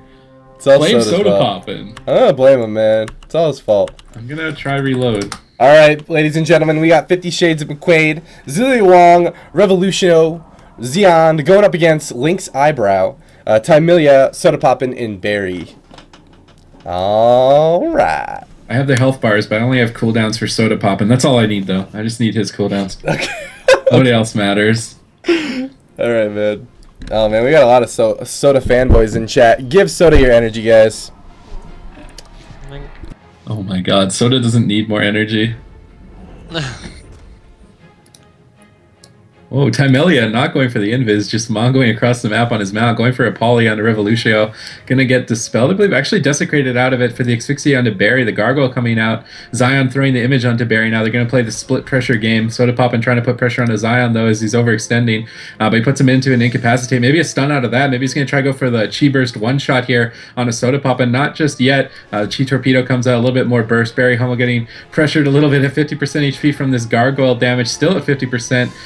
But he doesn't manage to get Mind Frozen there on any cast, but he's still dipping low. There's the Chi Burst coming out, 40% HP, Avenging Wrath to try and answer that to keep himself alive. There's the full stun into the Breath of Cinder Gosa, chunking his HP. There's the Shield Wall, clone onto Zilia Wong from Soda Pop, and he's trying to pressure someone, but it just feels like they can't get through this wall, and Revolutio stole the clone, throws it back around to Soda Poppin to prevent any more damage. Fist of Justice onto Revo. He icebounds out of that immediately to try and keep the spread pressure going, but the Incarnation coming out from Soda Poppin, he's trying to go for the Swifty one-shot onto Zion here. The full stun comes out. He has that Touch of Karma, but Zilia can bop it. The sack comes out from Barry, 40% HP. He's going to Trinket Touch of Karma. Let's see if the bop comes out offensively. It does. The Touch of Karma is gone. Zilia Wong with the Avenging Wrath. He gets deeped on it into the full clone now. The Cross CC is good. Yeah, Barry's going to be in a lot of trouble here. Xeon's just going to sit back and play nice and safe with images on Barry, and Barry's going to be under a lot of pressure here. Meanwhile, Xeon, Saved by the Light, proccing on him. Zilia Wong popping those wings, trying to keep him up. But Barry under a lot of pressure. I mean, Xeon just sitting back, hitting anything he can, playing defensive, and Barry's just going to be taking residual damage from that Storm, Earth, and Fire from Xeon. And he's just going to do a good job stopping Soda Poppin' and Tymelia, and he's just going to be building those stacks, and he's going to be able to keep up his Zwen fortitude. Basically as much as he wants, and I feel like if they do this strategy where they're training Xeon and forcing him back, they're going to be in a lot of trouble just letting Revolution doing whatever he wants on Barry. Yeah, they are pressuring Revo now. The full 68 onto Barry, choosing not to wall it. Not sure if he has it. My UI is messed up with the defreeze on Azealia Wong, but he gets incapacitated. He landed the poly anyway. Now the leg sweep landed onto Soda Pop, and seems like they're going to be converging onto him in the center. Revolutio now turning around onto Tymilia. They're just trying to keep the pressure rolling on all three players and make Barry fall behind, and then they go onto Barry, so he has to fake cast the Mind Freeze. He pops the Avenging Wrath. He's going for the heals. A bash on Azealia Wong. The clone's trying to come out from Soda Pop, and the half poly is going to land. Clone trying to come out once again from Soda Pop, and that lands full onto Azealia Wong. Zion alone here in the center, but he can just pull back if he needs to, and it doesn't even seem like he has to. Barry with the Avenging Wrath keeps his team topped. Soda Pop going for a re-stealth opener onto Revo. They're trying to pressure him as well. Full bleeds are up onto Revo now. Zion pushing forward. There's the 60 onto Barry, but they're just going to be sitting onto Tymilia, it would seem. There's the pet stun out from Revo onto Tymilia. He doesn't have Blink available for it. He's going to have to sit in the center of the map and tank this damage, but with no CC onto Barry, he's just going to actually go for a drink and maybe trade an Ice Block for mana to move into the late game, but Tymilia gets locked on the poly, 49%. Barry coming back in time, though. Barry boy is going to be able to keep Tymilia alive. The sack coming out as well to reduce the damage. I believe Revo might have stolen a poly here, so it might get thrown out onto Barry. But the defreeze on Azealia Wong, bash onto Zion. They're going to be swapping to him with the bash. The poly's going to sit. This might be another touch of karma from him. 30% HP, rising or flying serpent kicked back to the pillar. Gets full cloned at low HP though. Soda Pop and trying to get that clone back over onto Azealia out of the poly. There's the CC chain they need. Zion getting pressured, but like you're saying, he's just going to keep kiting, and Barry in the meantime, Revo's just soloing him. Zion's image also wrecking him so hard. Gonna have to make him bubble. Fist of Justice on a Soda Pop, and Zion pressuring him as well. Revo's just going to get off and wait for that bubble to come down. Yeah, and it's not even him soloing him. I mean, the image does so much damage. When you see Zion sitting back and hitting Tymilia and hitting Soda Pop, and he's actually doing 70% of his damage to Barry still, who's across the map, as well as putting up that MS from Rising Sun Kick. Barry popping his wings, trying to keep his team topped. Zion doesn't really have too many defensive cooldowns left. Zilia still has 2 bops and a sack available for him. He's going to pop those wings, be able to top Zion off, and he's just trying to put out as much pressure as he can, playing super defensive, and meanwhile his image is doing a significant amount of damage to Barry. Yeah, and the image is also not letting him drink if he wants to try and do it here. Soda Pop getting Fist of Fury on his cooldowns. The remaining amount of that is not going to get the damage he needs. Chi-Burst comes out, going to be doing a bunch of damage to Barry. Revo finally connects with the full X68. He pops the wall immediately, but he's still dying through it. 50% HP. He does manage to get the execution sentence to top himself off. Poly onto Azealia Wong. Zion is just kiting Soda Pop as much as he can. Puts him into the end cap. Possibly some stun follow-up. No, instead going over to Tymilia to try and lock down the polymorphs coming out from him. Kicking a Frostbolt instead. Full clone lands out from Soda Pop and now into Azealia Wong. Zion alone here is going to portal back, go for some Surging Mist, heals Revo into the full Hodge. Going to be ice bounding into a full poly. Desecrates out of that.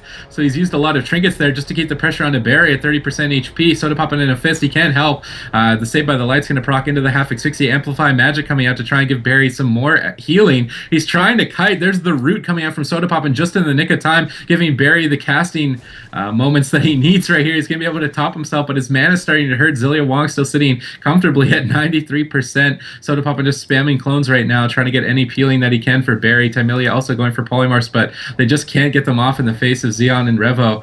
Blazing Speed finally coming out with the Blink. Defreeze is going to land. He does freedom it, but the full poly lands. Doesn't get stolen either. Bash on the Zion now. They're trying to kill him in that before he can touch a Karma. Ice Nova connects. Not enough damage though, and not enough CC, and Azealia Wong manages to sack the half poly. Barry in the meantime, 50% HP in the Asphyxiate. The image is doing a lot. He pops the Avenging Wrath. Execution sends. Tops himself. Leg sweep on a Soda Pop and trying to pressure him as well. But Barry's mana is the story of the game right now. Revo getting swapped to 60% full bleeds, but he should be okay. Clone onto Zion to try and negate anything from him as well.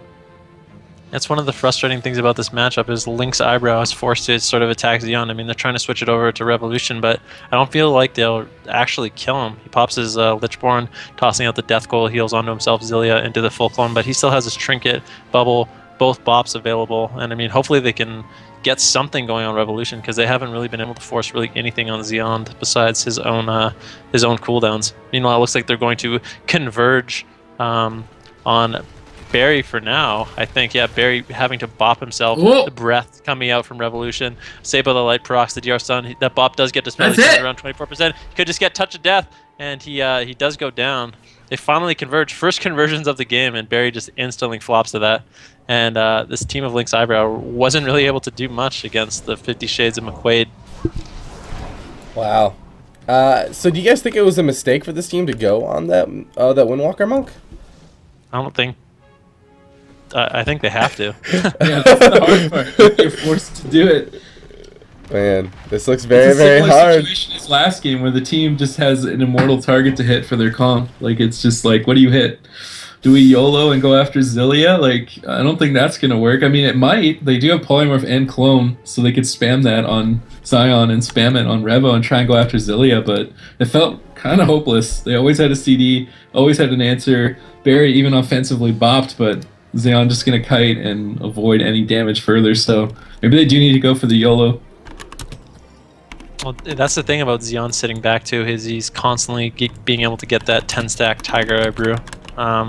He can hit whatever he wants. I mean, he can hit the Water Elemental, he can hit the Mage, he can hit the Feral, just anything that's in his range. If he can get Blackout kicks, I mean, Chi Explosion, Rising Sun kicks, and just build up Tiger Eye Brew, he's going to constantly have that minus 20% damage reduction, and just makes him super tanky.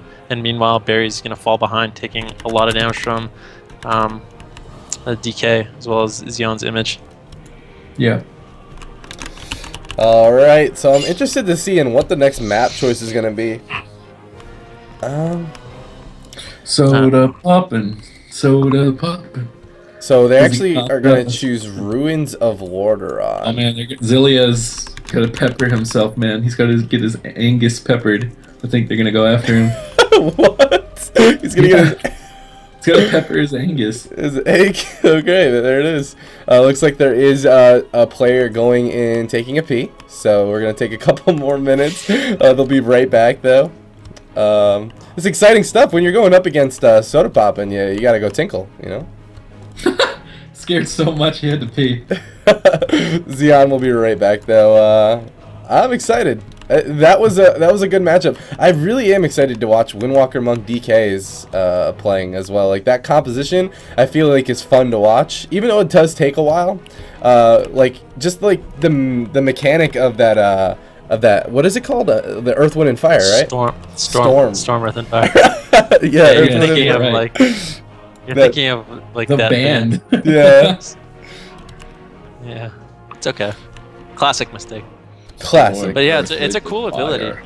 I feel like it's I don't know.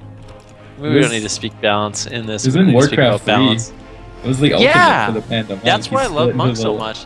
Dude, I used to run to the tavern and buy that guy as my first hero a lot of the time. Your images should spit fire. You should get like individual images. Yeah, the Brewmaster. Yeah. Wow, there's a lot of lore behind Monks that I was not aware of. But the next map, guys, is going to be in Ruins of Lordaeron. Someone not joined? Someone has not joined yet. I don't know. It's looking good until then. Ah, there he is. Mr. Barry has joined us. Xeon is playing good, man. What'd you say about Xeon? I feel like he's playing good. No, he is. He's playing great. He's a good monk. I got the pleasure. We did some duels at BlizzCon. I didn't actually know too much about Xeon until I saw him play at BlizzCon, and I thought he was really good. I felt bad for him because his main team didn't get to go. Yeah, it was unfortunate. It sucked. I think they actually could have done really well. Yeah. They looked really strong in Korea, but... So, Sodapop and Tymelia and Barry have chose Ruins of Lordaeron. I think they want to set something up a lot sooner than what happened last game, but I'm excited. Oh, man. Ven, want to start us off? I'm loading my UI again. Sure, dude. Looks like they're going to be doing the same strategy. Xeon immediately putting his image onto Barry, but he does cancel, and it looks like they're just going to converge on Barry, trying to get out as much damage as possible on him. Revolution, going to use that Desecrated Ground on Soda Poppin's clone, putting good cross CC on Soda Poppin with that in-cap. Barry having to pop his wings, as well as that wall. The breath does come out from Revolution, trying to get out as much damage as possible. But the pressure is being turned around on Xeon a little bit. The Ice Novas do come out from Tymelia, but Xeon just sitting back, playing defensive, gonna put his image out onto Barry. There it is. Does get caught in that Hodge. Gonna immediately get topped by Zilia Wong, and he's just gonna sit back and let his image do the work. Yeah, and Sodapoppin's trying to go for some clones here, it would seem. Finally being able to cast, but he does get kicked on it. Unfortunately, not going to be able to get the CC he wants. Now into the Fist of Justice, the cross CC you're talking about. But now he's popping the Incarnation. He's trying to turn it around onto Zion here. Comet Storm comes in, 30%. Touch of Karma's immediately. Barry might play a little bit reckless here and just bubble that off. He is getting chunked fairly hard. I wouldn't hold it against him to use it. But that Touch of Karma is going to sit. Oh, he's on Forbearance still, and he might just end up dying. 19%. Touch of Death! And that's it, Barry boys. Rest in pepperonis. Wow. That was a crazy good Touch of Karma on that Forbearance. Wow. I like that. So that means 50 Shades of McQuaid is going to advance to round 2. And unfortunately, Link's Eyebrow, Sodapoppin, Tamilia, and Barry are going to be eliminated. But thank you so much, guys, for coming out and competing. I really appreciate both teams competing. They made some great games for us to watch, and I hope that they return. But in the meantime, let's see if it's set up. Ooh, no. Okay. So we're going to be looking at round 2, I believe. I believe we are going to advance to round 2. Let's see if I can show you guys the bracket. So in the bracket, we have Monk Sucks 2.0 versus The Boys Are Back. I'm Sorry, Zaryu versus Every Kill Begins with K. Hey, it's Tony from the Bronx versus Scouts Honor. And RLD Dream Team going up against 50 Shades of McQuaid. So that's coming up next, guys. So stay tuned for that. But in the meantime, we're going to take a quick commercial break. So stay tuned. We'll be right back.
Hello, everybody, and welcome back.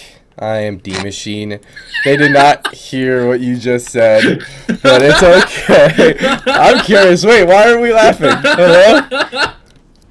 Hello? No. I want to know. Sorry. No. Nothing. You don't want to know. Just There's move on. nothing you Alright. don't want to know. So this next matchup, we got Jamili.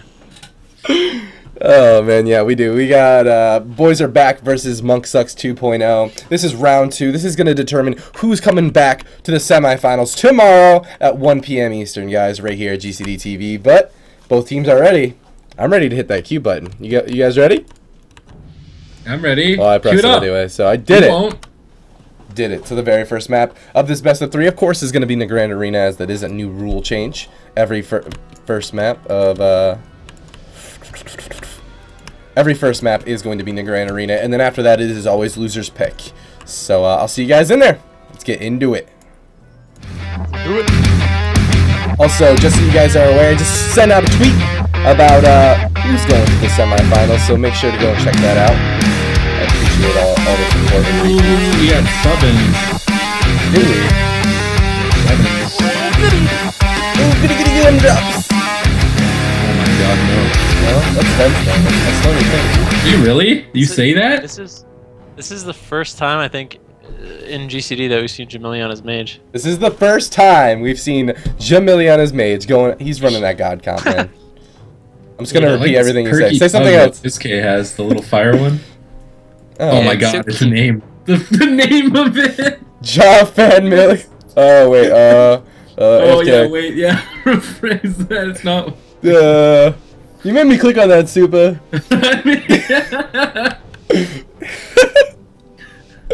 Oh, I'm I excited. didn't know until after. I promise. Omnivore with the Swifty transmog, though. He's going to be doing massive damage.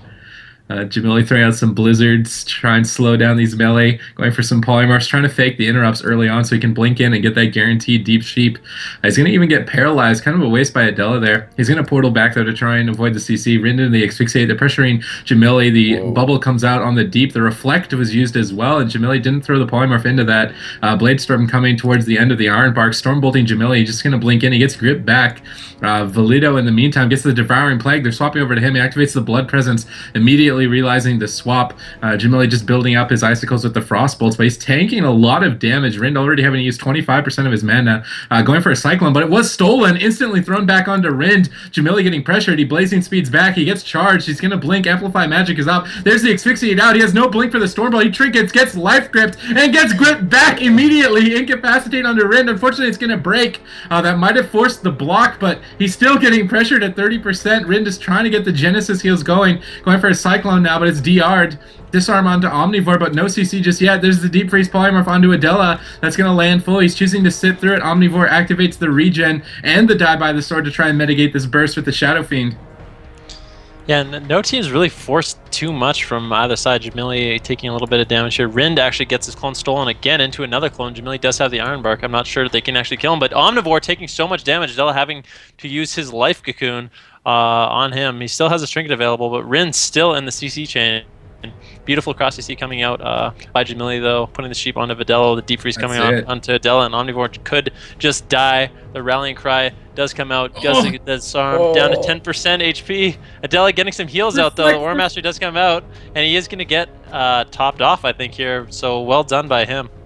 Yeah, Jamili's getting pressured. The Fear lands into Rind, but it was DR'd to almost immunity. They're crushing, though. They lock the Poly, 50% HP. Devouring Plague onto Omnivore, though. Asphyxiate onto Rind. They're trying to pressure Jamili through this, but Adela gets polyed full. He trinkets immediately, goes for the heals, but he got locked out maybe there, or faked the CS, but into the half Fear now. Halo coming out, silence onto Adela. Omnivore in a lot of trouble. Master Flex before the bash. No trinket for 1 second. He gets the regen. He gets cloned on it. He trinkets it immediately to pressure Jamili, but the Iron Bar comes out from Rind. He's going for more clones onto Valido here, but I believe he might have stolen a poly or a clone here. We'll have to find out. Incapacitate onto Rind. The half poly out of that.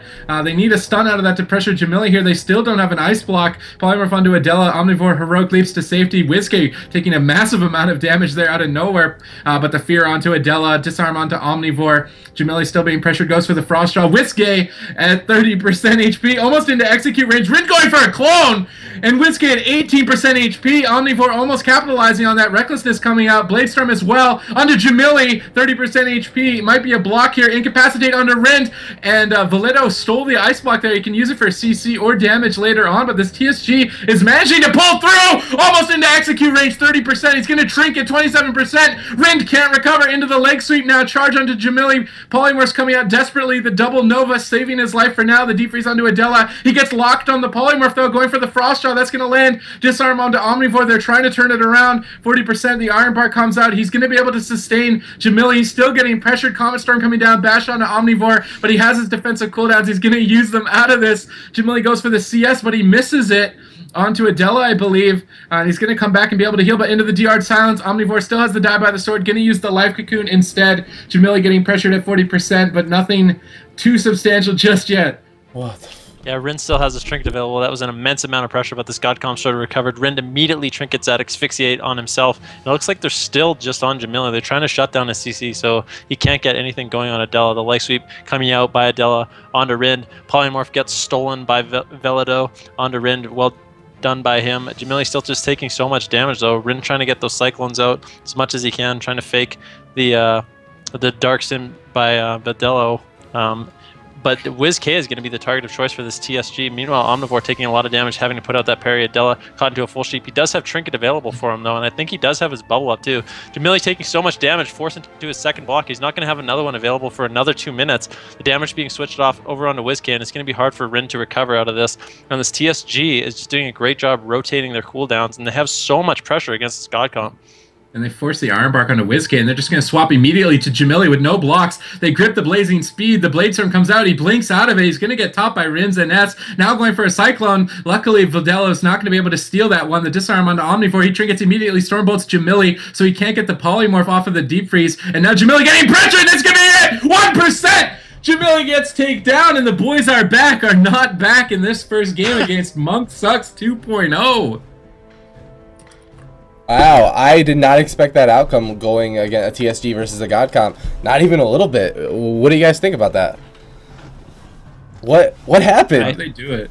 I think it's just hard to get CC on the Monk if they do a good job with like Spell Reflex, and he does a good job like porting and incapping, and they grip Jamili away. It's just hard for him because if he uses his Blink and his Blazing Speeds offensively, he doesn't really have anything defensive, and he kind of has to just like tank damage. So he has to play a little bit more conservative than he normally would, or he's just going to get destroyed by this TSG, and it's just going to be hard for them to get anything rolling, especially with that 1 minute cooldown on Life Cocoon.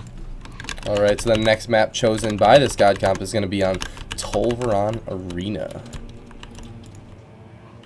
I'm going to jump right into it. The invite goes out. This is round 2, guys. This is a best of 3.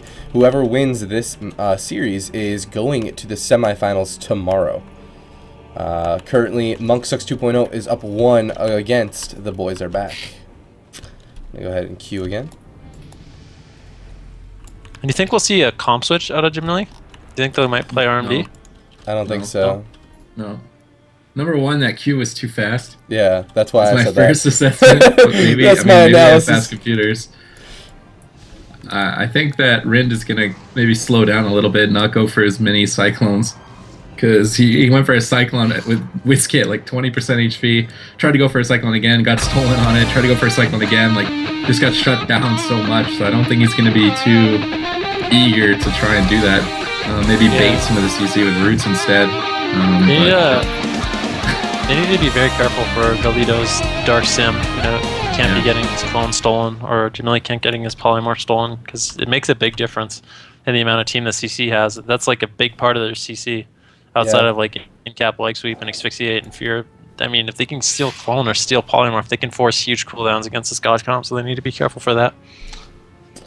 Yeah, I'm really excited to see what's going to happen, man. This TSG just has so much pressure, and, oh, man. One more win, and Monk 2.0 will advance, but can the Boys Are Back make a comeback and go 2-0? We'll find out right here. Jamili not even going for the invis.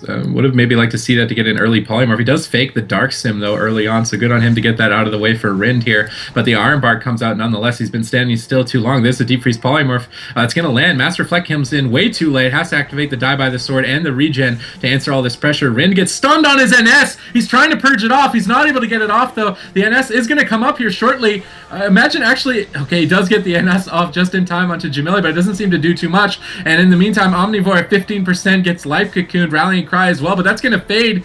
And a silence onto Adela. Rallying Cry falls 2%. Life Cocoon in 1 second. Is it going to be over? Fear comes out defensively 20%. He's in Shadow or Death range. One death connects. Second death does as well. He survived the death, but the Devouring Plague is going to push him through, I think. 33% HP. Omnivore, the Live Lord, is here, and he has survived, but that was all the cooldowns. Jamili in the meantime at 50% HP, but with both blocks and Rin still having his trinket, I don't think they're in too much trouble. Full polymorph onto Adela. They're trying to pressure Omnivore even further. Stormbolt though, paralyzed under Rind, 50% HP. He's going to blink away here. He goes for the counter spell. I believe it might have landed there onto Adela. Doesn't seem like he's going for any more heals. Polymorphs now coming out from Jamili, the AMS from Valido to answer that, but somehow, some way, Omnivore is alive.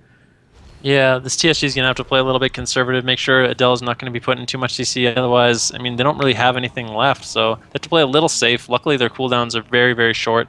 Adela being put into that deep freeze, polymorph coming out by Jamili, full poly onto Adela. The bubble does come out from Adela onto Omnivore during the deep freeze, so well played by him. Jamili's going to be the one under pressure, that monk bubble causing the TSG to actually have more pressure than this God Column during that CC chain, but they're going to switch it over to Valido, who's down to around 30%. The Devoured Plague comes out, silence onto him, taking so much damage. He's going to get topped immediately by Adela, but the bash comes out by Rind onto Adela. Looks like they might be switching on to Omnivore.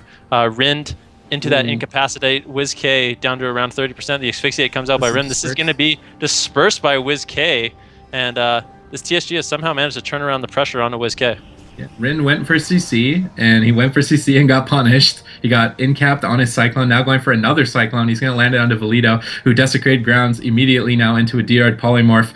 The Roots coming out into a D-Yard Clone now as well. WizK being pressured. That's their opening right now with no dispersion, I feel. Jamili with the counterspell, I believe locking out Adela, and that counterspell might win him the game. Regen's up, as well as the Die by the Sword, as well as the Life Cocoon, and that was a big overlap from this TSG that was almost mandatory at least, but that's going to be an opening for the God Comp to push through. Valido now into another polymorph. Jamili getting locked out on that polymorph cast. Rin going for some regrowth to try and keep his team taut. WizK playing very far back. He doesn't want to get swapped to until that dispersion comes off cooldown, but a fear onto Rin. They're swapping to WizK. Rin trinkets immediately, gets the NS. Healing touch, a defensive fear onto Valido. Unfortunately is sitting. Omnivore with the Recklessness Blade Storm, but the offensive push from Adela lands the Paralyze onto Rin. They need more CC though. Stormbolt onto WizK, 40% HP. There's the full 60 onto Rin. No trinket available. 30% HP. The disarm coming out onto Omnivore to try and turn it around. Iron Bar coming up in the nick of time onto WizK, but he's still being pressured. There, he's finally getting topped off by the Genesis heals, and Omnivore now at 18%, trying to reconvene with Adela. The Master Flag not coming out. Stormbolt onto Jamili. He's just going to trinket that to try and finish the job. 12%, 6%. You're not going to live it this time, WizK says with a double death. Areno taking him down. Wow. And we got a series, boys. It is now 1-1. Boys are back. Monk sucks. The next map is going to determine who advances to round 2. What are we going to say, man? I think Adela kind of underestimated how much damage Omnivore was going to take, and I think he ended up trinketing like a DR poly or the end of a polymorph into a full clone. And if he had just trinketed that polymorph right away, I think he could have kept Omnivore safe and could have kept them aggressive because they had so much pressure. And I think he was perhaps a little bit too conservative with cooldowns there. That ended up causing him to lose. The boys are back. Boys are back. Man, oh man, that was intense. I'm going to go ahead and ask Monk Sucks 2.0 to see what the next map is going to be. I like that he's running a Mistweaver Monk. You know, that's kind of like an underused spec now, I feel. Let's see. Dalaran Sewers is the choice by this team. Oh my goodness gracious. That game had so many close calls so often. The war game request has been declined. Trying to figure out what's going on. Like we were saying, I don't think Vidello stole a single ability that mattered that game. Yeah. As opposed to the first game he does every time. Yeah, exactly. Makes a huge difference. I mean, the TSG, they have a decent amount of CC, but what really puts it over the top is if that DK is stealing polymorphs and cyclones. Makes a huge difference. Yeah. As you saw in the, what was it, the very first game? Did he steal a lot the first game? Yeah, he did. Yeah, it was like yeah, every clone almost that way. Oh. Up he stole. I think he stole like 3 clones and 2 polymorphs. Holy crap. That's incredible. That's interesting. It's like almost having a whole nother player worth of CC on your team. Yeah. So it looks like boys are back. Need a couple minutes here. Maybe a comp change or something? I don't know what's going on. Games. Mind games. Mind I like games. that. Alright, so we'll see. The next map is going to be on Dalaran Sewers, and it's going to determine which one of these teams are going to be advancing to the semifinals. Let's take a quick look at the bracket once again as we wait. Here is the bracket right here. So as you can see, this is the round that we're doing right here. Round 2, Monksuck versus Boys Are Back, and as soon as we decide who wins this matchup, that is the semifinals. Then after that we have I'm Sorry Zaryu versus Every Kill Begins with K. Hey, it's Tony from the Bronx versus Scouts Honor. RLD Dream Team versus 50 Shades of McCade. So I'm already just looking at the teams that are currently competing right now. I'm excited. Yeah, no doubt. This, I mean, despite round 1 having a lot of like disconnects and no shows, I think this round 2 is going to be really great. And I mean, we did have good games in round 1 as well, but a lot of really interesting matchups coming up. Especially, I mean, these are good games. Yeah, they are. There are a Very lot back of good and forth. players. A lot of good players in this tournament. Jamili here delaying them though, man. All right. Jamili. So as you said that, he did ask me to queue. So I'm going to go ahead and press the queue button. And here we go. We're in. Mind games, are they real though? Are they real? Or is he throwing a curveball? I mean, these teams can't see what they're fighting in the waiting room, so doesn't seem. Nope, no curveball just yet.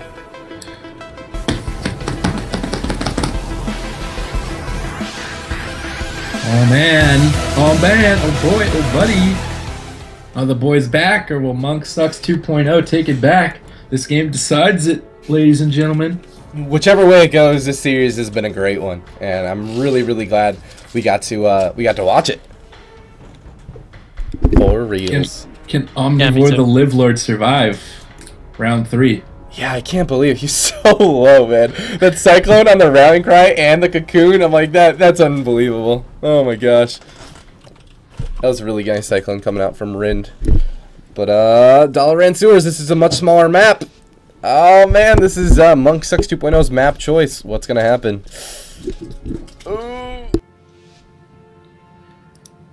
Maybe they're going to pressure Rind on this map. I'm not sure. He is pre-hotting Jamili very to a large degree here, even with the Soul of the Forest rejuice as well.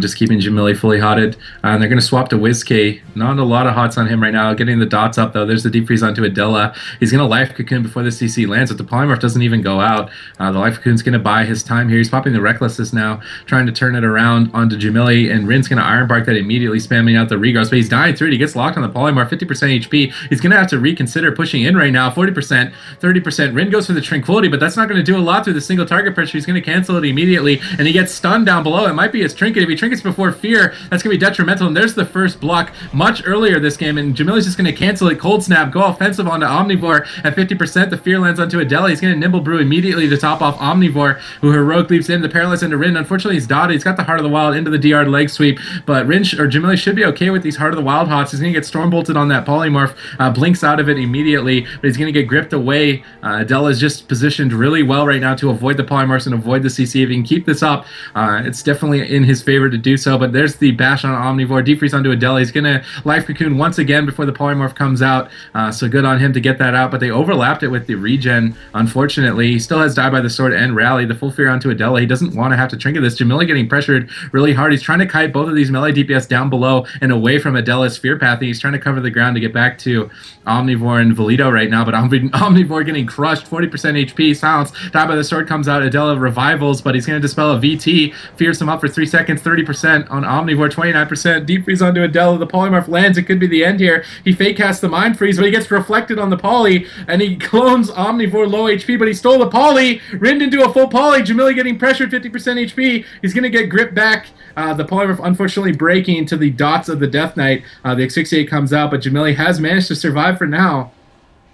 Yeah, and Jamili's still under a ton of pressure, down to around 40% right now. Rin desperately trying to hot him. All his hots getting dispelled, though, by Valido. Omnivore put into that bash. The clone comes out onto Valido. Rin doing a good job CCing, trying to keep his team alive for now with the CC instead of healing. Meanwhile, WizK taking a significant amount of damage. Adela just sitting back, making sure that Jamili and WizK cannot get any CC on them whatsoever. And this team's going to be playing very conservatively right now, but I think that's what they need to do to win. They just need to sit back and make sure Adela is not taking a lot of CC, and I think eventually, with the amount of damage this team does, they'll be able to score a kill with the little CC that they do have. Yeah, and Life Cocoon coming out from Adela and Omnivore to answer the Devouring Plague. Now Recklessness coming out, but a Life Grip from WizK. They get triple leg sweeped on it. Omnivore heroic leaps up the edge, back onto Jamili. Full fear onto Rind, choosing not to trinket it this time around. He got the NS before, trying to steal the polymer from Jamili, but he's not going to steal it. DR Stormball onto Jamili now. Might be a second block, 30% HP. He's going for the Polymorph's bash onto Omnivore. He gets locked on the poly, 39%. Soul Reaper's up. Rind and no CC, though, goes for the big Genesis heals, but he can't heal him. Almost an execute range, gonna block it 17% and overlap it with Rin's trinket. If there was a chance for the TSG, this would be it. Jamili with the Icy Veins trying to push in, but Adela's been doing a magnificent job avoiding the CC back on the box. There's the disarm onto Omnivore. WizK into the Paralyze, though, negating a bit of his damage, but the Devouring Plague is gonna connect. Deep Freeze onto Adela. He gets the Master Reflect. He's gonna Ice Lance that off, but he doesn't get the Polymorph in time. He's gonna be able to come out with the Aura Mastery heals, but the Fear lands onto Adela. No Nimble. He doesn't want to have to trinket a Fear. He wants to save it for the Polymorph, but Jamili gets locked out on that Polymorph,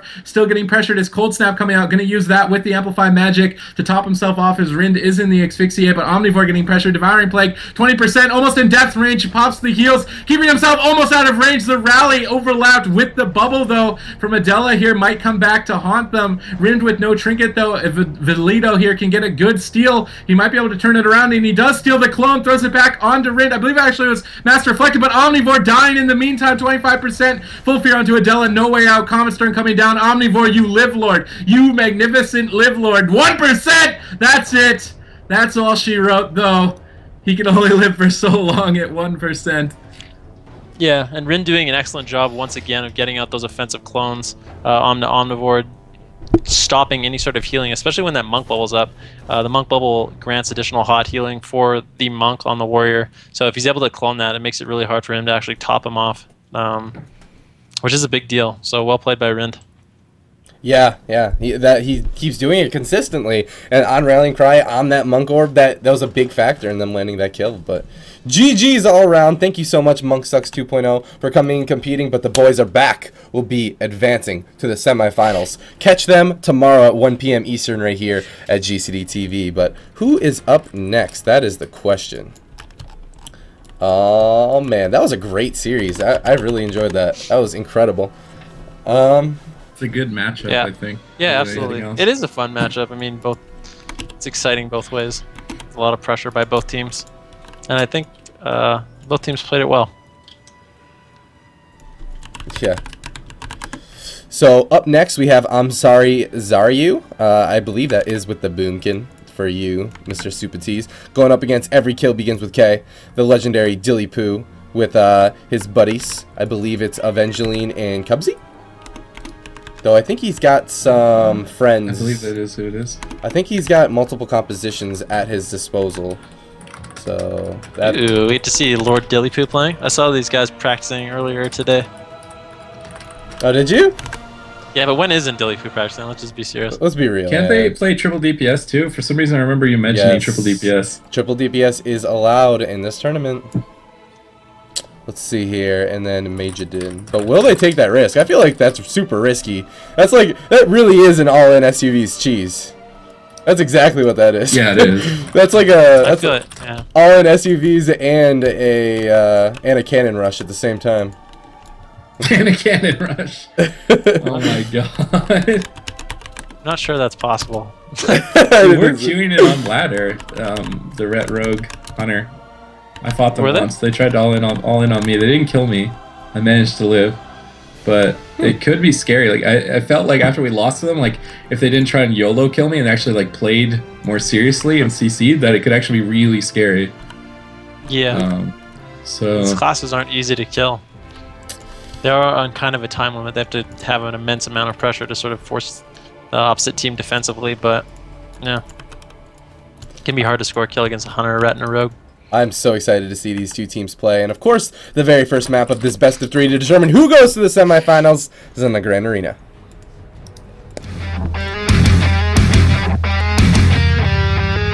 Ooh, Flora's transmog game is definitely on par though, for real.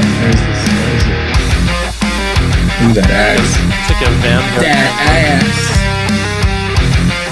They got the reference there. That axe. Yeah, it's like, yeah, we get it. Okay. Sorry, Supa. Alright. We have I'm Sorry, Zaryu, Flora, Majidin, and CMG going up against Every Kill Begins with K, Evangeline, Dillypoo, and Cubsy. 2 amazing teams. I'm so excited for this one. But that's not a Boomkin. That is the Shadow Priest. Yep. Yeah. Much more standard. This is a strong comp. I mean, this is a comp I see a lot on ladder now, replacing the typical Wrestler Druid with a Holy Pally, and offers a lot defensively as well as offensively. Having that Hodge every 30 seconds can be devastating. Hodge into disarm is like something you just can't avoid, and you're kind of stuck through it for 8 seconds.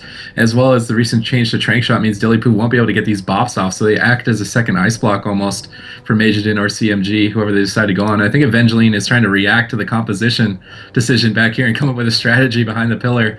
I think they were probably expecting the Moonkin variant to come out. Even Cubsy just throwing out some wraths, trying to poke them down a little bit. Evangeline finally coming out. Let's see if they choose to find a target.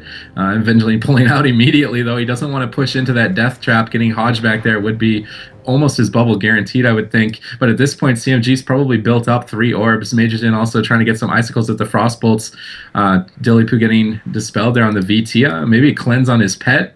It might be there dispelling that, so he might be playing that cleanse glyph, which might backfire him with that VT. But they're popping Bestial Wrath immediately. The Crows onto Majorden, Fist onto Feloria. They need the trap out of it, though. They're not going to be able to get the Wyvern Sting lands! 7% HP, almost into the kill shot range. A DR trap onto Feloria now as well. CMG trying to put the pressure onto Evangeline, but having to block that early is not what you want to do. Evangeline taking the time to try and kill the Water Elemental, but Feloria is going to keep it topped off as well. Not going to let that Water Elemental fall. Evangeline just pulling back, trying to wait to get back onto Majorden as soon as possible when that Crows comes up. Feels like they are just trying to kite away and wait for that Murder of Crows to get the burst onto Majorden. There's the Fist onto Feloria. Majorden going for the deep Ring of Frost. He does get locked on it, but he lands the Poly afterward. There's the disarm onto Evangeline, possibly the Fist afterwards. He's going to trinket immediately with the shield wall as Cubsy's into a DR Polymorph. Goes for some Flash of Lights. He's trying to fear the Shadow Fiend right now, but he's not going to be able to get it. The Fear lands there, Devouring Plague onto Evangeline, but Cubsy's not in any CC right now, so he should be able to keep Evangeline alive. Now finally into the Silence. Dillypoo getting pressured a little bit here using the Camouflage, trying to push up onto Feloria. 30% HP. He gets the Iron Bark, Fist onto Feloria, possibly a Trap or a Wyvern Sting out of that. Eventually trying to push in onto Majorden. No CC just yet onto Feloria. There's the full Wyvern Sting finally. Majorden at 70% HP, but he's playing all the way back. CMG getting swapped to 30% HP. That was the Murder of Crows, forces the dispersion almost immediately, as well as the Save by the Light, and Feloria has to play catch-up.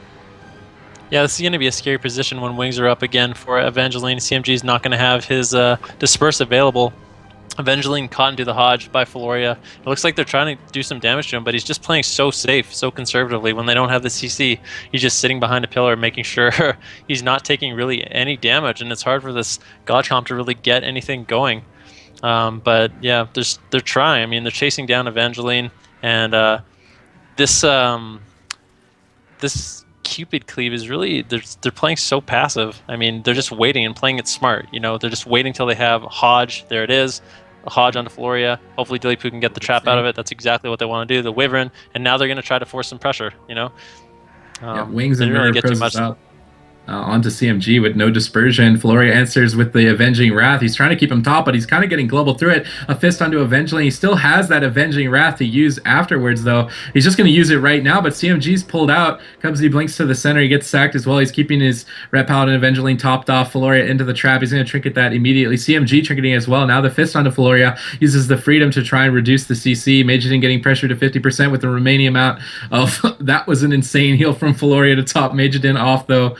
His Avenging Wrath is now over. I feel like Avengeling maybe got a little bit anxious there and just popped it. He might have wanted to wait till the Avenging Wrath was over for Floria, but he did use it there, so they're going to have to wait till the CDs come up. Dillypoo going for a Wyvern. He gets feared up on it. Double fear with Deep Freeze Poly onto Cubsy. That's the cross CC you're looking for. Fist onto Dillypoo. Cubsy gets sacked out of it into a silence now. He got the Iron Bark up before the silence, though, which is giving Dillypoo the time that he needs to stay offensive in the center of the map. There's the fist onto Floria, possibly the trap, but he gets Polymorphed. He's not going to get it. The Wyvern Sting lands instead. He's pushing up to try and get the half trap. The half trap's going to land. Majidin might be into the second block. Crows is up 30%, going for an invis even. He gets life gripped back, but the block is used. Nonetheless, Floria into a Cyclone from Cubsy, trying to go for another Cyclone even, but he should be able to pick Majidin up for now, but he does have one block. His Cold Snap coming up just in time, so he does have one more block remaining. A Deep Freeze on a Cubsy. There's the cross CC earlier happening again. Fist onto Dillypoo. Devouring Plague is up. Comet Storm connects into the disarm. 20%.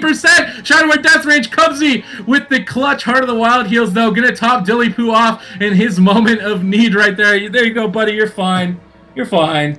That was just a close one.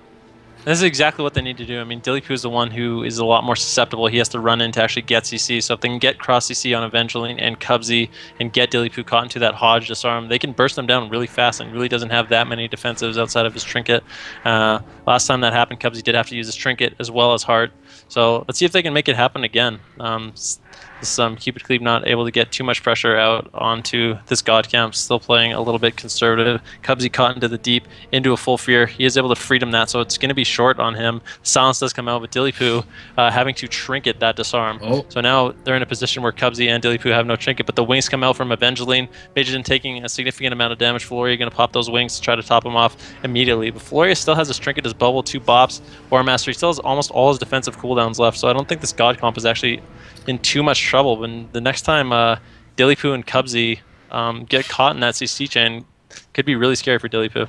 Yeah, and Dillypoo doesn't have his trinket. That's what they're looking for, is the opening with the Fist of Justice into the Horrify, so he can't Deterrence, which almost happened earlier, and Cubsy's not going to have his trinket. There's not even a sack available, so if they push out now, it might be trouble. CMG into the full clone. He's going to sit that trap onto Floria. Majidin kiting around with a blazing speed, managing to LOS Avengeling for now. He's got the Icicles build up. There's the full fear onto Cubsy. Disarm onto Dillypoo. No sacks available. There's the Fist out of it, but they need the damage. Silence on the Cubsy. Overlap with the Deep Freeze. Halo comes out. Devouring Plague connects, but he's going to be able to get the Deterrence off without the CC. He doesn't even need to. Gets disengaged behind the pillar here with Cubsy. Gets topped off. He still has both of his Deterrences. That could have been a scary moment. The Godcom kind of dropping the ball on the damage there. The barrage coming out from Dillypoo, pressuring Majidin now with no blocks for 48 seconds. Floria still, as you said, trinket and bubble available, but it's kind of speculative by me that he still has those cooldowns available this long into the game. CMG now with no trinket still has a dispersion. There's the Horrifying to Dillypoo. Floria pushing up possibly to get the Fist out of it. The Fear is going to connect, but with no CC on a Cubsy, Dillypoo deters. It's going to go for the Revive Pet. Unfortunately, his pet dying in the meantime.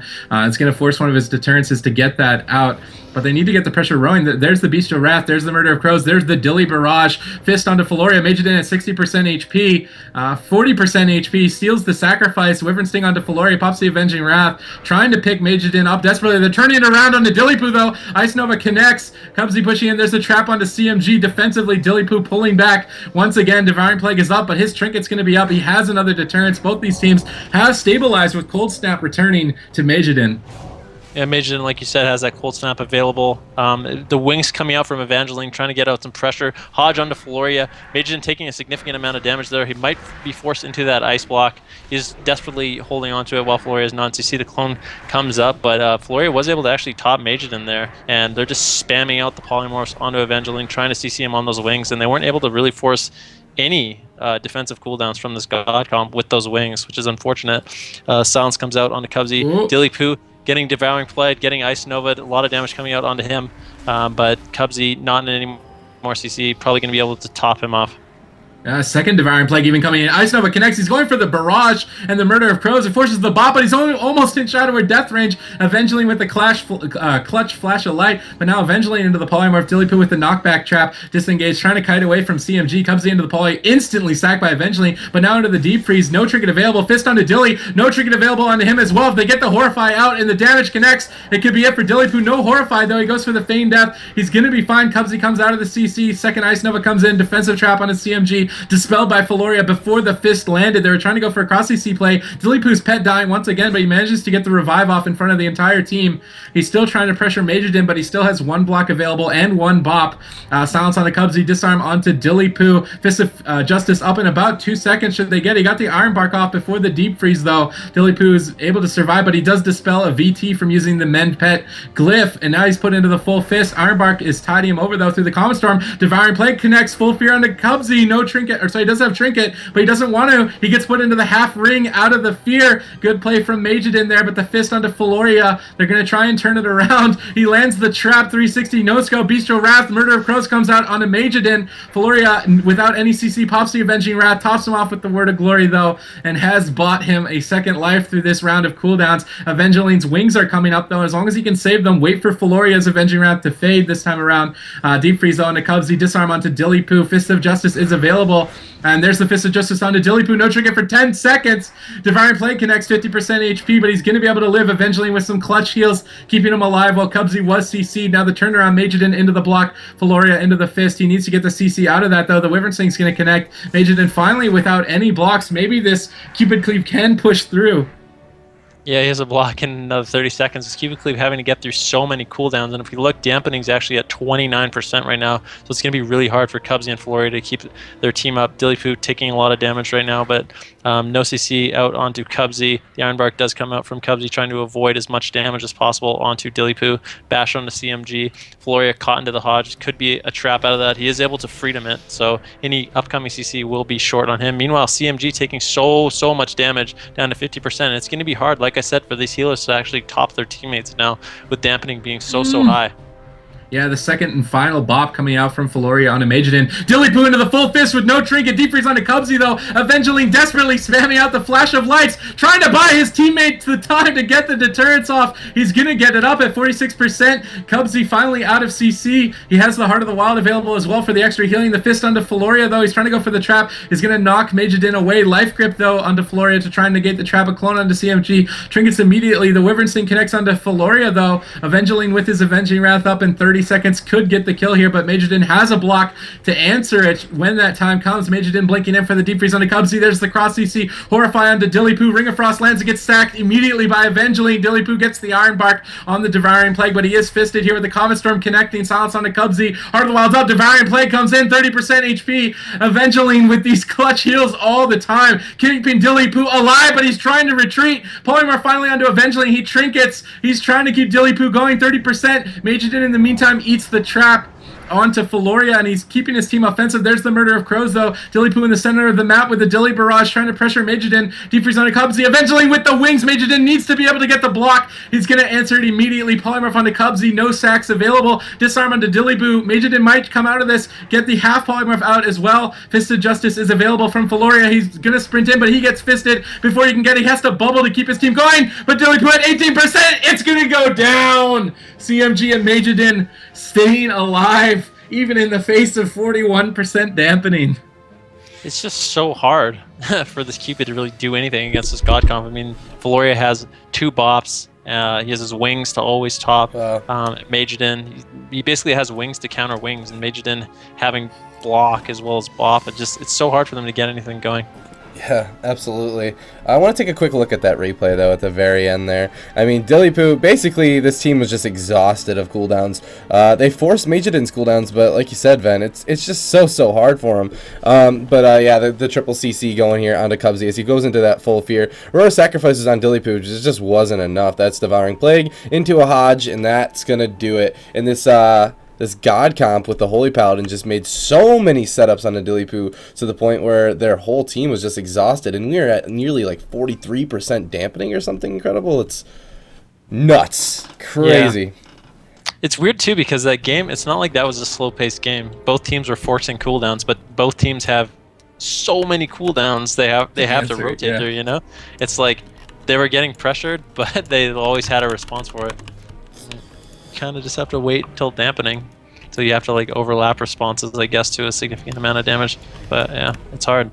Alright, so the next map chosen by this Cupid Cleave is going to be on Dalaran Sewers. I'll see you guys in there.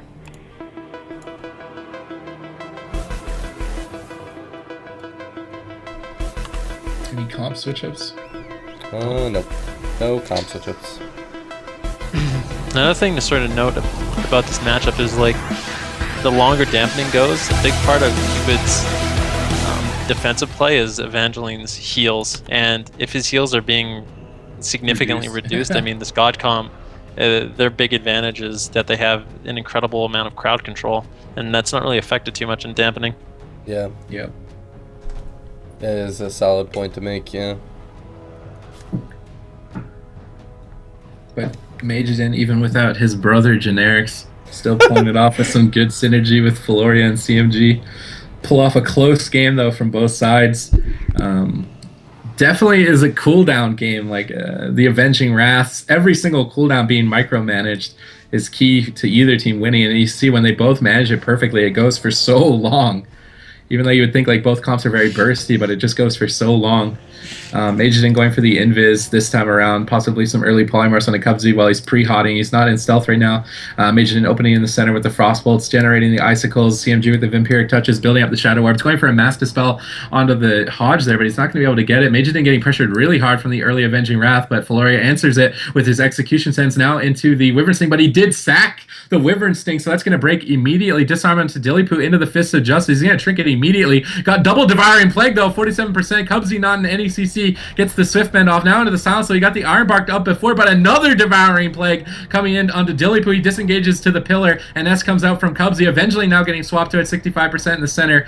Fist of Justice onto Floria. Dillypoo trying to get the CC out of it. The trap is not going to land. Mageddon eats it with the Blazing Speed play, so negating all the pressure here from Dillypoo, and eventually they realize the situation. They're going to retreat back, wait for their Murder Crows, wait for their Fist of Justice, wait for their opportunity to strike. CMG in the meantime is just dotting up whatever he can to build up the Shadow Orbs. Mageddon as well, frost bolting whatever he can, killing off Chimpo the pet back here. Might be key here. They did kill Dillypoo's pet twice last game, and that Mend Pet Dispel on the Vampiric Touch has put Dillypoo behind a lot. Deep Freeze onto Cubsy, though. The Fear lands out of that. Floria into the full Wyvern Sting. Unfortunately, overlapped a little bit. Now the Disarm onto Dillypoo. No trinket available as the Fist of Justice follow-up.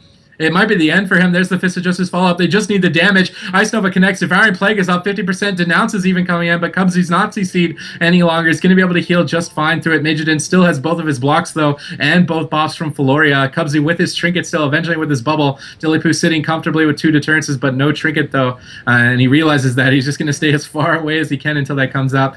A bash onto CMG, possibly maybe a Cyclone out of that. Maybe. Not going to go for it, though. Floria into the full Hodge. He does life grip the trap, though, so good play from the God Comp so far to avoid these early traps and keep their cooldowns. Yeah, and I like what the Cupid Cleave's doing. I mean, they did the same thing last game where they sort of sit back and wait for their Hodge and trap to be up, because that's really the only thing they have going for them to get a kill, and if they don't have those up, they're not going to score a kill, so there's no reason for them to be out in the open getting spam polymorphed. Meanwhile, Evangeline getting bursted so hard through wall, actually. He has his defensive wall up, and he gets bursted down so hard, an incredible amount of damage coming out of this God Comp. His bubble does get MD'd. He has the wings up, trying to counter pressure. CMG down to around 30%.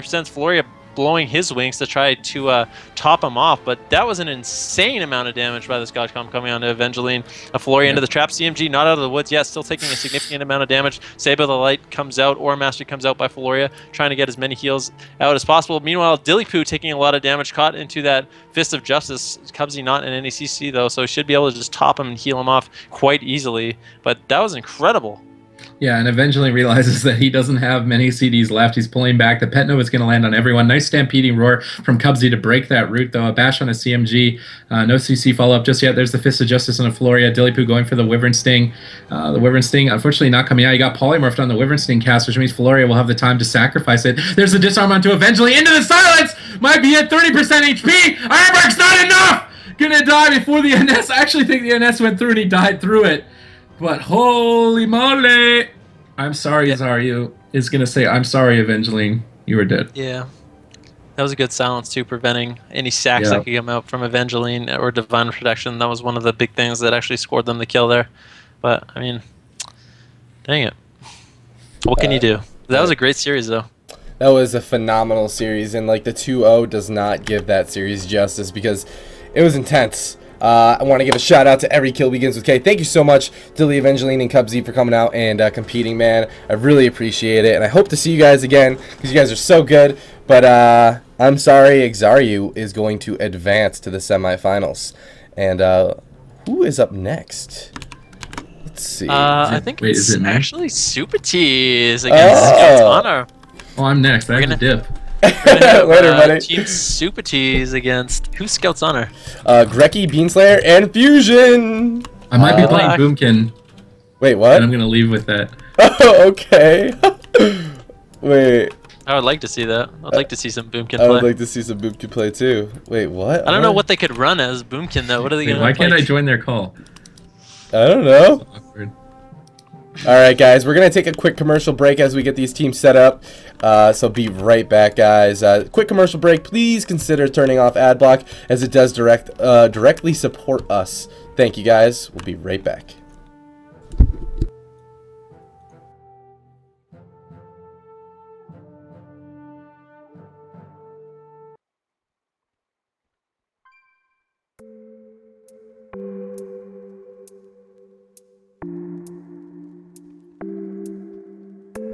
Actually, since I have the downtime, I'm gonna read off some donations real quick. Do you mind, Ven? Here, actually, yeah, I gotta unmute you again. Whoops. Boop, boop, boop, boop, boop, boop.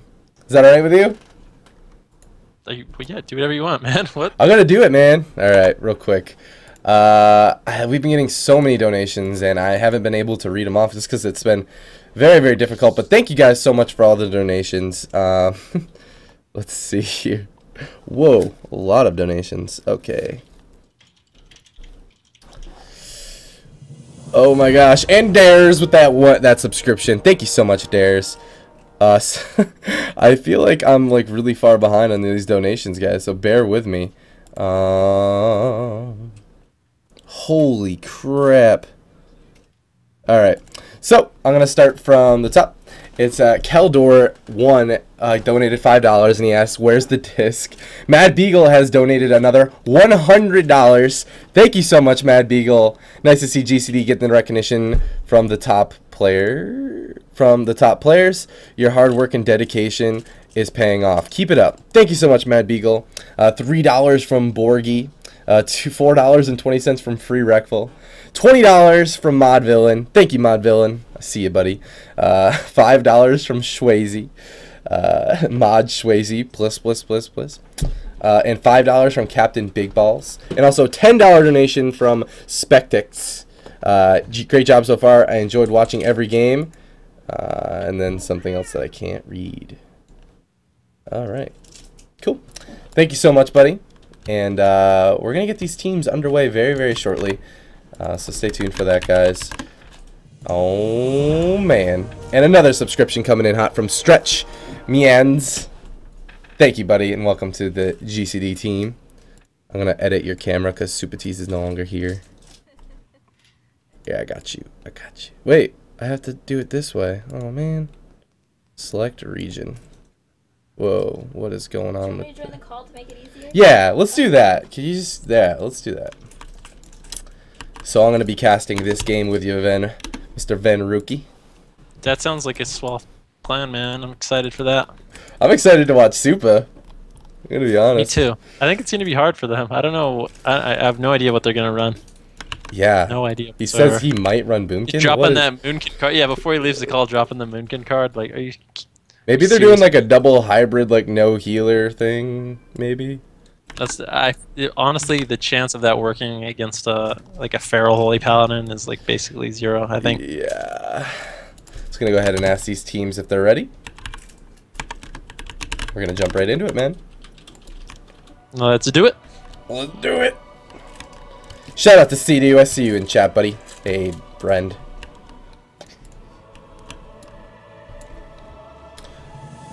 Oh, Chimpos with that subscription. Thank you, my friend. We are at 11 out of 50 subscribers of our goal. Our goal is 50 subs. definitely spread that love around. Thank you so much, everybody, for all the support. We are halfway to our donation goal as well, which is the future tournament prize pools.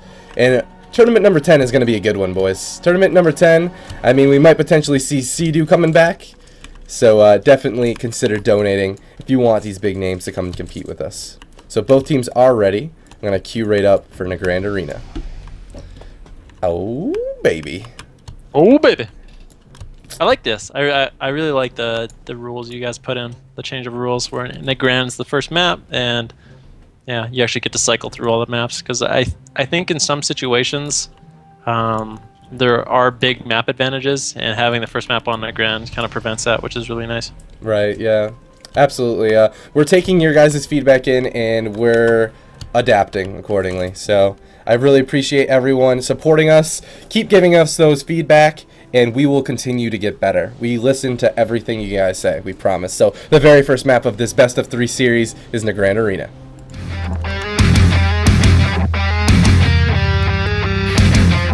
Yeah, I didn't think so. There's no way.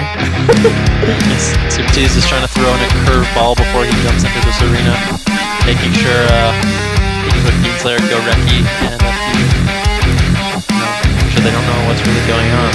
I'm sure they were really intimidated by Yaz Boomkin. Dude, I would be. Are you kidding? That's terrifying. Oh my god. Supatease really busting out all the mind games here. Yeah, busting out the mind games. I mean, he had the commentator spot. He might as well abuse it, right? Yeah. Yeah. And I don't know. I think that Team Scout's Honor is going to be hitting Supatease a lot. They're going to try to use Bean Slayer's offensive cooldowns to give Supatease. It's going to be hard if Tony Jr. Is able to get CC out. So if they're going to go on Supatease, I feel like they're going to have good cross CC on Tony Jr. this game. I mean, I know that damage has been nerfed a bit, but like I feel like, oh, looks like they're gonna go ahead and leave. So I'll try to figure out what's going on there. But what I was gonna say is, don't forget that enhancement shamans have a lot of healing. So something was wrong. For sure. Yeah, that's what I was saying. They absolutely need the cross CC. Oh, okay, that makes more sense in my head now. Okay, my bad.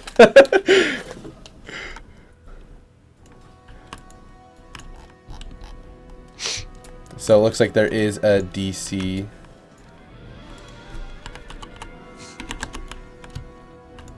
Okay. So we're gonna wait just a second. I mean, these guys were instantly ready, so they have the full 10 minutes to take up if they wanted, you know. So. Cool, dude.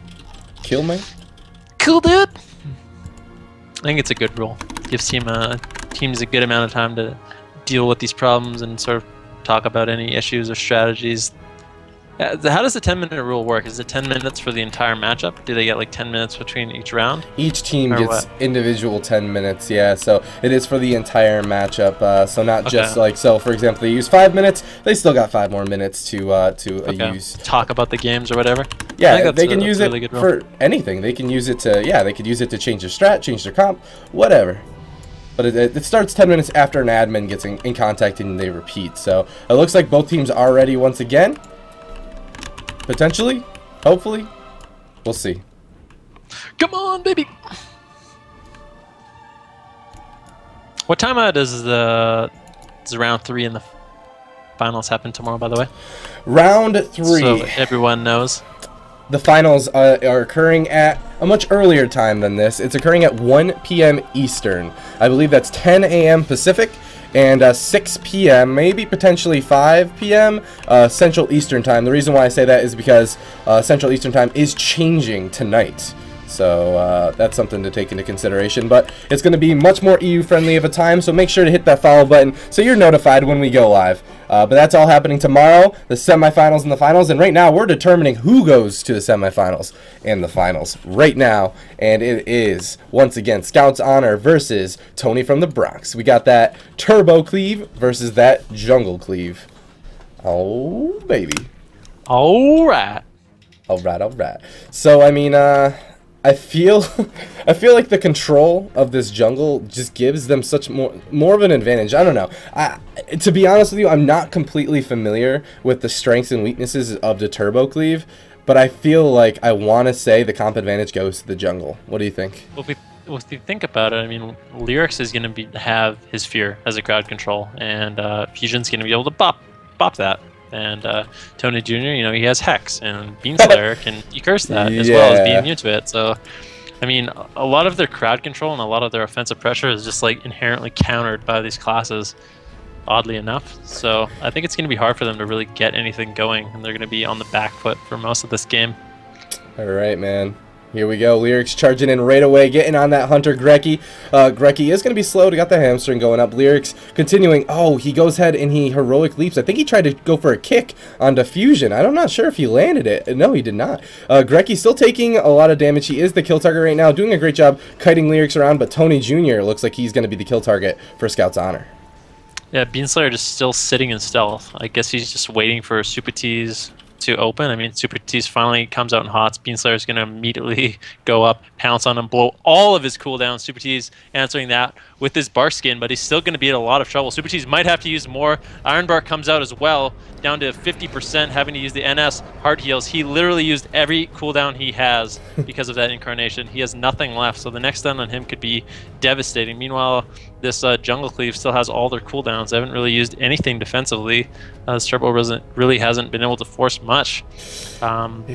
So the next stun on Supatease could be absolutely devastating. Huge stack being put into the Stormbolt, but Supatease getting reopened up on with that bash. He still has his Heart of the Wild up, but he dips down to around 40%, displacing away, trying to get behind that pillar and hot himself up as much as humanly possible. The cross CC coming out onto Lyrics to try to avoid any sort of peels that could be happening. Supatease caught into the full trap. Meanwhile, Tony Jr. taking a significant amount of damage, having to pop that Sham Wall, having around 10 seconds left on that, where he's going to be taking 30% less damage, and he should be okay. Supatease out of the CC, able to get some hots up onto him, but this Turbo Cleave turning it around. Fusion down to around 50%, spamming out the Word of Glory. It's still just getting chunked by this Turbo Cleave. Really well done by them. This Warrior is not letting up on Fusion at all. Like, he popped Recklessness right when Supatease was getting trained by Beanslayer, but I mean, I feel like Supatease is taking the short end of the stick here with the jungle is just taking so many defensive cooldowns from him. Like you said, he's in trouble. Tony Jr. now taking a little bit of damage, but there's a cross CC from Supatease going on to Beanslayer. I like that. Greki now trying to kite away as Fusion was in that full Hex, but oh my gosh, Greki taking so much damage. That's just the faint death for now, but he's still sitting so low. And there's the DR bash onto Huge Stack. Huge Stack still is taking so much damage. That's the full trap onto Supatease. Can they turn it around onto Tony Jr.? But the wings coming out from Fusion. Fusion trying to, oh, he actually gets locked out on his heal. He could be in a little bit of trouble here. Lyrics is just locking him down this entire game. It looks like he's going to be okay to free cast for now. Actually, he gets kicked again. Saved by the light procking. Roar Sacrifice coming out. He's got wings up. Is it going to be enough? He's going to be okay for now. Supatease going into that clone as Tony Jr. is taking a lot of damage. Tony Jr. does have that wall available. If he feels like he's in trouble, he can always pop that to take some reduced damage. The Iron Bark coming out from Supatease, who gets hodged and trapped. He immediately trinkets that. Beautiful Fear coming out by Lyrics, hitting Beanslayer, Goreki, as well as Huge Stack. And it looks like they're just going to be sitting on Fusion, trying to whittle him down. He's just hovering around 50% right now. The Purge is coming out by Tony Jr. Meanwhile, Supatease getting pressured as well, down to around 50%. Just sitting behind the pillar, trying to LOS Goreki, but he's just getting wrecked by Beanslayer right now. It's going to be hard for him to top himself, but Fusion taking so much damage, down to 30%. He still has his Trinket and Bubble available. He's going to Trinket. Oh man, he ended up overlapping his Trinket as well as Bubble. He thought he could get away with just the Trinket there on the Stormbolt, but has to Bubble too, and that overlap could actually end up biting him in the foot later on in the game. Yeah, absolutely. Supa just taking so much damage. This jungle is relentless. There's Lyrics going into that Hodge, but it's DR. Supatease just trying to get away from this Feral Druid. There is the Bestial Wrath coming out into Supa. He's in the middle of the map. He's got Iron Bark up, but is it going to be enough? He's hovering at around 50. He displaces away. Huge Stack, though, still taking a lot of damage, and that is going to proc his Saved by the Light. Again, he has wings up. Supatease uses his NS. He's going to be okay for now. He has to use Bark Skin as well. He's just taking so much damage from this jungle, and now Rallying Cry is coming out on top of all that. Can Supa just like recover from this. I feel like there's the incarnation coming out from Beanslayer. He does get bashed up on it though. That's a nice CC coming out from Supa, because that's going to tear him apart very, very soon here. And what does he even have left? Supatease, he doesn't have Bark Skin or Iron Bark left. He's in a lot of trouble if this incarnation lands, but it's not going to land because they're doing a great job peeling him. Yeah, the incarnation's going to fade up. Beanslayer, Supatease doing an excellent job getting the clone there. Another huge fear coming out of Lyrics onto their entire team. Supatease got into the full trap, but this jungle cleave doesn't really have a good target. Chasing down Tony. Enhancement Shamans are inherently very, very tanky, as well as having that short cooldown defensive wall. Supatease Iron Barking Tony Jr., who has those hots, and huge Fusion having to put the bop on himself, as well as Saved by the Light proccing. He gets cloned on that bop. Beautifully done. As the clone fades, the bop's going to fade, and they're going to be able to pressure him again. And Fusion really doesn't have too many cooldowns left. He has his trinket up in 10 seconds, but that's really it. He's going to be desperately waiting for those wings. He's down to 8%, 2%, and actually dies. This Turbo Cleave have way more pressure than I originally anticipated. Just being able to train down Fusion and sort of survive. They did an excellent job there. They have an interesting strat, man. I love that they have Lyrics on Fusion the whole game, just locking him down. Who needs CC when you have a big scary warrior just controlling your character? Let's take a quick look at that replay. So right away you see here, that's the Cyclone on the Fusion. He has Bop and Execution Sentence going up, and even his Saved by the Light falls off in that Cyclone. That Cyclone was key, and he's trying to get the cast off, but he just can't. He can't, and there's a stun. Roar sacrifices up, but it's not enough. He gets an Execution range, and Lyrics is just gonna lock it in. And the very first map is gonna go to Tony from the Bronx. Oh man! So now it means us. Sorry, go ahead, man. Go ahead. I was gonna say, I feel like the map choice is gonna matter. I don't know. Maybe it's not. You do? I think. I wonder what map what map are they gonna pick though? That Fusion's safe. I mean, that was the main problem. Is Fusion just got trained down the entire game. What's gonna be a good map where he's gonna be able to get away? I mean, you could choose a map or you could choose a class. You could choose a class. I mean, if he could go on Priest, and maybe we'll have more offensive pressure. With Priest, but yeah, but I mean, think like the Priest just ends up dying. Like, yeah, me too. And not only that, but I mean, like, he's got the fears, but Tony has Tremor. Yeah. I mean, I'm sure there's a reason why he's playing Holy Paladin, because I think Priests are a little bit weak right now. But I don't know. Who knows? Maybe he'll throw a curveball, and we could end up seeing Supatease, our fellow commentator, being in the top 4 of the semifinals for this tournament, which is kind of cool. Yeah. Being able to ring for Tony's team. All right, man. I'm gonna press the go button as the map was chosen. Let's see here what's gonna happen. All right, so the next map, guys, is gonna be on Blades Edge Arena. I'll see you guys in there.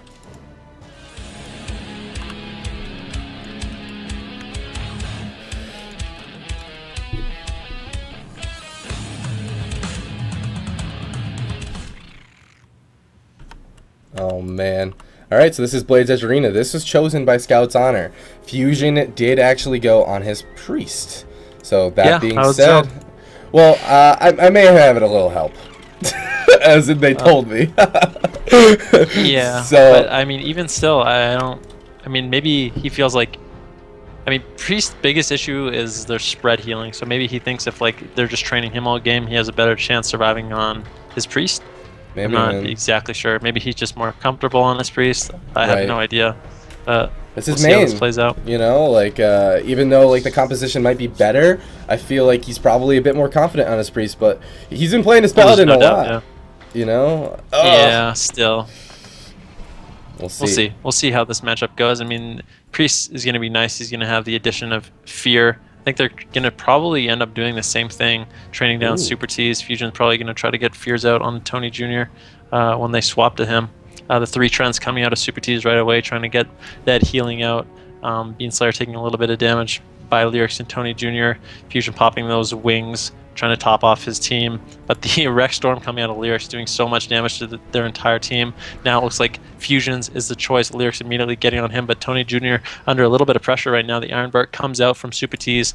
Beautiful clone by Beanslayer onto Tony Jr. during that Iron Bark, but it didn't matter too much. Supatease still able to top him. And Lyrics just sitting on Fusion. It's kind of a repeat of last game. And we'll have to see how well this Priest can survive compared to a Holy Paladin. Yeah, absolutely. I thought Lyrics was actually going to go Beanslayer this whole time, but Fusion just taking so much damage from this Turbo Cleave. It looks like both of the classes are actually targeting Fusion at this point, and he's hovering at 30%. The Pain Sup is being forced out here. He's trying to get the jukes off, and he gets them. He's getting those casts out, and he actually has to Trinket there. He's in a lot of trouble. This team now has to get offensive. The full trap's on the Supatease. Roar Sacrifice and the Fusion. Is it going to be enough to... It looks like he's going to be okay for now. The DR Wervin now out of that on the Supa. Into a Silence. Tony's... Shamanistic Rage is falling right now, but this is Ascendance, and Fusion doesn't have a lot left. He's at 50% health here. He's trying to get away. Greki into that bash. He ends up trinketing it into Deterrencing, just trying to prevent the CC as he can help Fusion as best he can. The Stormbolt goes out into Fusion now. He's at 40% health here. He's in a lot of trouble. This Enhancement Warrior is just relentless on him, and actually the Fear goes out into Fusion just to prevent heals? I'm not sure about that, but he's still hovering very low. Yeah, and the big thing about this matchup, something to keep in mind, is Dispriest, one of their main defensive toolkits is their Powered Shield, and Tony Jr. is just able to purge that off immediately. So one of his biggest heals and survivability tools just gets removed a lot of the time, especially if they have pressure. And meanwhile, Fusion's still just tanking the damage, and really this Jungle Cleave isn't able to get too much pressure out. The full trap coming out on the Supatease, Tony Jr. having to blow that defensive wall, does get cloned by Beanslayer. Good clone by him. Supatease out of CC now. He should be able to top Tony Jr. Getting as many hots out as he can. The NS comes out, some Trents come out. Fusion actually sitting down for a drink. He knows mana is going to be a problem. That was a beautiful drink by Fusion, playing smart for the late game. But Tony's still under a lot of pressure right now. Beanslayer gets interrupted on that clone. Well done by Tony Jr. on that. But Fusion taking so much damage right now. The Storm comes out from Lyrics. The Stormbolt comes out on a Fusion, down to 9%. He could just get executed. God. The Powered Shield comes off.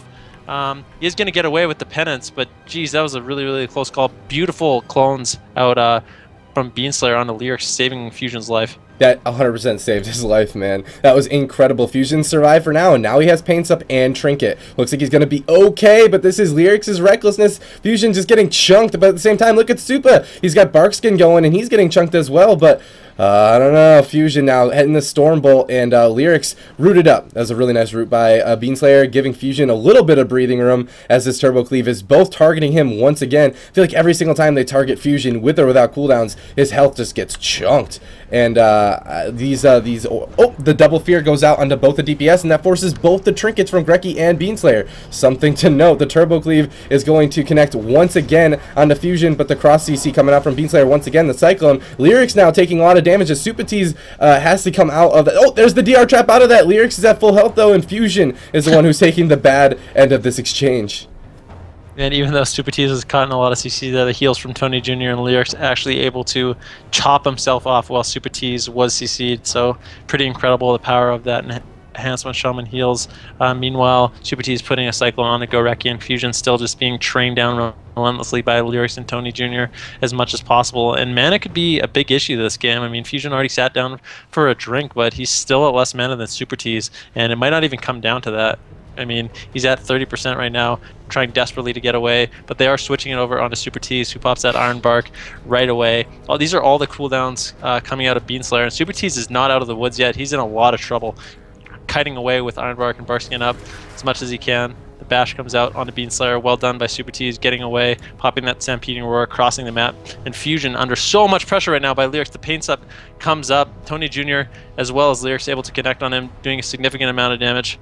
But it looks like the peel's coming out from Beanslayer, the Cyclone onto Lyrics. Fusion should be able to top himself and get away from him now, but this is a really scary situation for Fusion to be in. Yeah, Fusion's in a scary situation, but that's the bash on the Supa, and that's the Trinket. He doesn't have Barkskin or Iron Bark for 8 more seconds. Supa could be in some trouble here as well. Fusion's doing a great job staying alive. There's a Roar Sacrifice going out into Fusion. He's going to be taking a lot less damage because he's not going to be able to get crit on, but Supatease, I feel like he's very vulnerable right now. But I love Greki's snares on both of these melee, as both of them are trapped in. And here's the drink coming out of Fusion, getting a lot of mana there. I mean, he went from 30% mana to 50% mana. The double fear coming out of Lyric, stopping that drink, trying to peel Goreki a bit, and Beanslayer under a lot of pressure, down to around 28%, down to 40%. The life grip coming out from Fusion, trying to top him off. But I think it was worth it. I mean, they had to blow a little bit of defensive cooldowns coming out of Beanslayer, but Fusion was able to get that mana up, and he's still going to be the target of choice. And I think mana is a lot more important than Beanslayer's defensive cooldowns. Yeah, so well, just like I said before, Supa was in a lot of trouble. Now he's not at all. Lyrics now getting the Iron Bark. He's in defensive stance, but Fusion, he's in the Stormbolt. He's at 30% health here. He's scared right now. He's got 37 seconds left on his pain suppression. But I mean, like, that drink was so important. Lyrics looks like he is the kill target for this Jungle Cleave right now. Beanslayer trying to get those cross CC. He does. He lands the Cyclone onto Tony. Fusion has another second to breathe once again, but Lyrics jumps right in and charges a Fusion again. Just never letting up on this poor priest. Yeah, Supatease caught into the full clone by Beanslayer. Tony Jr. getting feared off by Fusion. Fusion trying to top himself off here, using those feathers to try to gain as much distance as he can from Tony Jr. Beanslayer doing an excellent job snaring Tony Jr., knocking him back, so Fusion has a little bit of breathing room, but Lyrics reconnecting onto Fusion, gets caught in that Stormbolt. The pain sub does come off, but he might just die through it. Huge powered shields coming out by Fusions, but it does get dispelled by Tony Jr., and he's just hovering around 34%, trying desperately to get away and top himself. Lyrics under a little bit of pressure, though. Supatease does have that trinket coming up in around 2 seconds. The parry comes out by Lyrics, avoiding that Hunter and feral damage, but Fusion is still in so much trouble. As soon as these melee reconnect onto him, it's going to be a big problem. Yeah, he lands the Fear on the Supa, but he gets tremored instantly. And now he's at 35% mana. I don't think this turbo is going to let him get another drink, man. That's the Stormbolt. He ends up trinketing it instantly. Fusion just trying to get away from this double melee. The maim goes out into Lyrics. Beanslayer trying to peel him off of his priest. And he jumps right in. There's the bash onto Supatease or anything to follow it up. There's the full trap. It's trinketed instantly. Supatease just making sure to keep his team completely offensive. And there's the Fear onto Tony Jr., though, so he can't tremor it on himself, but Greki and Beanslayer are both starting to get kind of low. We're at 17% dampening here, and this priest is starting to struggle. Versus Supatease is at 60% mana. He looks like he's completely okay. Lyrics and Tony now, they're fine. They're connecting once again into Fusion. There's the full stun. He's just taken so much damage. He's at 40% health here. Fusion has literally nothing left besides Stone Form, and I don't think that's going to be enough. He's still at 40% health here. Beanslayer just trying their best, but look at Supa. Supa's taking so much damage. There's Iron Bark and Barkskin coming out, and even you could see the dampening. It's starting to take effect to these healers. Yeah, that was Incarnation coming out of Beanslayer onto Supatease, but they had to use everything. They had to use Rallying Cry, Iron Bark, Barskin, NS, everything. So Supatease could be in a lot of trouble. Meanwhile, Fusion down to around 38%. This dampening really taking a toll on this Disc Priest. Up to around 21% right now, and he's just going to be relentlessly trained down into execute range, and this could just be the end. The Blade Sword comes out, catches a huge heal though, able to get himself up to around 40% HP, but Lyrics recharging down to 50%. The execute comes out, and I mean, despite a well-played game by Fusion, he is a Disc Priest. He is a Disc Priest, and he's going to get next execute range, and Lyrics is going to secure the kill, and that's going to be 0-2 for Tony from the Bronx, and Tony from the Bronx is going to advance to the semifinals. Oh, Supatease in the semifinals. Supatease in the semifinals, boys. The ringer coming out of left field. Just want to take a quick second to shout out Scouts Honor. Those players are phenomenal players, and I'm so happy that they came and competed, and I hope to see them all again. Seriously. All right. I'm alive! You're alive! You made it, buddy! Good I'm job! not dead! Alright, so, that being said, Supa, are you ready to come back and commentate? I'm back, dude. How'd you do? How do you feel good right now, man? I was scared. You guys did great, though. It's horrifying as a Wrestle Druid when Feral Druid opens up on you with Incarnation. It's like, it's the scariest thing ever. You have to use everything.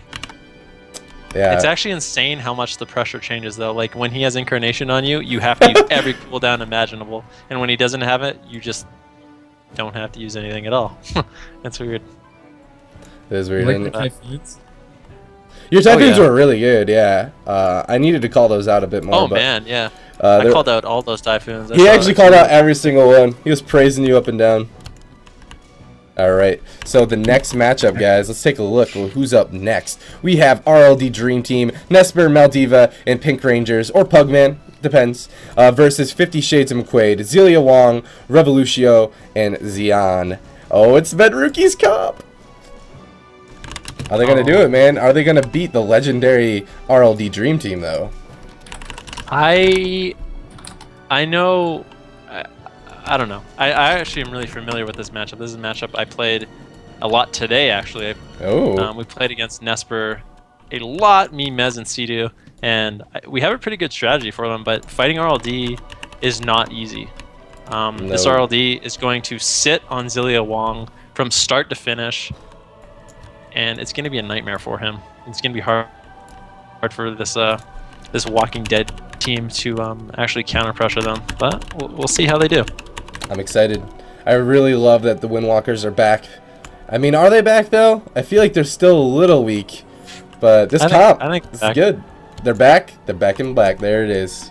All right, so the very first map of this best of 3 once again is going to be actually Supa. Are your add-ons good? Just want to double check. Oh wait, yeah, you're good that you asked me because I need to turn it off. That's what I'm talking about. I'm getting better every day, man.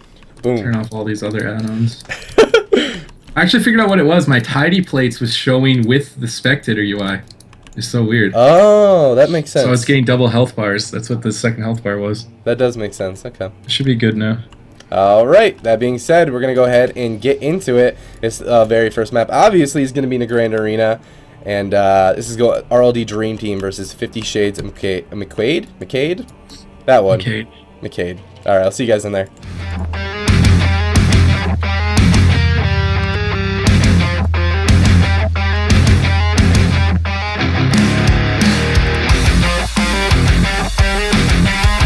I'm actually really excited about this matchup, man. I don't know, but I was watching you today, Ben. I know it's really hard for you guys. Yeah, it's not easy. I mean, I like Revo's transmog. Sorry. I like Xeon and Revo's transmog. And Jasper was telling me that they haven't fought this team yet, so I don't know if Xeon and Revolution and Zilia Wong were watching my stream to sort of see what they do, or they kind of know this matchup. But if they don't, it can be really difficult. I'll say that. Oh man, I feel like Nesper's transmog is carrying him, man. It's like this weird naked bear. Yeah. What? He looks like a weird naked bear, man. I don't know. What did you just say? Just look at him. Nesper is a weird looking naked bear. Hey man. When do bears wear clothing? Ooh, D&D. Good call. Are they a fur? Come on, man. Did he get a gateway down? Or I don't think he got a gateway down. I'm not sure what's going on. Interrupted on it. He's kind of just going ham on Zilia Wong in the center. Haunt's not going to connect. He managed to line of sight it in time. Pink Ranger's getting pressured by Revo into the pet stun, down to half HP. Nesper getting hodged. He's going to trinket that immediately, go for the kick, but he didn't land the kick onto Zilia Wong, so he's going to be able to heal himself through all of this damage back here, and Zion comes back with a nice in cap onto Nesper, giving Zilia Wong the free time to cast. Now the leg sweep as well onto Pugman at 60% HP. Pink Ranger's Displacer Beasting back to the gateway. There's the full kidney, though. Killing spree coming out. He's going to bop immediately and retreat back here. The clone is up still from Nesper with the shadow image. I think it actually just kidneyed into the bop, so he's not going to get that second kidney shot that he needs to lock Zilia Wong down. Zion now at 50% getting the rot pressure from Pugman. Haunts are coming out onto the entire team almost here. Revo uses the AMS to try and help Zilia Wong out. The Avenging Wrath comes out. Asphyxia onto Pink Rangers, though. He trinkets immediately with Barskin and Bear Form, but Zilia Wong, the Saved by the Light proxy, just can't heal the damage. Yeah, it's so hard for a Paladin to live. He's caught into the full kidney. Xeon coming back, trying to peel 80s Fan and Nesper as much as humanly possible. But you just can't get Nesper off him. I mean, he's caught into the full Hodge. It's going to buy him a little bit of time. But he does get spell locked by 80s Fan there.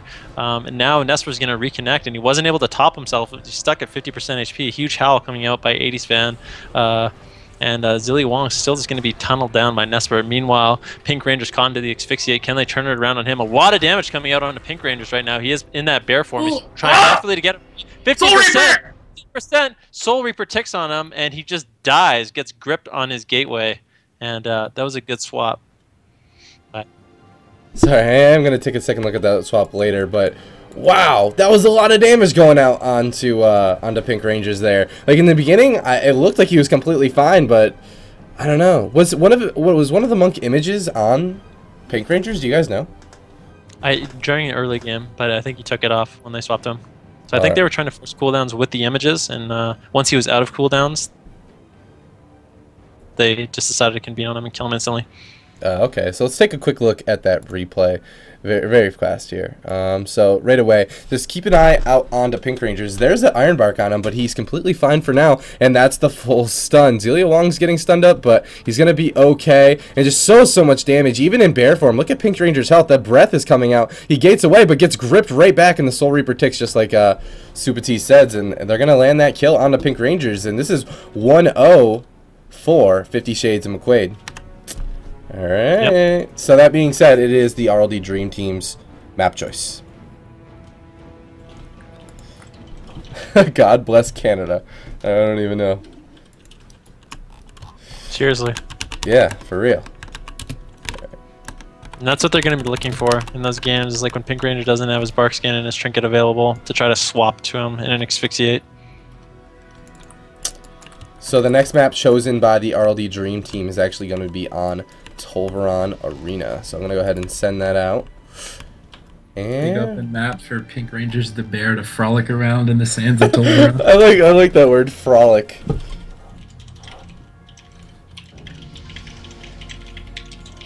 It was a bit of a debacle for him, though. He couldn't get away from Revo. He's got to do a better job kiting if he wants to keep his team alive. It definitely, like, the Resto Druid is like the weak link, if there is a weak link on RLD in terms of class defensiveness. It is the Resto Druid, and Revo just caught him out and bursted him. Like, he was very patient with his breath. The Cindergosa, he waited and then got it out, got all the CDs, gripped him back. Soul Reaper secures it. Dion just peeling Nesper with his incaps and putting up pressure on the Pugman with the image. So if they play it outright and catch Pink Rangers in that situation, they can kill him. That's the weak link that they need to try and find whenever they can. Yeah, it's definitely a race, and it can be difficult too, because Revolution playing that ranged asphyxiate stun, as soon as Pink Ranger gets out of bear to try to hot himself, which he eventually has to do, he's going to be caught in that stun, and he's going to be very vulnerable because of that. Nesper does not look like a naked bear. Okay. Yeah, I think he doesn't either. He looks like a rogue. Okay, just because you have his bear paw on doesn't mean he's a naked bear. Yeah, but they're so big. He looks like a tribal warrior. That's what he looks like. Yeah, so, part of the bear tribe, Pink Ranger's bear tribe. Nesper's joined it. But Pugman already dotting up everyone full dot. Zion actually got sapped, which is unfortunate. Now he can open up onto Zelia Wong, who just dispelled a UA. Cheap shot comes onto him. Pugman trying to reload the dots. Halter onto Zeon. That's going to sit. Kidney onto Zelia Wong. Half duration. Freedom reducing even further. Fist of Justice onto Nesper. He's not going to trinket that immediately this game, but Pink Rangers has to use the Bark Skin to answer the early damage here from the Gargoyle. And he's doing a good job LOSing so far, but there's the image finally connecting onto him, putting out a bit more pressure. Fist of Fury onto 80's fan. He's going to trinket out of that immediately. Has his Dark Soul running. He wants to get his dots rolling on the entire team as soon as possible, which he does now. Full dots onto the whole team. Blood Horror onto Zeon. It's going to break, though, to the damage. Rising Sun Kick comes up onto Pugman, but Pink Ranger's in the back line throwing some roots out onto the clone even to try and mitigate damage from that. So he's doing a much better job positioning away from Revo, forcing him to walk to him as opposed to immediately being on top of him and then being able to death grip a gap closer. So as long as Pink Rangers keeps the distance back here, he should be all right for a swap, and Zelia Wong gets locked out by the pet back here, but Nesper is choosing to peel instead of pressure Zelia. Yeah, I think we'll see Nesper eventually switch over to Zelia Wong with his red buff killing spree, but I could be wrong about that. He's sitting on Revolution right now. Actually, Zeon caught into that full kidney. We might see a killing spree out of Nesper here. Doesn't look like that's going to happen. Dark Soul coming out from 80's fan, trying to get that dot pressure out. Nesper killing spreeing Zeon. He's going to get topped off quickly by Zelia Wong, who's able to just sit back and free cast. But that's both sacks out of Zelia Wong to keep his team offensive there. Meanwhile, not too much happening, but we're going to see a lot of cooldown usage when Nesper uses his killing spree. That's going to be critical for him to actually land a kill. Meanwhile, Pink Ranger caught into that asphyxiate. Looks like they're just using it for CC right now, trying to convene on 80's fan, but really no one taking too much damage at the moment. Yeah, Nesper and Pugman both don't have their Dark Soul or Killing Spree, so they're just waiting for those cooldowns to come up to really pressure Zelia Wong. And in the meantime, they're just sitting on Revo, forcing him to be in Blood Presence, forcing it to be kind of scary if he goes behind the pillar here with Pink Rangers.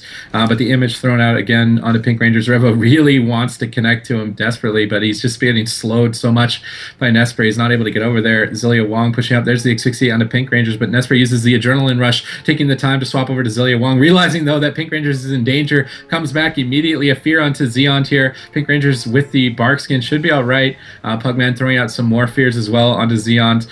The Bark Skin's going to be fading here shortly, but he's done a good job healing himself. The Mass Entangle is going to root the images and the pets. So Mass Entangle is definitely the key ability for Pink Rangers to kite against this team. But a full Halotera landed onto Zilia Wong. Maybe a setup off that. Instead choosing the Kidney, Zeon, he's going to Nimble immediately. He has that Touch of Death, or sorry, Touch of Karma. And he's going to activate it on the Killing Spree from Nesper as well as the Dark Soul. But Breath of Cinder Gosa, the patience might pay off into the DR stun of the Pink Rangers. The image is up as well. He's going to top himself with that NS though, positioning towards the gateway should he need to use it. He's going to survive this burst wave for now from Zion and Revolution. Zilia Wong with the Avenging Rat's going to keep his team alive though for that third round. 80s fan being pressured now into the Fist of Fury at 70% HP. Not too much damage though with no CC onto Pink Rangers. Now going for a Cyclone. Unfortunately not going to be landing onto anyone. Now into the full Asphyxiate, and 80s fan has to activate the Dark Regeneration to heal through the pressure. He's definitely feeling the heat, 50% HP. But now Zilia Wong getting swapped to into the full Kidney Shot. He's not really fully dotted. He's got the 10 stack Agni, but without UA and Han, he should be alright. Full Fist of Justice onto Nesper. 80s fan still getting pressured, throws out the Halotera onto the DPS. Lichborn immediately by Revo, though. He's trying to keep the pressure onto him, and he is doing a good job. Soul Reaper's up, 50% HP into the leg sweep. Ironbark comes out from Pink Rangers, and Pink Rangers' mana is actually hurting, and Zilia Wong in the meantime got a drink. And I think Pink Ranger might actually go for a drink here. Realizing he can't, though, comes out to heals 80s fans, gets caught into that Asphyxiate, and he does get gripped down into bear form, so he can't really be swapped to. Revolution and Zeon both targeting him. Meanwhile, Zilia Wong under so much pressure with Nesper on him. The Killing Spree does come out. Zilia Wong down to around 30%. The Garrote comes out, taking so much damage. Aura Master come out desperately trying to get those heals on himself, and he's just under so much pressure. Meanwhile, 80s fan rotting down Zeon and Revolution at the same time. Zilia Wong is going to have to come out and get some heals up on them, but that makes him susceptible to Warlock dots getting refreshed on him. Yeah, Nesper got a re-stealth in the meantime. Zilia Wong kind of dropping the ball there, not keeping Nesper in combat. So he's going to get a cheap shot onto Zeon, pushing up to Revo back here in the full bash into the half-yard Kidney. Almost full dots here, but Pink Rangers is getting pressured here by just the image and Zion alone. And now Zion connecting back onto 80s fan. The UAs are coming out, though. Zilia Wong still has that wall available. He was lucky to escape the Killing Spree, only using Aura Mastery. So he still has Trinket, 2 bops, Bubble, as well as his wall. And now the full Fist of Justice on a Nesper. Pink Rangers unable to dispel it. He's forced into bear right now at 30% mana, but a nice Halotera onto the DPS should give Pink Rangers the time he needs to heal 80s fan up, who's just tanking the damage in the center. 60 onto Pink Rangers, Trinkets available. Revo switching to him. The spread pressure is finally starting to sink in. Barkskin on the Breath of Cinder Gosa, but is it enough? Vigil comes out. He's going to gateway away right on top of Zilia Wong, who tried to go for some cheeky denounces to try and prevent him from critting. He's still trying to go for the denounces, but Pugman gets locked out. He can't portal, 36%. Zion trying to reconnect onto Pink Rangers. Instead, going back to 80s fan, pops the Dark Regen with the Ironbark, denounces onto him on the Dark Soul. Fist of Justice onto Pink Rangers. 80s fan getting pressured a lot more than I would be expecting. Now Zilia Wong, though, at 46%. Killing Spree comes out, saved by the Light Procs with Avenging Wrath and the Execution Sentence. He's going to heal through it now into the full Kidney. 80s fan gets locked out on a UA. Soul Reaper's up. Pink Ranger's going for the heals. He's going to portal back, but 80s fan and Zilia Wong are feeling the heat. Yeah, they absolutely are. And Nesper's still just going to be sitting on Zilia Wong, trying to force him as many cooldowns out of him as possible, but he still has his Trinket and his Bubble available, so Zilia Wong actually sitting very pretty in this 50 Shades of McQuay, playing the game very safe and conservatively. I mean, they're just sitting on the Warlock, occasionally switching over to Pink Rangers like they are now, but Zilia Wong in a lot of trouble getting caught into that Kidney. Nesper having to get off him, though, and PL realizing that Pink Ranger's in a lot of trouble. The Ironbark coming out from him, and his mana could be a big issue. I mean, dampening's already at 10%. 80s fan under a lot of pressure right now.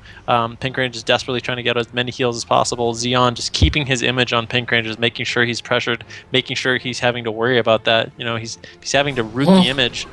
And 80s fan's still really low. Yeah, he's trying to get the drink, but he just doesn't have the time right now. He's taking too much damage, down to 8%. He gets under 10%. He could get 10%. Desperately trying to live. He does go down. Zilia Wong spamming out that damage. And I wouldn't be surprised if Zilia Wong was the one that actually got the kill there. I love it when you scream like that.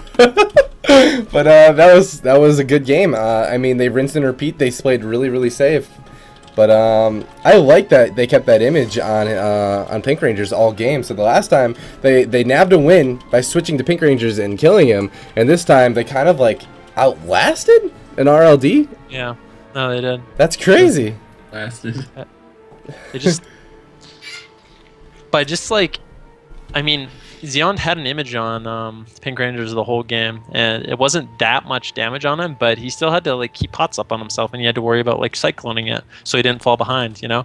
And by having that image on him, it just keeps him at risk for being low HP the entire game, and also doesn't let him drink. So drink is very yeah. They played, I'd say, fairly conservative, but it ended up paying off, and were able to score a kill as soon as Pink Rangers started worrying about his mana, which he kind of had to do.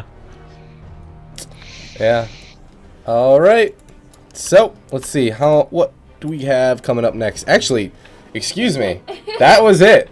That is everything that we had today. So that being said, I'm gonna go through some of the donations that we had. We had a couple new donations that I just want to read out real quick, guys, before we look to bomb somebody. All right. Excuse me. So we had a $50 donation from a Ira third, carried by a Ven on my Shaman Sidu's mom. What in the world? Carried Ven on my Shaman Sidu's mom. These tournaments are